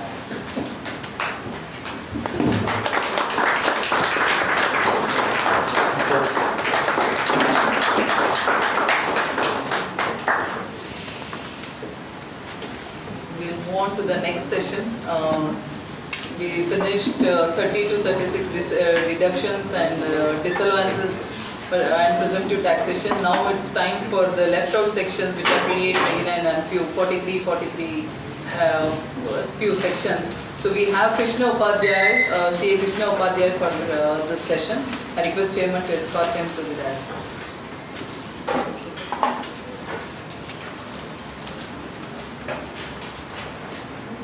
In the interest of time. Sorry, sir.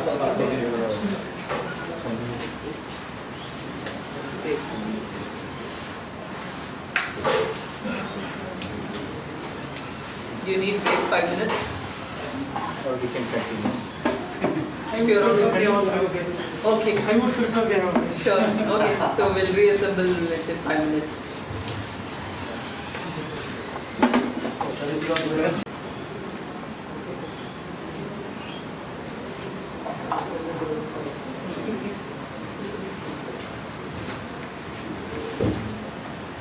Yeah, members, it's a pleasure to introduce CA Krishna Upadhyay. He is a commerce graduate and a fellow member of the Institute of Chartered Accountants. He has achieved an All India 27th rank in the CA final exam and passed his all levels at first attempt. He is currently a member of Direct Tax Committee at Bombay Chartered Accountants Society and a charter member of TAI Mangaluru. He has delivered multiple lectures at ICI, ICSI, KSCA, BCAS and other study circle meetings and seminars. He has been on various panels for discussion matters ranging from income tax, international taxation, FEMA and startup funding and so on. He began his career with, as a consultant with EY and later he moved on to practice on his own with his dad, where he is practicing and specializing in direct tax litigation, India entry strategy, cross-border tax structuring, corporate taxation, etc.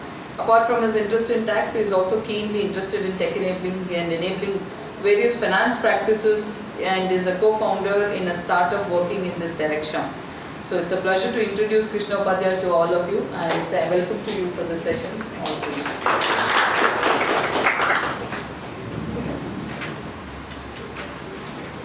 I request Chairman to greet him. I thought you did this. Sorry.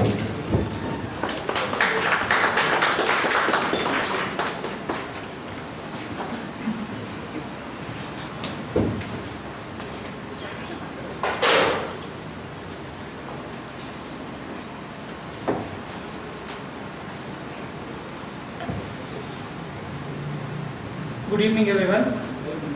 It's a Saturday evening, a difficult thing to do already.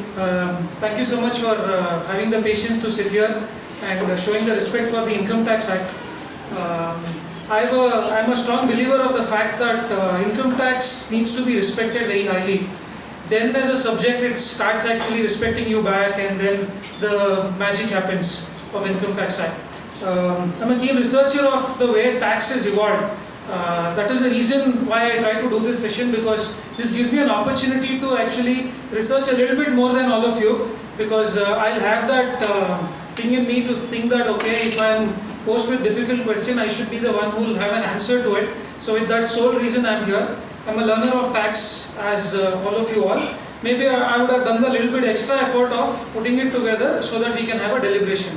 That is how I will want to run this entire program. A unique combinations of sections have been given to me: 28, 29, 43, 43A, 44A and 44AB. I also understand 30 to 36 is already over. Am I right in that? Yes. Yeah. Without 28, 29, I would have probably wanted to do 28, 29 before 30 to 36. Nevertheless, I'll try and do justice to the extent possible. First, going to section 28. As you all know, this is the charging section under the head business and profession. So 28.1, if you look at, very simply worded section, but brings up a few important ingredients. First ingredient is that there should be a business or profession. That's the first thing, that's the requirement. Then it should be carried on by the SSE. Then it should be carried on for some time during the year. There is no necessity for it to be carried on forever. The need is that it should be carried on for some time during the year. Then it charges in respect the charge of the tax is in respect of the profit from such business. It extends to any business or profession. So if I were to do a verbatim reading of 28.1, which is what I have split here, I'll just do that for the benefit and then move on. It says the profits and gains of any business or profession. So firstly, there is no restriction on what kind of a business or profession. It can be any business or profession which was carried on by the associate any time during the previous year. So that's the requirement. So it's a combination of these words which puts into the charge. Therefore, this is a very vast section. The charging section itself is very broad. Like any other charging section under the Income Tax Act, this is broad. The broadest probably is income from other sources, which gives like anything under the sun other than what is already covered is charged to tax under income from other source. So in that sense, this section is also broad enough. Therefore, a lot of jurisprudence is there on to say what actually gets charged under 28, what actually gets charged under 28.1 itself. That is how the construct of section 28 is. A few things further on this. Business and profession are not the same. That is why these two words are used. I think all of you are aware. Both the terms are already defined under the law. Business is also defined, the term profession is also defined. But the legislature very consciously decided to put the charge under a single section. Why did they probably do that? They probably felt that the business and profession have a very similar characteristic in the way it is conducted, in the way income can be arrived at, in the way profits or gains can be computed around it. So if you look at the entire chapter of PGPP, apart from a few sections like maybe 44AA where there is a distinction of specified profession versus other profession and all that, pretty much the entire chapter is common. There is no distinction, therefore they have put under the same charging section of 28 and then they have gone ahead explaining how the taxation has to be done on this. Another important principle is business income should be distinguished from income from employment. Now, this problem never existed in the past. There was a very clear distinction of what is a contract of employment and what is a contract of service. So in that sense, it was very easy to determine what was employment which gets charged under the income from salary and what gets charged under income from business or profession. Over the course of years, what has happened is that there are professions which are very similar to employments which are similar to profession. For example, in the case of an hospital, a doctor is employed by way of a retained doctor. Now, if you look at it, there is a certain element of permanency that the hospital puts on the doctor. Now, is that an income from profession for the doctor or an income from salary has been a matter of debate. There are contrary judgments and they are all very factual. There is a very popular Hyderabad tribunal judgment which is spoken about at length. How does one distinguish a doctor's income from being that from profession versus employment? So merely going by a very rule-based approach on this is not possible. Therefore, you will have to really look at what are the essence of the contract of that activity itself. If there is an element of control that can be exercised on that particular professional as to how a judgment has to be made in a particular scenario and how the judgment has to be validated, etc., probably it becomes an income from employment and it could be taxable under income from salary. However, the judgment is left to that individual, but an ecosystem is created where that individual can function. Though out of amount of permanency, continuity and probably exclusivity, it may still not be income from employment, it can become income from, it can become an income from profession. So this is a very thin line, probably is one thing I could say, but not necessarily the only thing.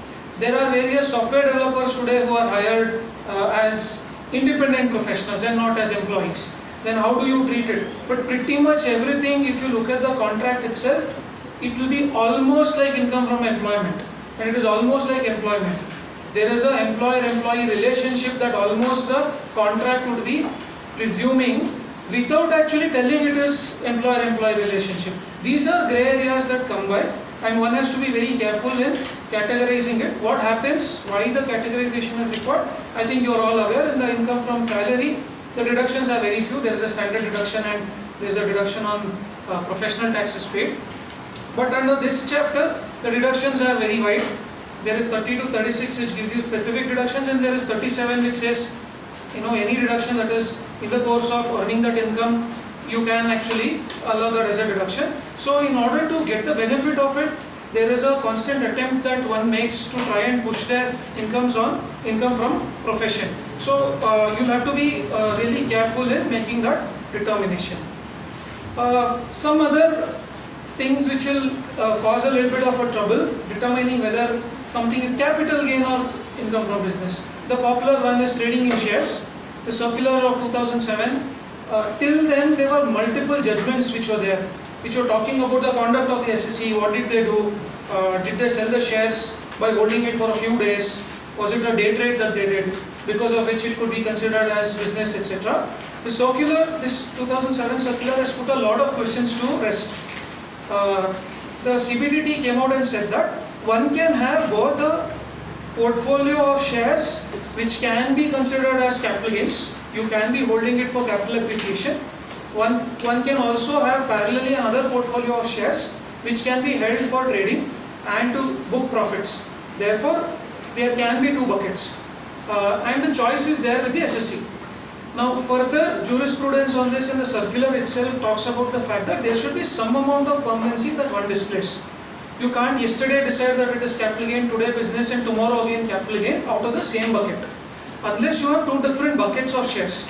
So the more facts you add into determining either something is in the capital appreciation bucket or in the profit booking bucket. So that becomes very critical as a SEC to demonstrate. As advisors to the SECs, you probably will have to educate them to say that while you can have two buckets, one can get offered under capital gains, one can get offered under income from business, but how do you demonstrate that you had these two? That is a factual determination again. Some amount of permanency should be there as to how you determine those shares. So that is what is coming out in this circular. Can you ask for SSC to open two demat accounts? Yeah, that is also one way to do it. You can ask them to open two demat accounts and do it. You can have two different books of accounts maintained, one for capital gain related shares and one for business related shares. Absolutely. The more you do these things, the more it gets determined and becomes clear to sort of distinguish and tax it. If you put them together in one demat account, in that situation, it may become difficult. Then you will have to explain line wise. So there can be a same company shares. You bought certain shares for the purpose of holding it for a long term. You bought a certain shares because you found a quick opportunity to book profits, or you wanted to book a loss because you are booking a large profit somewhere. You wanted to offset it with a booking of a loss. You can probably have these two buckets, and having two different demat accounts is really helpful in that situation. Now, house property versus business income. Now again, when the legislature initially introduced the income from house property, if you look at the where the evolution of income from house property has happened, this was like a residuary sort of a head where the legislature presumed that you may have a house property from which you will probably start earning income. They did not presume at that point of time there will be an active sort of an activity of people buying residential or commercial properties, letting it out, IT parks coming up, how do you tax them, etc. was not a matter of debate. Substantial amount of again jurisprudence was there on this. Some based on facts saying that it should be taxed under house property, some saying it should be based on business income. While it continues even today, it has not fully been put into rest. But as far as companies are concerned, as far as maybe LLPs are concerned, the Supreme Court judgment in Chennai Properties and Investments becomes a very important milestone or a very important judgment. In this, the Supreme Court said that, or rather they agreed with the Madras High Court judgment, where they said that if one of the key objectives of the company itself in its memorandum was to buy properties, develop it and let it out, that income can be offered to tax under business income and need not go under house property. Now, how do you do this determination for an individual? let's say an individual has a commercial property, has multiple commercial properties and few residential property, can you say that it is income from business? Or should you necessarily go under income from house property? This becomes very important and very difficult to actually determine. Some of the factors based on some judgments are to state that if at all they are giving services beyond only letting out of property, they are giving the services of maintenance, they are giving the services like a plug and play place where people can go and occupy, you can say that it is income from business, because the exploitation of that real estate is not only as a real estate but an additional service is being embedded into it. Could be one factor which says that it is income from business. This is number one. Number two, if there is an SSE who's continuously sort of buying commercial properties and letting it out for a certain purpose, then because there is an element of permanence and the SSE has declared once that I want to offer all of this as income from business, and historically it has been proven that he is maintaining it as a business, then probably you could consider it as income from business. So these are some of the critical factors. As far as companies and LLPs are concerned, my view is that it is now pretty much put to rest. If at all one of the main objects is not, let's say, renting it out, it may become very difficult for you to put it as income from business. There were judgments, even including the Chennai properties, where let's say there is a hotel which was running as a hotel, and the hotel shut down and the building was let out. The SSE wanted to say that this is income from business because it's a continuation of the hotel and I let out the hotel, and wanted to claim a lot of expenditures around it. But the courts did not accept it. They said that your business was running a hotel, not giving it on rent. And in your main objects, only what you had was running it as a hotel, running restaurant operations, running banquet hall, and not giving it as rent. Therefore, they did not allow that, and they said that it should be income from house property, and only a 30% standard deduction was allowed in it. So it is very critical. In case you're planning it, you're planning for an SSE who's going to maybe construct a property, let it on rent, run a co-working space, run a managed office space, etc. You put it in the constitution of that entity. It could be a partnership firm, it could be an LLP or a company. In its constitution document itself, make sure that the main objects is written down as renting it out.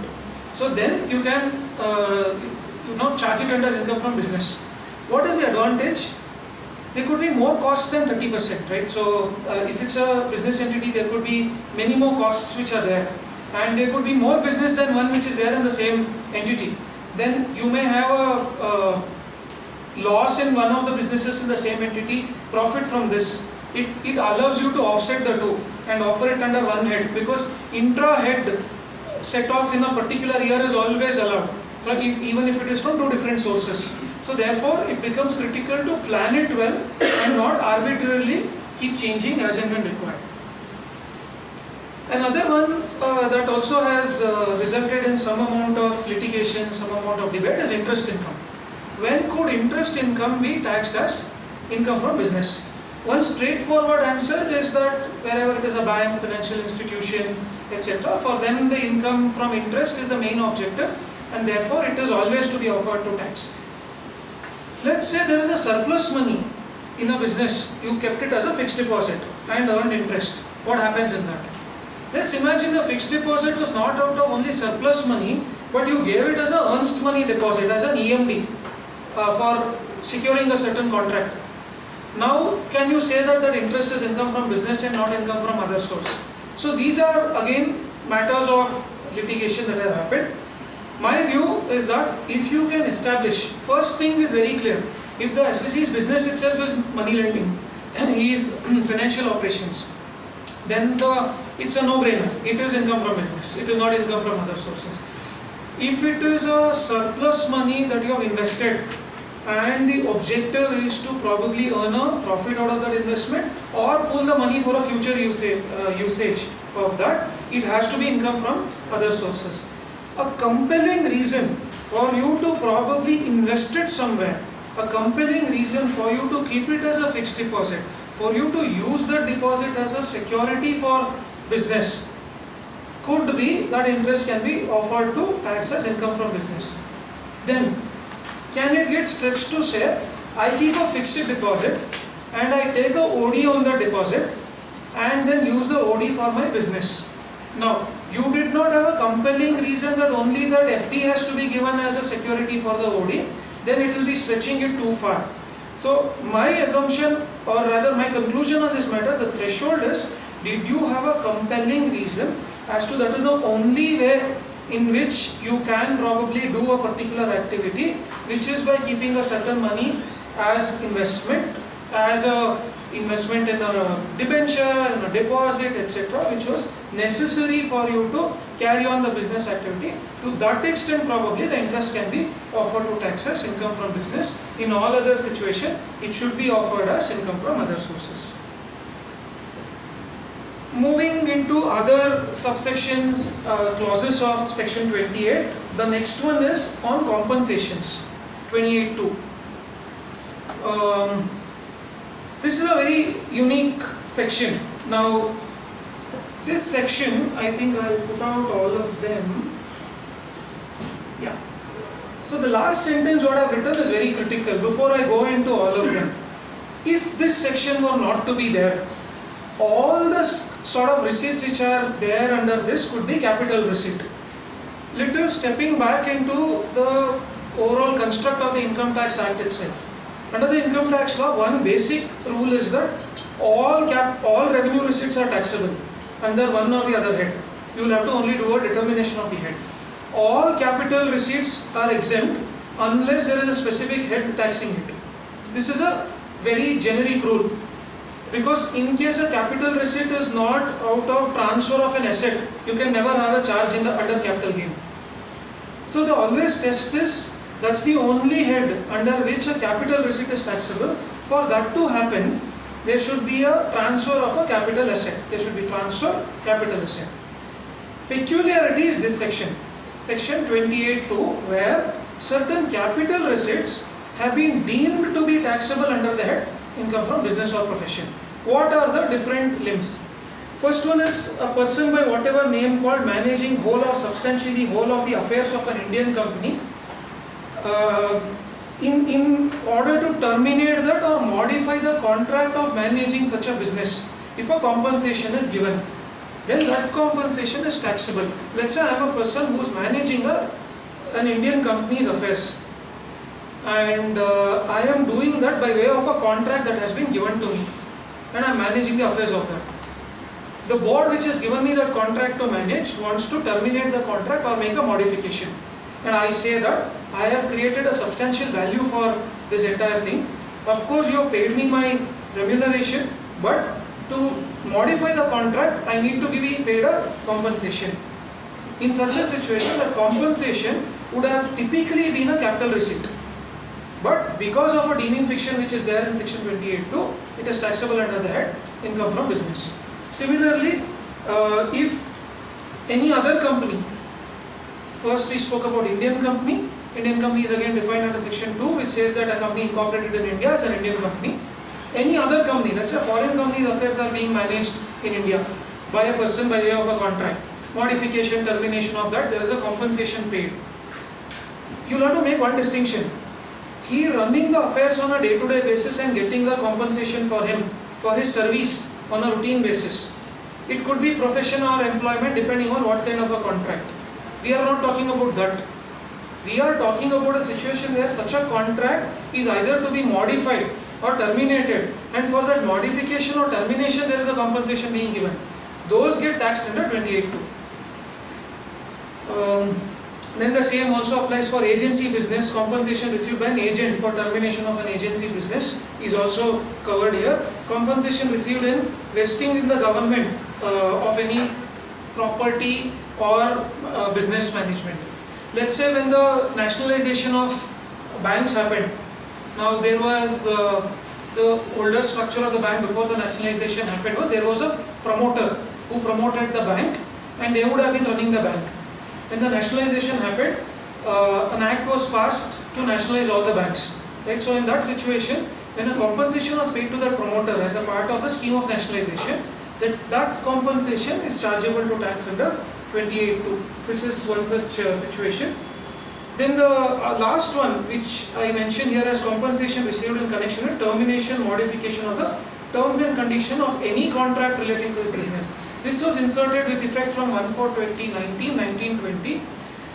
See, till now what you saw are contracts, modification of contracts, or termination of contracts, or managing a business, etc.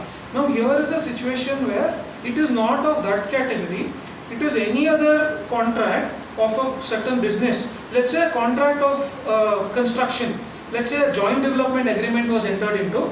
To terminate that, there is a compensation being paid. So that could also get taxed here. Now it all depends on, let's assume there is a, I'll probably rephrase this entire example and explain it to you. Let's say I am a property owner, there is a company with whom I have entered into a joint development agreement. I as a property owner want to terminate that. The developer says, no, if you have to terminate this contract, you will have to pay me a compensation. Now we settle at a compensation and the compensation is paid. So this and the JDA is terminated. That receipt in the hands of the company, the developer company, gets taxed under this head. This is what is the crux of this section 28.2. Any questions on this? Please feel free to stop me anywhere if you have any questions. So because it is under section 28, you already looked at 32, 36 and 37. All the deductions, if any, incurred in connection with that. For example, in the example that I took of a JDA, if the company incurs the cost of a lawyer to advise them, cost of a chartered accountant to advise them as a part of getting that compensation, negotiating that compensation, drafting the agreements that are required, those costs are deductible against this particular head. Moving further, other clauses, 28.3. Any questions so far on whatever I said? 28.3. So you know that all the mutual benefit societies, associations, whatever are the trade bodies, say FICCI and NASSCOM, everything, if they do certain activity for the mutual benefit of the members, under the concept of mutuality, their income is not taxable. I hope this concept is clear to everyone. In case they do certain services not for the mutual benefit of all the members, but maybe for a certain group of members based on a certain service fee, they will extend a separate service. Or maybe they will have a situation where they are, let's say there is an agricultural cooperative unit or a society. They organize a situation where they sell goods, they buy certain equipments and sell the equipments to either members or non-members. Whatever the compensation or the fee that is received in that is taxable under section 28. That is the most important part here. Otherwise their entire incomes could be exempt under the concept of mutuality.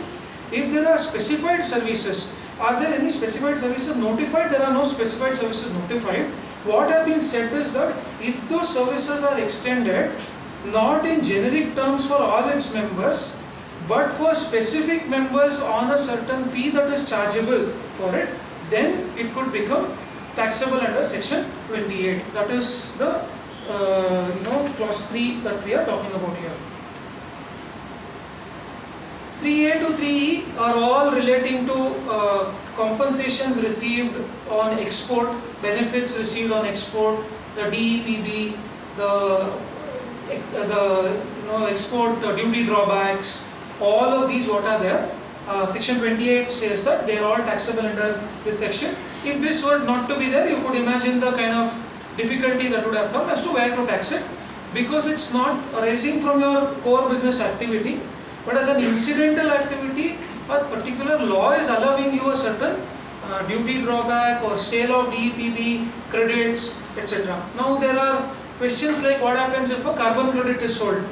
I get a carbon credit for doing a carbon utilization activity.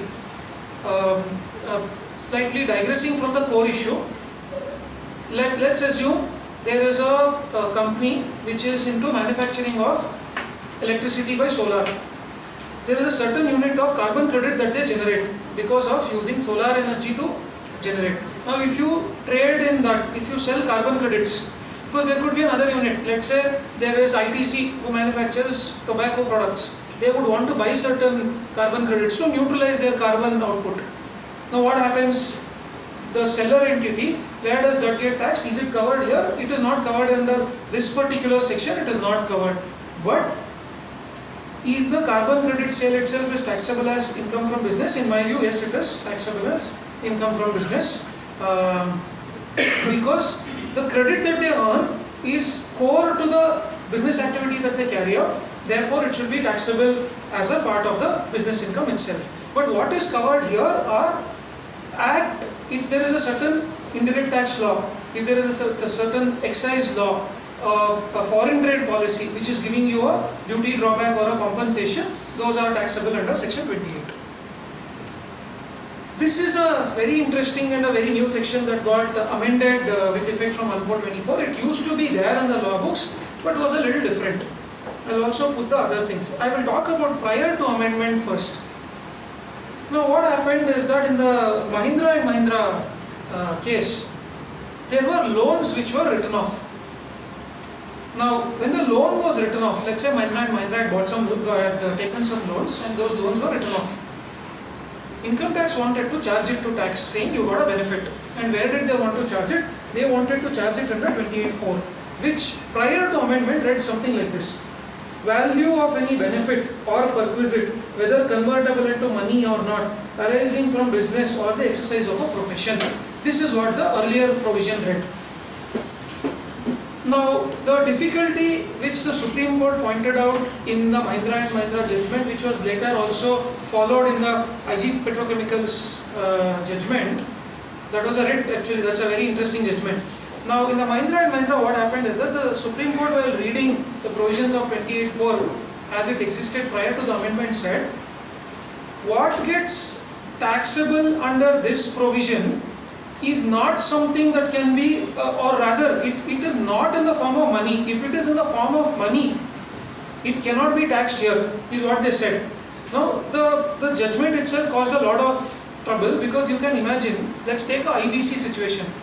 In a insolvency situation, there are haircuts that are taken over by banks. Let's say there is a company which goes into insolvency.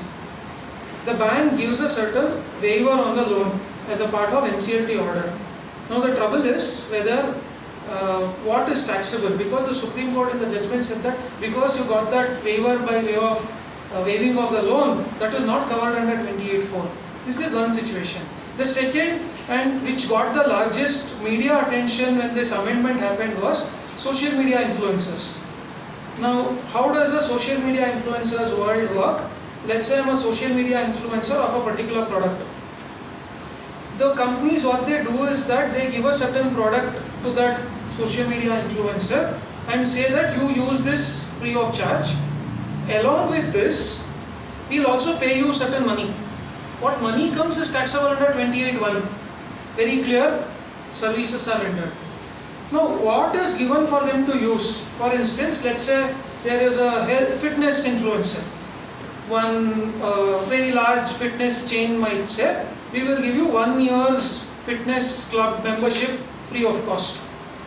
What does that person has to do? That person has to, whenever visits that fitness club, has to put videos, has to do a Instagram reel, etc., stating that I exercise in this place, this gives you so and so benefit, etc. So that is what a social media influencer typically does. Now that 1 year of subscription which got paid to this person, 28(1) cannot charge it because it should be money. Without that, 28(1) charge won't happen. In order to plug all these kind of things, amendment happened. The text that you see is the text that is there in the law currently. What it says, value of any benefit or perquisite arising from business or exercise of profession, whether convertible into money or not, or in cash or in kind, or partly in cash and partly in kind. Right now it has become that everything which is either in money, which is waiver of loans, or coupons given which could be converted into cash, payment by way of, let's say, crypto, which after a certain event, I'm using crypto as an example, crypto is not the right example, I'm just driving the concept. If let's say I get some coupon, after happening of a certain event, that coupon converts into an international trip for me, all those now will get covered under this provision. You know, one fallout of this, what happened in one of our client situation. You know that these paint dealers, these electrical dealers and all, cement dealers, they all extend foreign trips, they extend some tour, all of this to their agents. Their whosoever have taken their agency, they extend it to all of them. In the Asian Paints premise, there was a survey that got conducted. So they reopened the assessment from 2016-17 assessment year onwards. Then there is a few lakh dealers of Asian Paints across the country. And in the Asian Paints balance sheet, if you see, there is a huge travel cost which is sitting there. These costs are predominantly, probably the department found that these are extended to all these agents. So they issued reopening notices for all of these people, saying that we have reasons to believe that Asian Paints has extended you international travel, has extended you domestic travel to you and your family, etc. etc. We see from your idea that you have not offered anything to tax under section 28. Why should we not reopen the assessment? A 148A, under the new scheme of reopening, 148A notice was served. Now what we did is, we responded to it asking, do you have specific information that we were extended a certain benefit, and what was the value of the benefit which was extended to us? If the data cannot be provided to us, reopening is only by way of a assumption. An assumption cannot be the reason to reopen under 148. This is a settled principle in law. Now they went ahead and passed an order under 148A stating that our response was generic, and then they wanted to reopen, and they reopened. They were 148 notice to reopen. We have filed a writ petition before Karnataka High Court, and the matter has been stayed currently. The entire 148 proceedings have been stayed. The department has been asked to respond to our 148A contention, because unless I am told I featured in the list of the beneficiaries of that Asian Paints and the value can be established, how can I be asked to offer it to tax? Now, whether it is an actual income under 28, probably yes, after this amendment, which is also applicable from 1/4/2024. This is applicable for 24-25 assessment year and onwards. So in the current year, please be careful. All these cement dealers and all the electronic dealers, Havels and this and that, they all extend these kind of benefits. If there is a documentation to prove that there is a benefit that came to these dealers, you will have to offer that to tax. Now, how do you verify that? I don't know whether the assessees will tell you that, yeah, this international trip was sponsored by so and so. They are doing PDS. Yeah, that's the other point. So now, because the onus has been shifted on them, if 194R is applicable and TDS has been deducted, you can offer. What if they have not deducted? If they have deducted, where to show it? Where to show? In the return. Which one? Where to show the income or income? So since it is taxable under 28, it should become a part of your P&L account.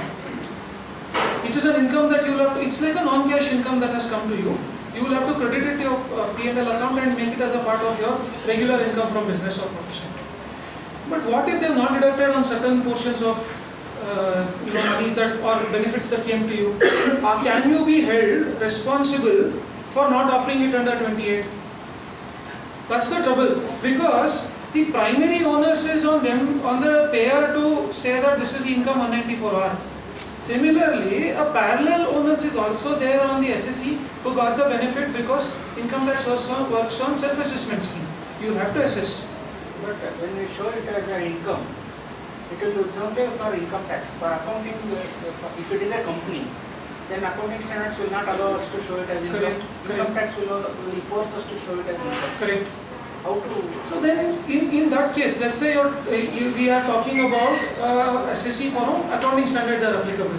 Because if you go by ICDS, if it is a non-corporate SSC for whom probably today accounting standards are not mandatory, ICDS allows you to show it as a part of your P&L itself.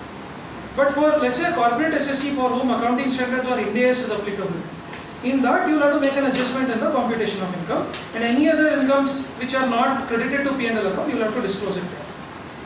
That's the only place. Similarly, if you go further, there is one other income which is conversion of inventory into capital.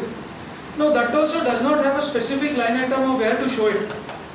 Right, so there are incomes like that which may have to be shown in any other income not related to P&L account. There's a few problems there. 2-3 times they rejected our. I understand the practical problem there. If you put it as any other income not related to P&L, though you have added it to the income and taxed it, they will additionally add it and 143(1) will be generated. Even if you file 154s multiple times, they don't consider. This is a practical challenge which is there, but theoretically to be correct, that is the only place where you can show it.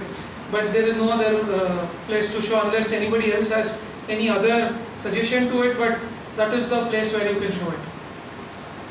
There are some cement and iron manufacturing companies paying gold coins and silver coins to the customers. Where the customers are in turn selling cement for a lowest margin because they are getting gold coins. And the huge amount of gold coins they are getting. How do they, how income tax department will come to know thereafter? See, how do they come to know is not clear. Again, those iron and steel companies have to deduct TDS under 194. They are not doing it. So this is a classic case of what I said, which is to say when they are not deducting under 194R, and you know that there are gold coins that have come, and let's assume income tax in your scrutiny determines it. How would they determine? I am not sure. Will this be recorded as cost in those iron and steel companies, like the Asian Paints example I gave? If at all they do a survey there, it gets picked up in their assessment. Can they do an assessment in your hands by reopening, provided the time period for reopening is available? All these are newer issues which we'll have to deal with as it comes in future. Because honestly, after the amendment, those are taxable here. Any such benefit given is taxable here. But how will they get to know? They must have a method to find it out. Today, 194R is the way they are trying to see. But if the payer is not deducting TDS, that also is the purpose is defeated.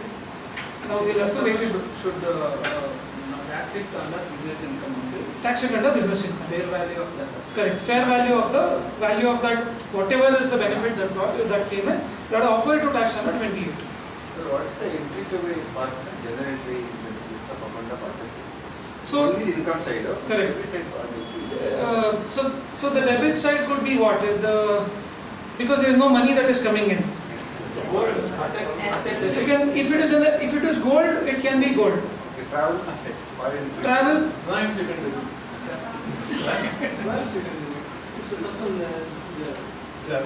If it's an individual or something, maybe debit the capital account, credit the income.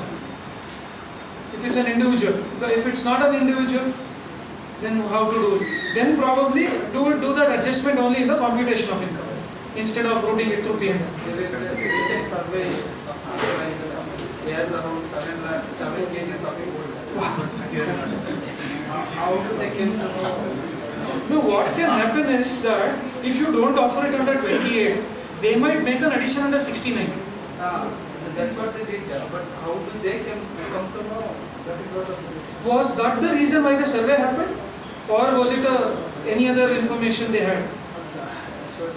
So in case, see, that's the trouble, if you don't offer it under, if you offer it under 28, you're safe, you go under the regular whatever income tax. If they make an addition under 69, then you 15 BW, you will have to pay huge tax. That's the trouble. So best case scenario is if you are in know of that information, please advise your clients to offer it to tax. Cost given the. In case there is any cost also, you can claim it if at all. Yeah. But if you don't offer it to tax and they determine, especially if an asset has come, like the gold coin situation, then you are in a bigger trouble because addition will be made under 69. Okay. Moving further, Standard one, salary, interest, bonus, commission, remuneration from a firm is offered to tax in the hands of the partner under 28(5). Share of profit, of course, is exempt under 10(2)(a), so that doesn't come. If there is a disallowance under 40(b) that is done, you have to make the adjustment here and balance you offer it to tax. Okay, this is another interesting thing. Now, if there is a compensation, so we spoke about compensation for altering a contract, cancelling a contract which gets taxed is what we already saw. There is another kind of compensation which can be taxable here is a non-compete fee. Let's say to not compete, not carry on a certain business, not divulge information about a certain intellectual property. If I am receiving a certain compensation, then it can be taxable under section 28(5)(a). Again, this is a capital receipt because there is no service that gets rendered. See, I am not an expert under GST. This has a certain different connotation under GST, but I am not even getting into that matter. Under the income tax law, what would have otherwise happened is there is no quid pro quo in terms of a service that is being done. The only service you are doing is not revealing something. Now, in case this provision was not there, it is a capital receipt which was not taxable. Therefore, they have brought it in under 28(5)(a). Certain interesting things come up where, let's say, there is an earnout that is paid. What is an earnout? Let's say I am a founder of a certain company. I am selling my shares to some buyer. I am selling a large part of my shares or substantially all the shares. Then there is a compensation that is fixed for me which says that X amount of money is paid immediately to you for transferring the shares. Y amount of money comes to you provided the next 4 years you don't do a similar business, plus you do 1, 2, 3, 4, 5 activities that we want you to do, plus you will not reveal about the intellectual property that you have generated as a part of this company. A compensation is paid. Now the question is, do you offer it to tax under capital gains or do you offer it to tax under this? Because a certain portion of the compensation is also paid which is squarely covered under 28(5)(a). My view on this matter is, if it can be established in the example that I gave, I conveniently gave the example, it will not be so convenient when you see the real contracts. If the compensation is originating in connection with the transfer of share itself, then it should go under capital gain, it will not come here. If the compensation is paid along with the share compensation plus non-compete, then that non-compete can be distinguished and taxed under 28(5)(a). That you will have to be careful. Year of taxation is also a trouble. There is a Delhi High Court judgment on this, Anil Agarwal's judgment, where they have spoken about what is the year of taxation for earnouts. If it's in future, if it's based on a future activity or a certain milestone getting achieved, I get additional compensation as a seller of shares, as a promoter of a company. Should it be taxable based on accrual in the year in which I transferred the shares, or do I have to offer it to tax in a future year? Because if you look at section 45, taxation is in the year in which the transfer took place. And in case of shares, there are multiple High Court judgments which says that transfer of share, the date is on which the transfer form records and the board accepts the transfer in case of a private limited company. So these are some difficulties which arise. There are some overlapping and grey areas on this matter. So one has to be very careful. If it's a pure play, non-compete, non-disclosure fee, then it gets taxed under 28(5)(a). But if it is coupled with another capital gain and the compensations are closely aligned to it, then the possibility is that it will get taxed over there and will not get taxed over here. Few things the section itself states. First is, if there is a compensation paid under the Montreal Protocol, then it's not applicable. This is paid for compensations on certain kind which are signed off in the Montreal Protocol, not very commercially popular. Agreement need not be in writing. This is another important thing. It can be an oral understanding, it can be a tacit understanding. Even then, it can get taxed here. Prior to this insertion, it was said that it is not taxable, which I explained to you, it was a capital receipt. Keyman insurance policy, any compensation received as a part of Keyman insurance policy is taxable under this. What is Keyman insurance policy? The definition is there. Yeah, this is the other thing that I was saying. 28.6, I'll give this to you by way of an example.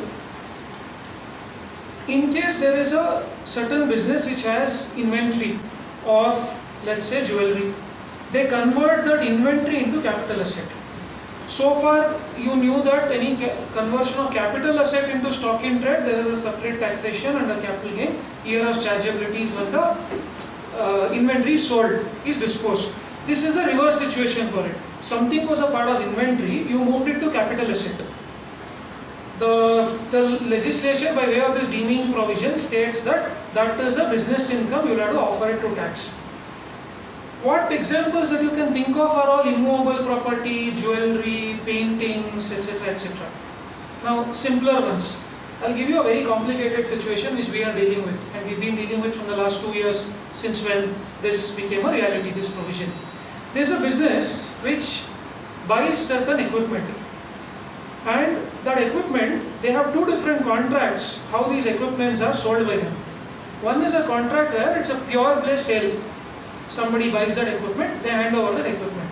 Second is a situation where this equipment is placed in a certain customer with the commitment that there is a certain chemical to be used in that equipment. A certain value of that chemical will be every year bought over a period of 5 years. Like these coffee vending machines. If you know how the coffee vending machine works, vending machines are placed in, let's say if you do a contract with Coffee Day, they place that machine in your premise, they don't charge you for it. But you have to commit to them how much kgs of coffee powders you will buy from them, or coffee bean that you will buy from them. In such situation, in our particular fact pattern which I was trying to tell you, when this machine is brought, it is bought and kept as inventory. Because it is sold also, it is a pure inventory. But if a contract of this kind is entered into, I'll have to capitalize it. Because that's a capital asset to me, which is earning me revenue over a period of time. What happens is that sometimes the contract gets cancelled. Let's say after 3 years, 4 years, 5 years, say 5-year contract, period over.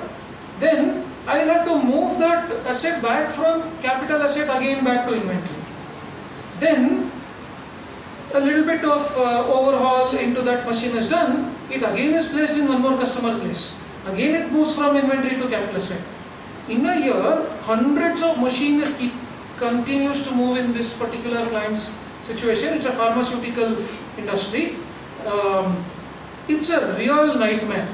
Because when you move it from inventory to capital asset, you take a fair market value. That is what the law says. You'll have to offer it to tax. Then start depreciating. It moves away from capital asset to inventory again. Might sit as inventory for some time, might get sold, or might get placed again in one more customer after a while, again has to become fixed asset. So this is a real problem which I don't think so anybody envisaged when this kind of a provision was introduced. This was particularly done to plug these immovable property, land which is sitting as inventory, suddenly moving into capital asset. Those were the kind of things that were thought through. But the flip side of it is situations like the one that I just explained to you. So how to value? Valuation rules 11 UA have been connected with this. This is in vendor's books. This is in? Vendor's books. No, this is in the books of the person who converted that inventory into capital asset. Let's say I am a holder. For example, you are a company, Coffee Day comes and keeps a machine in your... it is in Coffee Day's books. So valuation, like I said, for immovable property guideline value, pretty standard. Jewelry, archaeological collection, drawing, painting, sculptures, 11 UA1, which says that fair market value that it would fetch in the open market is what it says, that valuation you have to take. This again, you can't pass a accounting, you can, okay, let's assume, in the accounting standard, what entry do you pass? How do you value it? If you move from inventory to fixed asset, probably you move it at cost. You bought it at a certain cost, it is sitting in your inventory at cost or net realizable value, whichever is lower, assuming that it is AS2 and not Ind AS, which has a slightly different rule, then you move it at cost. Here they are saying you will have to offer it to tax at fair market value. There could be a difference between the two. In our client situation, there are differences. What happens if, let's say, if this machine has done 2 circles, it would have average spent about 8-9 years. There is a smaller hospital who comes and says, I don't have budgets to buy so much of chemical, give me a little discount. These guys send those machines there. The fair market value could be substantially different from the cost which is there in the books. The fair market value could be lower.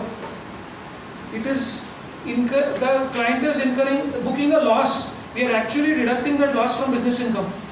Now, is that allowed? We don't know. Because fair market value today is that there is a valuer who is a certified valuer to value such machines, who is giving that this is the fair market value of this asset. Now, that is what we are going by. 1 year assessment happened. Question on this was never asked. So I don't know, should I say that we are safe or not, because questions were on different things, they never focused on this. Assessment year 22-23, assessment has happened. Now 23-24, don't know what will happen, will they focus on this? Because there is no precedence that we have at least been able to arrive at on this matter. Then any compensation received for the disposal or destruction of an asset which was capitalized under 35 AD, all those infrastructure projects, that is also covered here. Speculative transaction carried on by an SSE are of such nature. So what happens is, speculative business you treat separately is an explanation under section 28. This indirectly says that speculative transactions are to be taxed as business income, but treat it as a separate business, is what the explanation is stating. These were all the things which are there in section 28. Moving to section 29. It's a, yeah. Circulation business. Yes, sir. One employee is carried on only one or two single intraday transactions. Okay.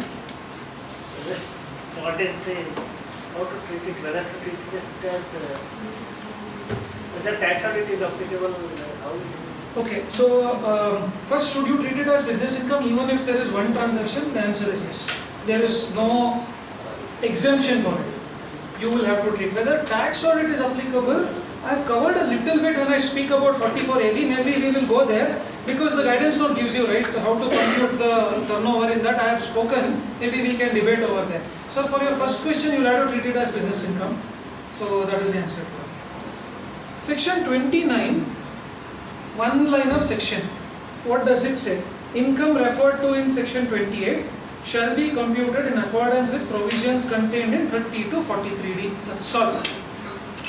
But the importance of this section is so much that if this one section is not there in the law, the computation mechanism is not there at all. So this is the importance of this section. Because 28 only tells you what are all the possible incomes taxable under 28. How to compute the tax is given under 29 by way of this one thing. So which is what I have written here. 28 does not talk about expenditures and computation and all this. 29 is the section which gives strength to doing all that. Some more principles originating out of some judgments. I have just captured them here.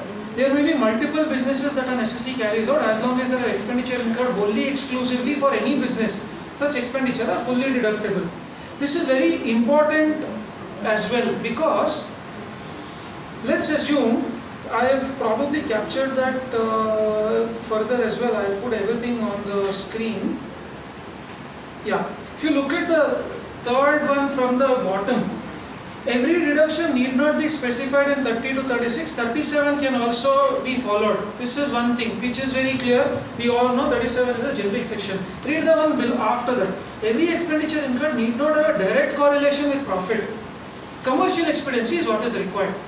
Let's assume 30 to 36 doesn't give any specific deduction, but you incurred a certain cost. The commercial expediency says that you incurred it thinking that it will give you benefit. It did not give you profit. Does that mean that you should not deduct it? The answer is no. You can deduct that expenditure also from, you need not have to do one-to-one mapping. Okay, this expenditure allowed me this much profit. Therefore, I deduct this expenditure, not required. you should have wholly and exclusively incurred it for the business. There should be a commercial rationale for incurring it for the particular business. If that is satisfied, expenditure can be claimed. That is a very important test. Multiple judgments are there on this.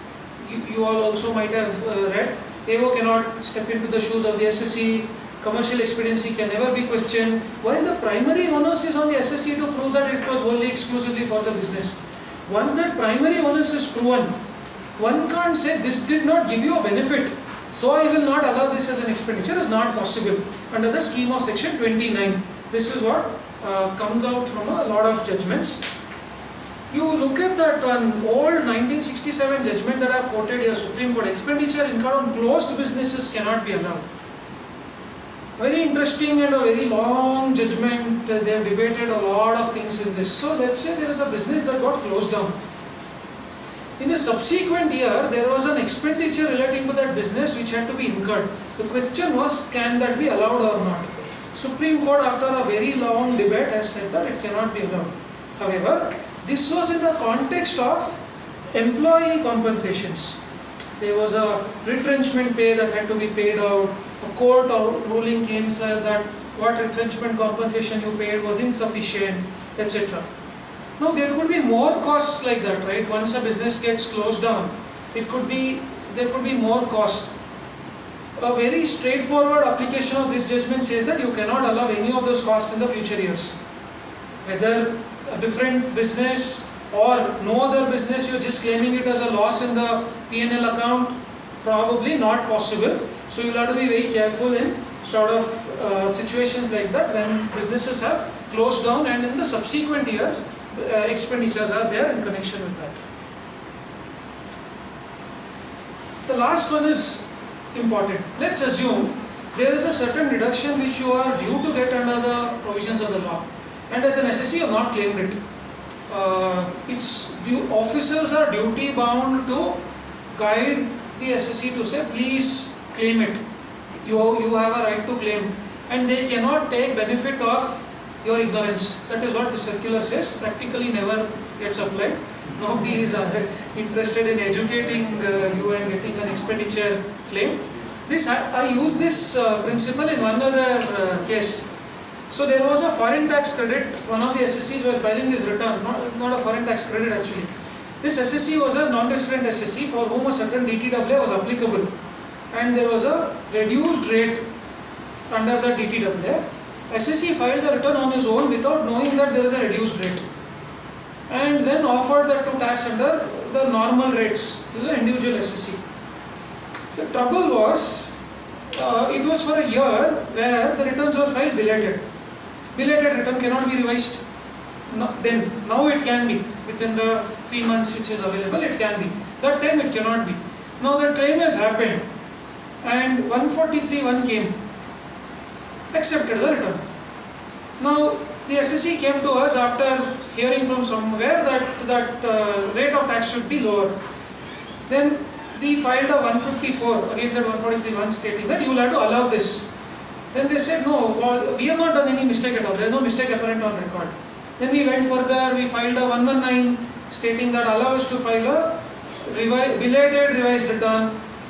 Then finally we took the argument to say when the assessing officer knew that for this SSE, DTAA was applicable because this income was marked in the return as income under DTAA.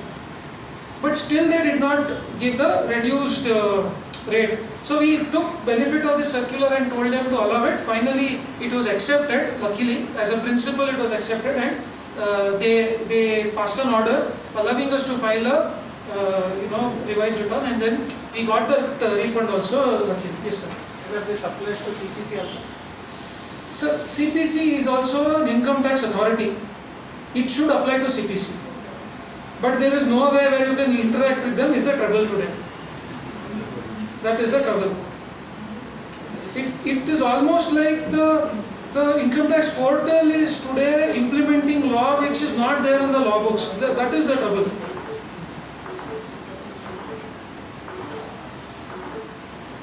Yeah, so this I already told, initial burden of claiming an expenditure is on the SSE.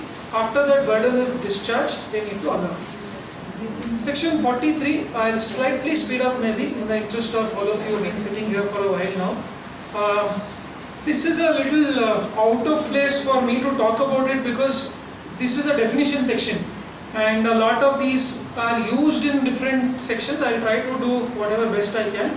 43.1, one peculiar thing is a peculiar section in the entire law where mostly all definition under section 2. This is the only section where there is a accumulation of various other definition applicable for a particular chapter. Like this, it is also there. One more is there in chapter 10 where section 92 is there, international tax is there, all the transfer pricing provisions are there. Even there it is a similar section. Actual cost means total actual cost of the asset to the assessee reduced by that portion of the cost thereof, if any, has been met directly, indirectly by any other person. If there is a, so this is used for the purpose of section 32 to calculate depreciation. What is the actual cost is given under 43.1. What it says is that actual cost means a cost that an assessee earns reduced by cost which is incurred by somebody else. Let's say there is a specific grant given by somebody to meet the cost of a certain capital asset, etc. That you will have to reduce while computing the actual cost of that asset. New amendment which happened a couple of years ago where they said that payment made otherwise than by banking transactions, NEFT, RTGS, UPI, etc. Other than that, if you make a payment which is in cash, bearer check, then that portion of the cost cannot be treated for the purpose of computing actual cost and depreciation cannot be allowed on that. Asset used in scientific research later cease to be so and you have to charge the depreciation. It is whatever deduction you already claimed under 35.14, that much you have to reduce because double benefit cannot be allowed. So that is what it says, pretty straightforward. This I already told you. Inventory converted into capital asset. Fair market value, what you offer to tax as business income, is the same thing that you will consider it as actual cost. Gift or inheritance will be cost to the previous owner, less depreciation which is deemed to be allowed. So that is the most important thing. Let's say if it was used by the previous owner for 10 years and then gifted, in your books you can't record it at a cost that owner incurred, even whether or not that original owner claimed depreciation or not, that is not relevant. But you deem that the depreciation was claimed as if that was the only asset in the block and then you record it as your cost. This is an anti-abuse provision. This is a specific anti-avoidance provision which is there in actual cost, which says that where AO determines transfer from first owner to subsequent owner was done only to claim depreciation benefit of a higher cost, then AO can, with the approval of JCIT, revise that cost. Come back and say this is the cost that I determine, provided they should prove that there was such a attempt made to claim an additional benefit by way of transferring from first owner to the second owner. Therefore, they can make an adjustment in the cost. Yeah, this is sale and buyback. You sold and bought back.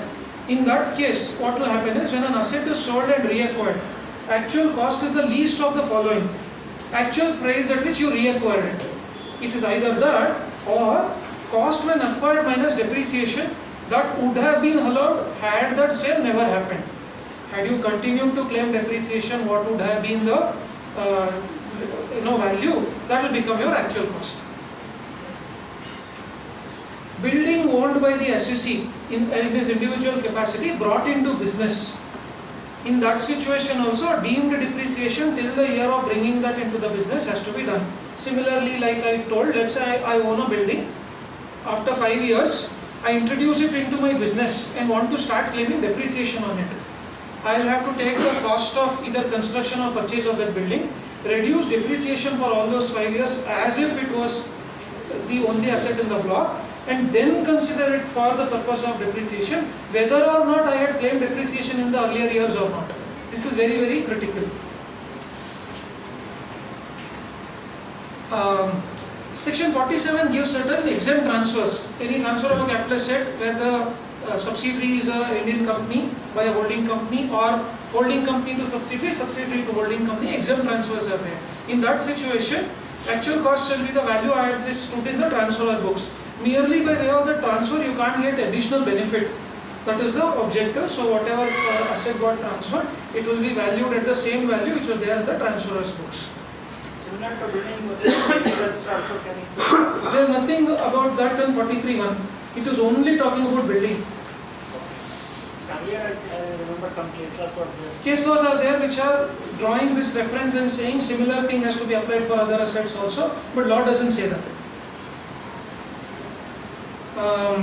In an amalgamation, if the amalgamated company is an Indian company, then the value as it stood in the amalgamating company will be the value as in the amalgamated company also for the purpose of calculating depreciation. No additional benefit can be taken on account of amalgamation. Demerger, similar rule. Demerged company, if it is an Indian company, what it stood in the original company, the resultant company also should take the same value for the purpose of depreciation. Interest expense, this is I think pretty standard, straightforward, you will all know this. Whatever is the interest earned on constructing an asset or buying an asset, the moment it is put to use for the first time, capitalization of interest into the cost of the actual cost, into the cost of the asset should stop. You cannot capitalize interest after that. You may not want to do it also because you will charge it to P&L. Is a better situation in any given day than adding it to the value of the asset. So once it is capitalized and first time put to use, capitalization of interest should stop. Custom duty when it is creditable, if you get a refund of that customs duty, that you don't have to add it to the value of the asset. Subsidy or grant, pretty straightforward. If it's a common subsidy or grant given over a set of assets, proportionate allocation of that grant has to be done, and that much should be reduced from the actual cost. Balance alone should be capitalized and treated for the purpose of section 32. If an asset is acquired outside India and by a non-resident and brought into India for usage in the business in India, then you will deem again as if it was depreciated in India, assuming that that is the only asset in the block, and then you will capitalize and start claiming depreciation. So this definition becomes very critical in a situation where you are computing depreciation. See, the straightforward scenarios are all known to everyone. The important things will be amalgamation, demerger and all of it, or gift or introduction of building into the depreciable asset group, which becomes very critical for you to know when to claim and how to claim the actual cost. Yes, sir. So if a foreign holding company is transferring an asset to Indian company, then this clause will It won't apply. This won't apply. Where this will apply is if a foreign company introduces that asset to use it in its permanent establishment or a branch in India. Subsidiary is a different entity altogether. There is a commercial transaction. If you can go to the previous slide, there you are mentioning last month, holding and subsidiary company and vice versa, then actual cost should be stood at transferable. This is when the holding or subsidiary is an Indian company. If a holding company is a foreign company, then what happens? This won't apply. Then, if whatever is the commercial value of the transaction, that should be considered. If it's under the SVB rules, under the customs rules, there is a valuation mechanism. If it is a second-hand machine that is being used, that could become a good value for you to consider. There is nothing even in 43.1 about the situation that you just now mentioned. There I should not consider a depreciation. Nothing like that.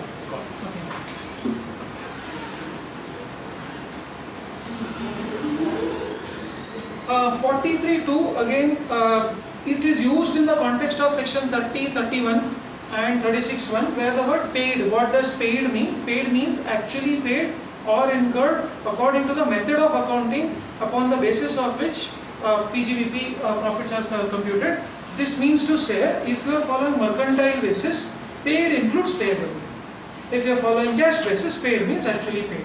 Why did they do this is because in section 30, 31 and 36.1 it says, in case a payment is, in case the repairs and maintenance are paid, it says. If it is payable, what will happen was a trouble. Therefore they said that paid includes payable based on the method of accounting that you generally adopt. 43.3 gives you an inclusive definition of the word plant, again used for the purpose of 32, where it talks about plant includes ship, vehicle, books, scientific apparatus, surgical equipment used for the purpose of business, but does not include tea bush, livestock, building or furniture and fittings. Building, furniture, fitting cannot be plant, is very clear. Some judgments are very interesting in this context, where there is a road laid inside a factory premise. There is a railway line laid where the coal is transferred into the plant. Now that railway line, that road have been held to be plant, because they have said that this is essential for a particular plant to operate. This is an extension of that. Therefore, that is also a plant.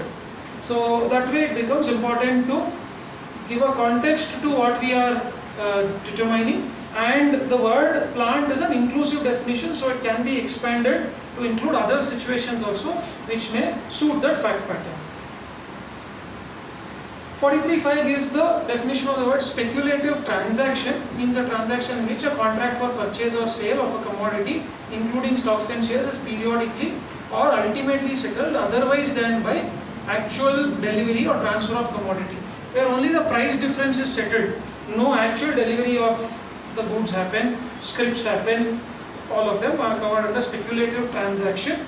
Used, a definition is given because it's used in various places in the entire chapter. Then there is a value of, then there is the entire definition of written down value which is given. Pretty straightforward in most of the situations. It is opening stock plus opening value of the asset plus purchases during the year minus depreciation, or rather minus the value at which the asset is sold minus depreciation is written down value. That is very important. It is the value at which that asset is sold is the reduction that you have to do. Profit or loss you don't consider unless the block itself ceases. I think that is a very simple thing. Couple of interesting things in this are slump sale. When a slump sale happens, what is a slump sale? Where an undertaking under 219AA is transferred as it is. In that situation, what do you consider it as written down value for the transferor? After the transfer takes place, what do you do? What the law says is that you reduce as if that was the only asset in the block, that much you reduce and treat the rest. Though for the purpose of slump sale, you don't specify value to each of it, but while reducing it from written down value, make sure that you reduce the value of that asset from the block. There are difficulties in this because you may not have maintained asset wise in case of a non-corporate SSE. Then how will you know what is the actual cost less depreciation done till date, because otherwise the law allows you a block of asset concept. That could become a trouble. Look at the contrary. Let's say I am a transferee in a slump sale. I bought a undertaking. How do I record it? Act is silent. There is nothing in the law on that. Popular practice which is accepted is what is followed under the accounting standards also, which is do a purchase price allocation. You pay a lump sum consideration to buy an undertaking, might have a lot of asset as a part of it, do a purchase price allocation of that using any of the valuation techniques that are there and record it in the hands of the buyer. I hope I made it clear. For the transferor, it says how to do. Transferee, how to record it is not clear, but in my view, purchase price allocation has to be followed. In case of succession, succession under 170 is defined when a firm is taken over by a company. These are various situations that are defined in 170. It talks about succession. In those situations, WDV shall be the value as if the succession never took place. See, one thing, whether in actual cost or written down value, because of a transaction happening, there should not be any additional benefit to the SSEs.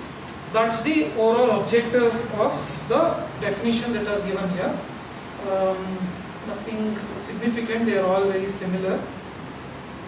Conversion of company into LLP, actual cost of the block of asset in the case of LLP shall be WDV as it stood in the company. Again, no revaluation is allowed at the time of that. Yeah. So the next one is important. So let's assume an SE was not required to compute his total income for the purpose of this act, and subsequently they have to compute it. then you will deem that the depreciation was always allowed. Asset purchased in year 1, below taxable limit for 3 years. 4th year, you are supposed to compute. You can't say that the depreciation was never allowed. You will have to deem that depreciation was allowed, and then you will have to consider the return on value. Partly agricultural income, partly business income, then depreciation on the asset shall be computed in full as if the asset was a part of the PGBP itself. So this is a very critical thing, because they don't want to extend the benefit of reducing the depreciation or have the burden of it. So they'll presume that the asset was fully used in PGBP, depreciation is considered to be fully allowed. 43A, it starts with the non-obstant clause. Very important to note that it starts with non-obstant, because there could be different principles on treating this. What is this section all about? In case there is a fixed asset acquired and the liability to that is by way of a foreign currency creditor, or to acquire that asset you took a foreign currency loan which you have to eventually settle in the foreign currency. What do you do with the exchange fluctuation is the matter that is covered under 43A. What does it say? In case if there is a foreign currency fluctuation, and that if whatever happens, if the forex value increases or reduces, you will have to do an adjustment in the value of the asset. You don't need to charge that to the P&L, both incomes as well as your expenditure you can't charge. Let's assume you bought a fixed asset from outside India for $100,000. When you bought it, it was at a certain value. After a while, you had a 60-day credit period to pay that. When you eventually paid, the forex value was different. Whatever happened there, it says that please make an adjustment in the value of the asset. This is what it says. It is applicable even in situation where a foreign currency loan is taken. Let's say you took an asset, paid for it in Indian rupee, but borrowed a foreign currency loan for it. Even then, whatever is the adjustment on account of foreign currency difference, you will have to adjust it to the value of the asset itself. And if it's a loan that you repay over a period of time, let's say next 5 years you are repaying that, every time you make a payment, whatever forex difference is there, you keep on making that adjustment in the value of the asset for the purpose of computing depreciation. And that is the position to be used for 43(1), which is actual cost for claiming depreciation. There is the same principle to be used where scientific expenditure, approved infrastructure projects under 35A, as well as 3619, family planning costs incurred by a company, etc. For all of this, this is the principle to be adopted. Even the same is the case in when you compute the capital gains, also under section 48. So whenever there is a foreign currency fluctuation, pretty interesting things I will bring out. One, borrowing to meet working capital requirement, you don't have to make an adjustment. This is only in case of capital assets. You don't have to make that adjustment in the situations of stock. That you can directly take it to the P&L account. That is what is told in this judgment, Woodward Governor's judgment. So in the year in which a revenue asset or a revenue cost is met out of a foreign currency, that you directly, based on your method of accounting, you take it to the P&L account. You don't have to make an adjustment to any asset. Then what else is interesting is that house property. Let's assume you took a house property in foreign currency, and then you repaid that loan or the creditor in foreign currency. In case there is a foreign currency profit by taking that, you don't have to offer it to tax. So only in cases where it is covered under 43(1), 35A, 35(14), 36(19) and 48, only those situations you will have to make the adjustment. You don't have to offer it to tax where income from house property is being charged. If there is a contract that you have entered into for getting a foreign currency in the future date at a certain value, you consider that value. Now moving to 44AA, first important stuff, What does 44AA talk about? It talks about maintenance of books of accounts. Two categorizations. One, specified profession. Second, other business and all other profession. This is the two categorization. First categorization, legal, medical, engineering, architectural profession, profession of accountancy, technical consultancy or interior decoration or such other profession as may be notified is what the law says. Some notifications are given here which notifies profession of authorized representative who represents before a tribunal and all of them. That profession anybody is doing, that gets covered. Profession of film artists, actor, singer, director, writer, assistant director, pretty much everybody covered. They come under specified profession definition. Company secretaries are covered by way of a notification in 1992. Profession of information technology. Two important things that I feel are of relevance. Profession of accountancy, according to me, means a practicing chartered accountant only. This is my view. You may have a debate on this. Want of time we can do it after the time permits. In case it is any other person, maybe they are working as accountants, they don't come under specified profession. This is one view. Second is about doctors. There is a judgment also on that, which is to say, in case there is a company which runs a hospital, it is not specified profession. So professional means individual with certain additional or a specialized knowledge acquired by way of a certain course or a certain activity. This is what roughly is the definition which is there in the Oxford Dictionary. Therefore, in my view, practicing chartered accountant alone should be covered under the profession of accountancy. Rule 6F provides, though under the 44AA there is no limit for specified professionals for maintaining books of accounts, Rule 6F provides a limit, saying that if your gross receipts does not exceed 1,50,000, you don't have to maintain books of accounts. Books of accounts prescribed are these: cash book, journal, ledger, carbon copies of bills, carbon copies of receipts issued for your income. If it is less than 25,000, they say that you don't have to issue any receipt.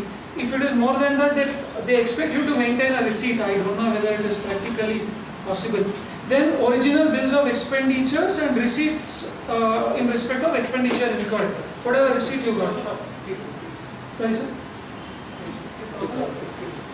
I think it is 50,000. Invoice, bill. I think it is 50,000, if I am not mistaken. If it is wrong, I stand corrected here. As far as this one goes, it is 50,000. Is it 50 rupees? Okay, let me look at it once and then I will confirm to you. In the case of a practicing doctor, additional records are expected to maintain, which is a daily case register in form 3C and an inventory of the entire medicine. They will have to maintain that. In this context, there was a judgment which says that need not be maintained by a hospital which is carrying on the entire activity as a company which is carrying on the activity as a hospital. They need not maintain the Rule 6F needed records, is what it was said. It should be maintained for 8 years. If profession is in more than one place, you can have either centralized or you can maintain it separately. The Delhi Tribunal decision which I was referring to. Other professionals, and business limits are prescribed.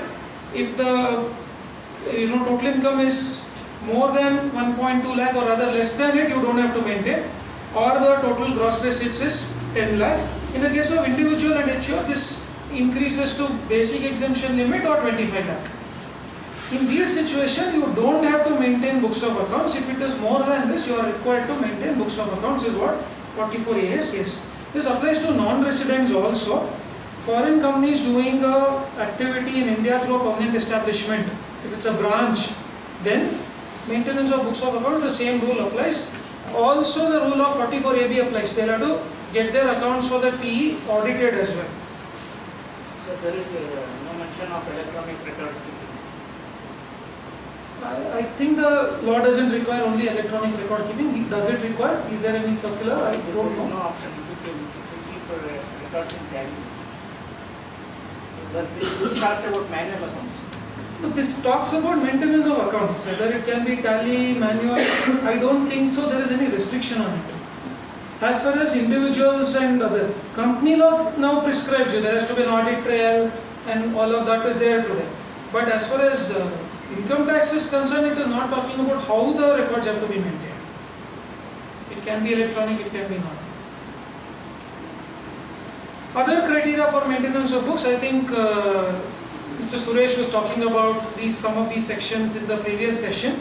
In case you don't want to offer to tax based on that presumptive basis, you want to offer it less than that, you will have to maintain books of accounts.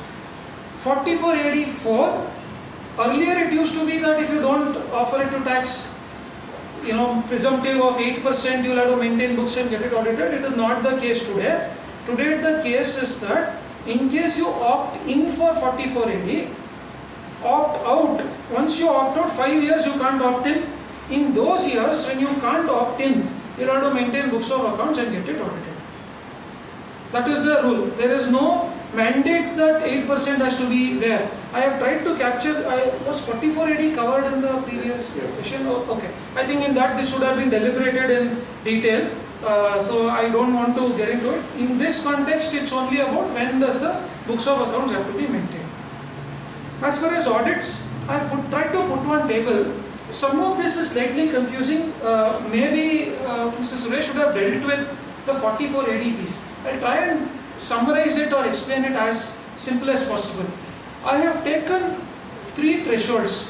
1 crore, which is there in 44AD, 3 crores subject to conditions in 44AD, which you would have heard in the previous session, 10 crore, which is the second limit in 44AB, provided that 5% criteria of expenditures and incomes are met. So 3 thresholds I have taken.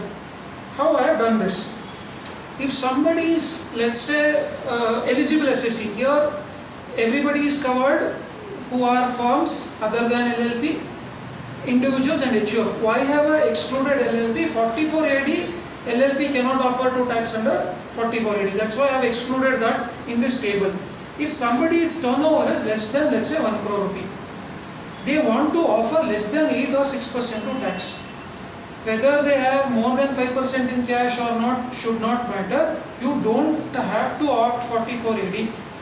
You can maintain your P&L account because your maintaining books of accounts is mandatory because it has exceeded that threshold. You maintain it, file your ITR by disclosing the P&L and balance sheet. There is no mandate to go under 44AD. I hope this was the same conclusion in the previous session. If it was different, then I would let you. Starting of business itself, if you opt this route, what you are telling is correct. But if you opt out from... Correct. Later on, if you opt out and want to opt in, then that 5-year criteria, all that will begin. Otherwise, this is what it is. Next, between 1 to 3 crore, that is, audit has become mandatory after 1 crore, but up to 3 crore you can go under 44AD. In that situation, I have tried to give 3 possible scenarios. One is less than 8 or 6%. 8 and 6% you understand, right? 8% is for receipts in bank, 6% cash, 6% is receipts in other than that mode. If it is less than that percentage that you want to offer, and your expenditures and incomes are less than 5% in cash, then also you don't have to opt for 44AD, no audit requirement, you can file it as if it is the first category, which is less than 1 crore. Repeating again, 1 to 3 crore, you can still not opt for 44AD and file your return. Provided your cash incomes are less than 5%, cash expenditures are less than 5%. Same scenario, if the cash income is more than 5%, cash expenses are more than 5%, then you have to get yourself audited. Because you have exceeded the 1 crore threshold, and the 10 crore threshold of 44AD will only come if you were to have not had your expenditures and incomes less than 5% in cash.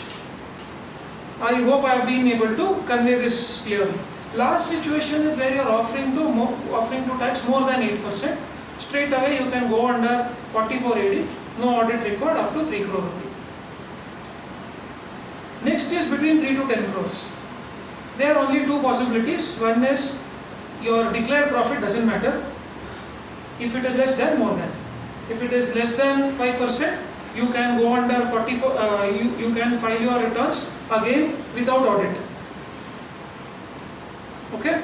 3 to 10 crore, your cash incomes and cash expenditure less than 5%. You can take the benefit of the 44AB explanation, which talks about increasing the threshold to 10 crore. If it is more than 5%, your cash income, cash expenditure, then you have to get it audited because you have exceeded the 1 crore threshold. Beyond 10 crore, don't have a choice, you have to go for tax audit. The first one is always the quantity. The first one, right? Yeah, there's always a thing that says that if it's less than 6%, then go for audit. That is not true actually. But that's the standard that most of them are taking. I agree, but that's not how the law is. You are allowed to, even if you see the scheme of the return allows you to file it without going for 40. Otherwise, there are checks and balances in the return itself, right? When you put the turnover, it says this is more than so and so. You are not carrying out audit. Beware. It's a caution that comes out. That doesn't come in the return. So, after the law is in F&O, where we did less than 1 crore, and then obviously the profit is less Correct. because they go under losses. Correct. And so there was that stand where it says less than this much, so it goes for. Was that the only business? F&O was the only business? Because it's an employee. It's an individual employee doing F&O. Ideally, it should not be. You can actually offer it to tax with a P&L and balance sheet. Yeah. So this limit is not business wise, it is business wise, right? I have covered that subsequently. The guidance note of the institute explains that. It says that it is total, it is cumulative, it is not single business wise. What the guidance note says is if an SSE has more than one business, the turnover computation is all of them put together unless you are offering certain to tax under speculative, under 44AD, 44B, 44BB, those you exclude, all other businesses you cumulate and compute this limit is what the guidance note of the institute says.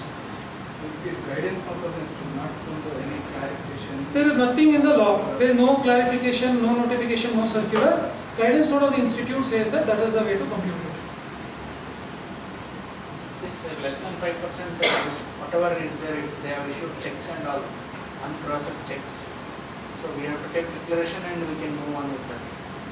Management representation can be taken and we can use this. Sir, how do you take a management representation of something which they also don't know? We also don't know. Because in that one latest NFRA judgment, they had taken management representation on certain things, which were judgments about future. Now, NFRA said, okay, you took management representation, went by it. You did not do any other activity to verify whether they knew how to represent on that matter, and there were contrary situations already available, and they levied penalty on a CA for taking management representation. Now, the entire business of taking management representation, we thought standards on auditing will protect us if we take representation. Now, NFRA doesn't want to believe it. They want to levy penalty for it. So better to do tax audit. Better to do tax audit in such situation where it is a grey area. Moving further, professionals, less than 75 lakh, more than 75 lakh, only two possibility. Declared profit less than 50%, then 44AB audit is applicable.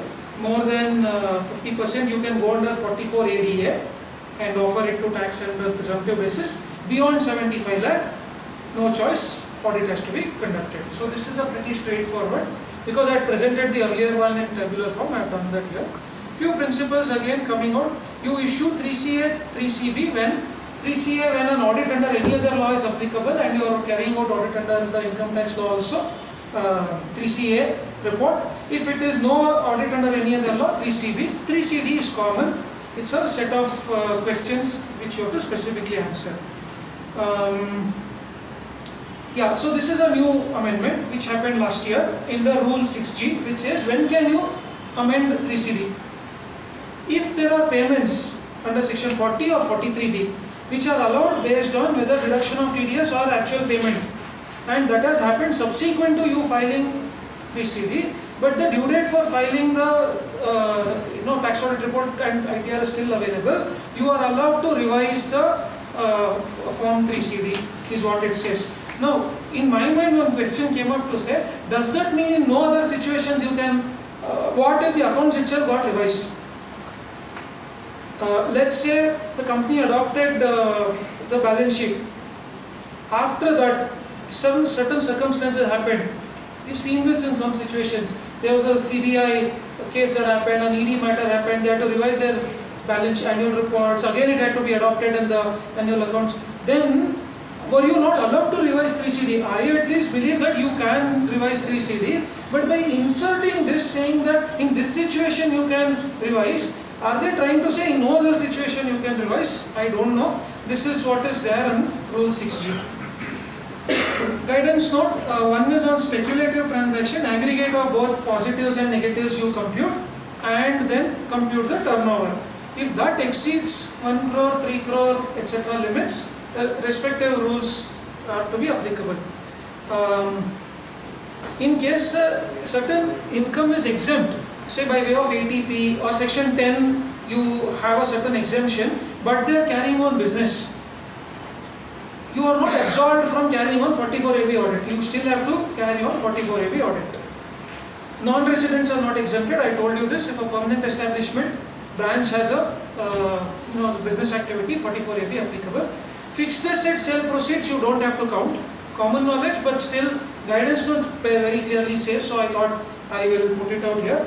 Agriculturist who does not have any other income or rather any income from PGBP, audit is not mandatory despite the limit. Commission agent, you will have to determine what is the nature of commission agency that he follows. If it's a buy-sell kind of a thing where the risk and reward transfer to the agent and subsequently it gets transferred further, then that value of the goods also to be considered. In other situations, you consider only the agency fee that he earns.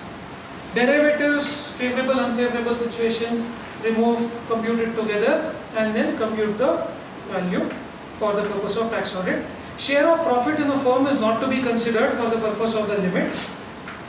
Interest and remuneration also not to be considered.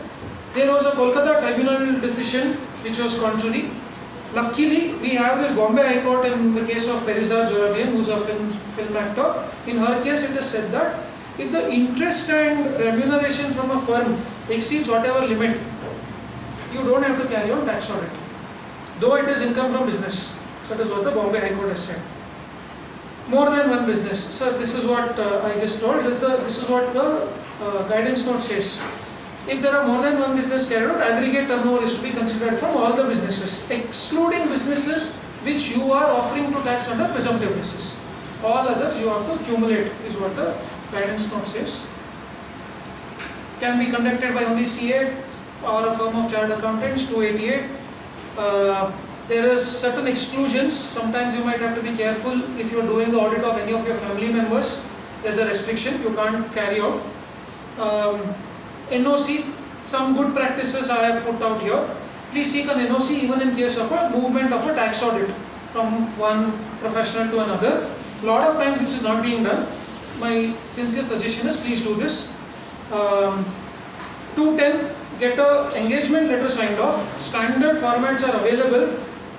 There are so many good professionals like Shripriya ma'am who has actually put out the entire engagement letter formats, management representation formats, everything she has put out and circulated to all the professionals.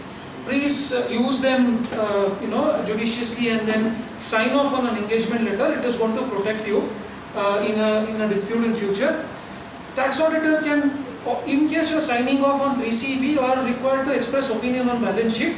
How you would express an opinion on true and fairness on companies, here true and correctness, you will have to express your opinion. Please use your judgment to express an opinion. 3CD you have to give your opinion. Therefore the institute says 3CD is to be prepared by SSC. If not, at least get it signed by them as if they also co-own it with you for the data which is there. It's not you have collated it, you have co-collated it with the SSC, is what the guidance note asks you to do. follow all the auditing standards, whether it is sampling, materiality, documentation need, the tax audit. Responsibility paragraph. This is one thing I want to stress upon. In the electronic filing environment, don't ignore putting the management responsibility, auditor responsibility paragraph in 3CD.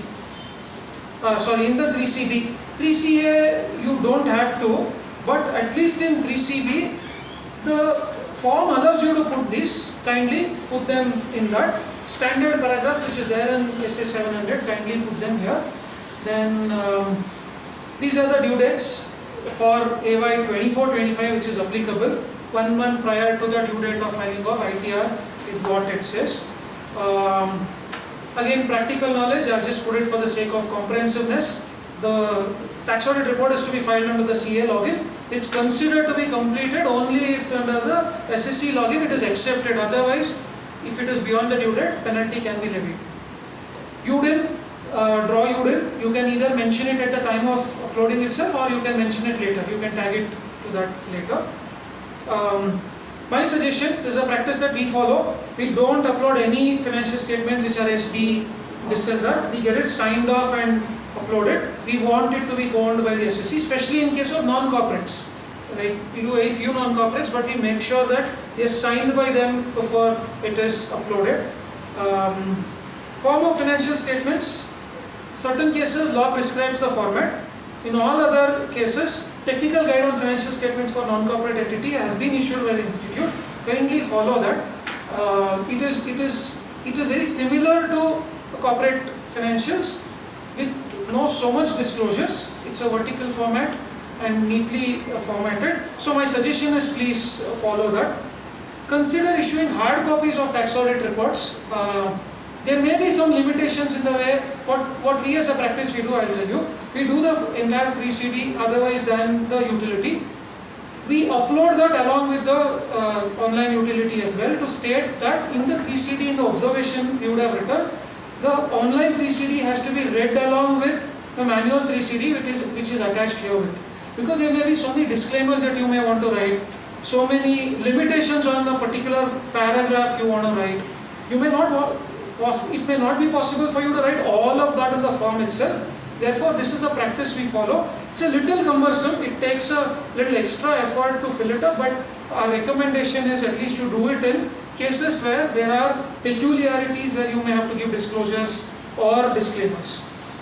Thank you for listening. I've made my honest attempt to give everything about these provisions which were there in front of me. If there are any questions, probably since the time's up, we can take it offline. Assess's main business is to buy the land. Sorry, sir? Assess's main business is for buying the land, conversion, take conversion, and develop a plot. Right. After that, he is selling. It comes under business of capital. He takes a land, converts it into sites and sell it. Yeah. There is a Supreme Court judgment on this, Venkateshwara Naidu judgment, if I remember correctly. There it said that what was the intent of the SSC needs to be demonstrated. If the intent of the SSC was only to get capital appreciation in the value of the land, they have said that it can still be capital gains. Cutting it into sites doesn't mean business, is what they have said. So the intent of the SSC should be there. How do you determine intent is a matter of various things. Some people have said that you can do an affidavit and say that my intent is this. Is that enough? It's for anybody to test all that. But then the intent of the SSC matters in these situations.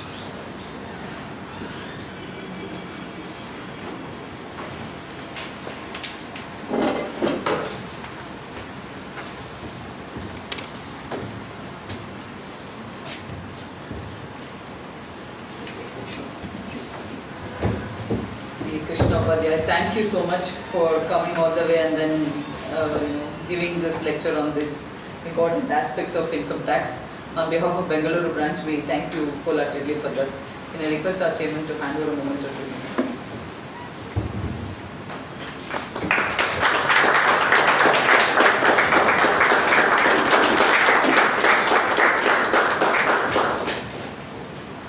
Members, thank you and have a happy weekend.